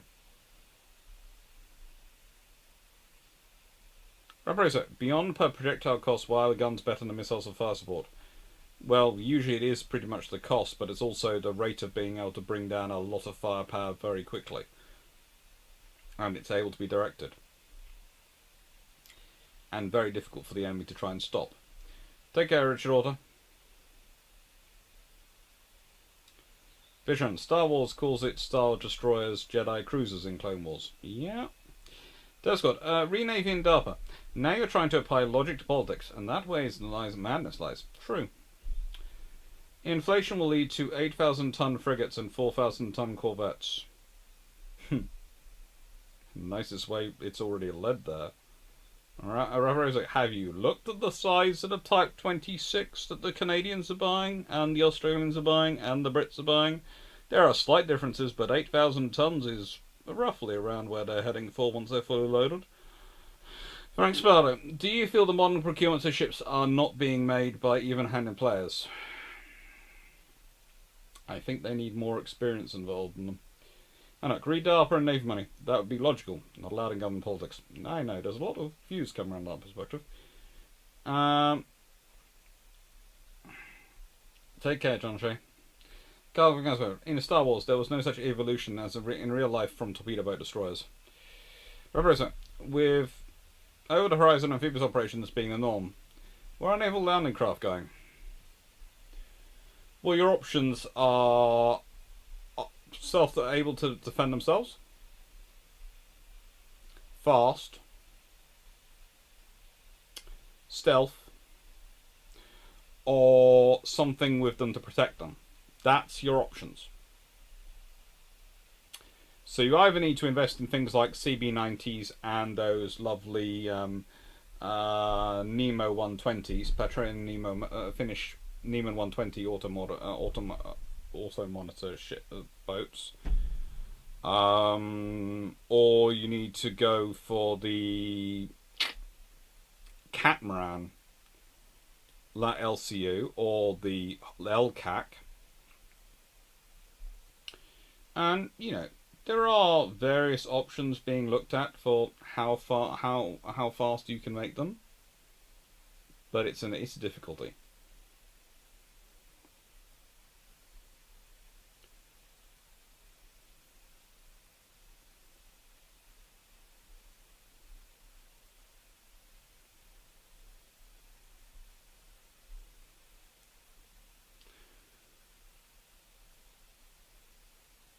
Bud Guy 89, what is the difference between a commercial grade warship and military grade warship? Well, that is on a spectrum, because some warships built to commercial grade are built entirely to commercial grade, i.e. that's the kind of compartmentalization, steel and fire, etc. prevention methods they have, and some are only slightly built to commercial standards in ways which will marginally make them cheaper, but otherwise are very, very military in naval standards. Nighthand Productions. Had Vanguard been around to go south, the bombs got deployed against Coventry, Exocets deployed against Sheffield. Could the bombs deployed against Coventry, Exocets deployed against Sheffield, have penetrated the armoured hull, bridge and turrets? Well, Exocets only work if you're out on the open ocean, which Vanguard probably wouldn't have been that often. She'd have been from San Carlos and inside the fjords. She wouldn't have been on picket duty. She would have been behind the defensive lines. And as for the bombs, she's very armoured, so dumb bombs versus her. And she has a lot of firepower. So she has a lot of 40mm and probably sea slug. So they might not want to get that close to her to be in the bomb range, because the 40mm would shoot them up.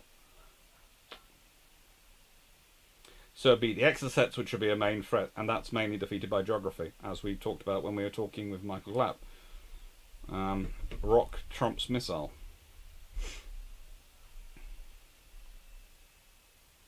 Frank Spanner, are Zubas any good? They're useful.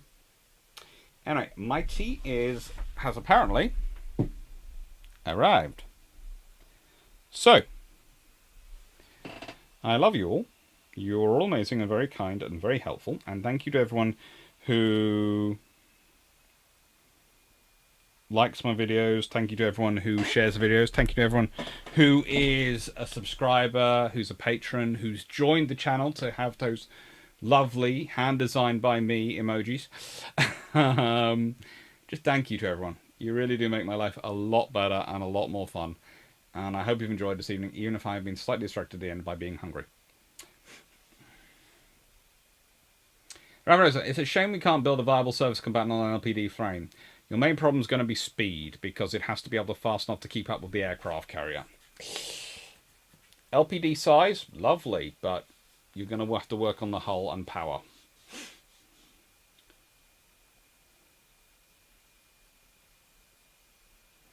Take care, Graham Hammond. Is modern tech... Frank Spider, do warships have insurance? Nope. Pardon me. Is modern tech not overtaking the basic? We still need actual hulls to... well, taken also done around ground. The thing is, if you have only 6 ships, they can only be in 6 places at once. And the odds are 2 of those will be in refit, so they won't be available for operations. 2 will be either in training or returning from operations, in which case you don't really want to send them, so that means you have 2 available. So 6 hulls transfers into being 2 places at once. That's not that great. That's the reality of most military equipment. If you want to have tanks available, if you want to have any of these things available, eventually you need multiples of it to guarantee what's available. So you have to decide what you need available at any one point, and you then need to start multiplying on the factors of refit, maintenance, potential damage during exercise and training, or just in going around the sea if you're a navy, because salt water and oceans are pretty dangerous. So all those things are a problem. Descott, would they have had close-in weapon systems on by 1982? Might have done. It's doubtful, but they might have. They might have upgraded her with them. She might have even had a version of Seawolf fitted. You never know. Take care, Doc Alpha. Thank you, DGV40. Thank you, Graham Handler. Thank you, Budguy8829. Thank you, Dep Squad. And thank you, Eric Okan. And thank you, Greg Salsky, Anuk, Darius Radatsky, Trent Lenko. Thank you, everyone. Thank you, everyone. Rick Vassala, thank you. Rapidozak, thank you. What made the cut for next week? It'll be going live shortly. And the vote will be going there. Stafford Thompson, thank you. And take care. Pleasure. Anuk, good night. And Yankee Clipper, thank you. And thank you for joining us. Bijan, good night. And Paul Slavik, thank you. It's a pleasure. Matthias Slavik, thank you very much. Thank you, everyone, for being here. Thank you as ever to Sean Mack and for doing the lovely adminning this evening. Thank you to Blue Shirt Buddha and Richard, all my Richard, and what showed up? Someone else did as well.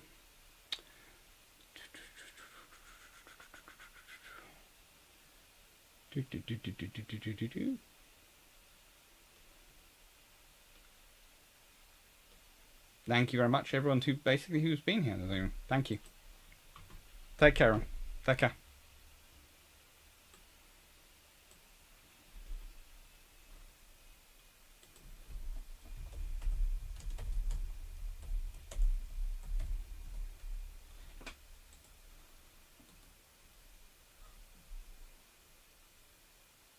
And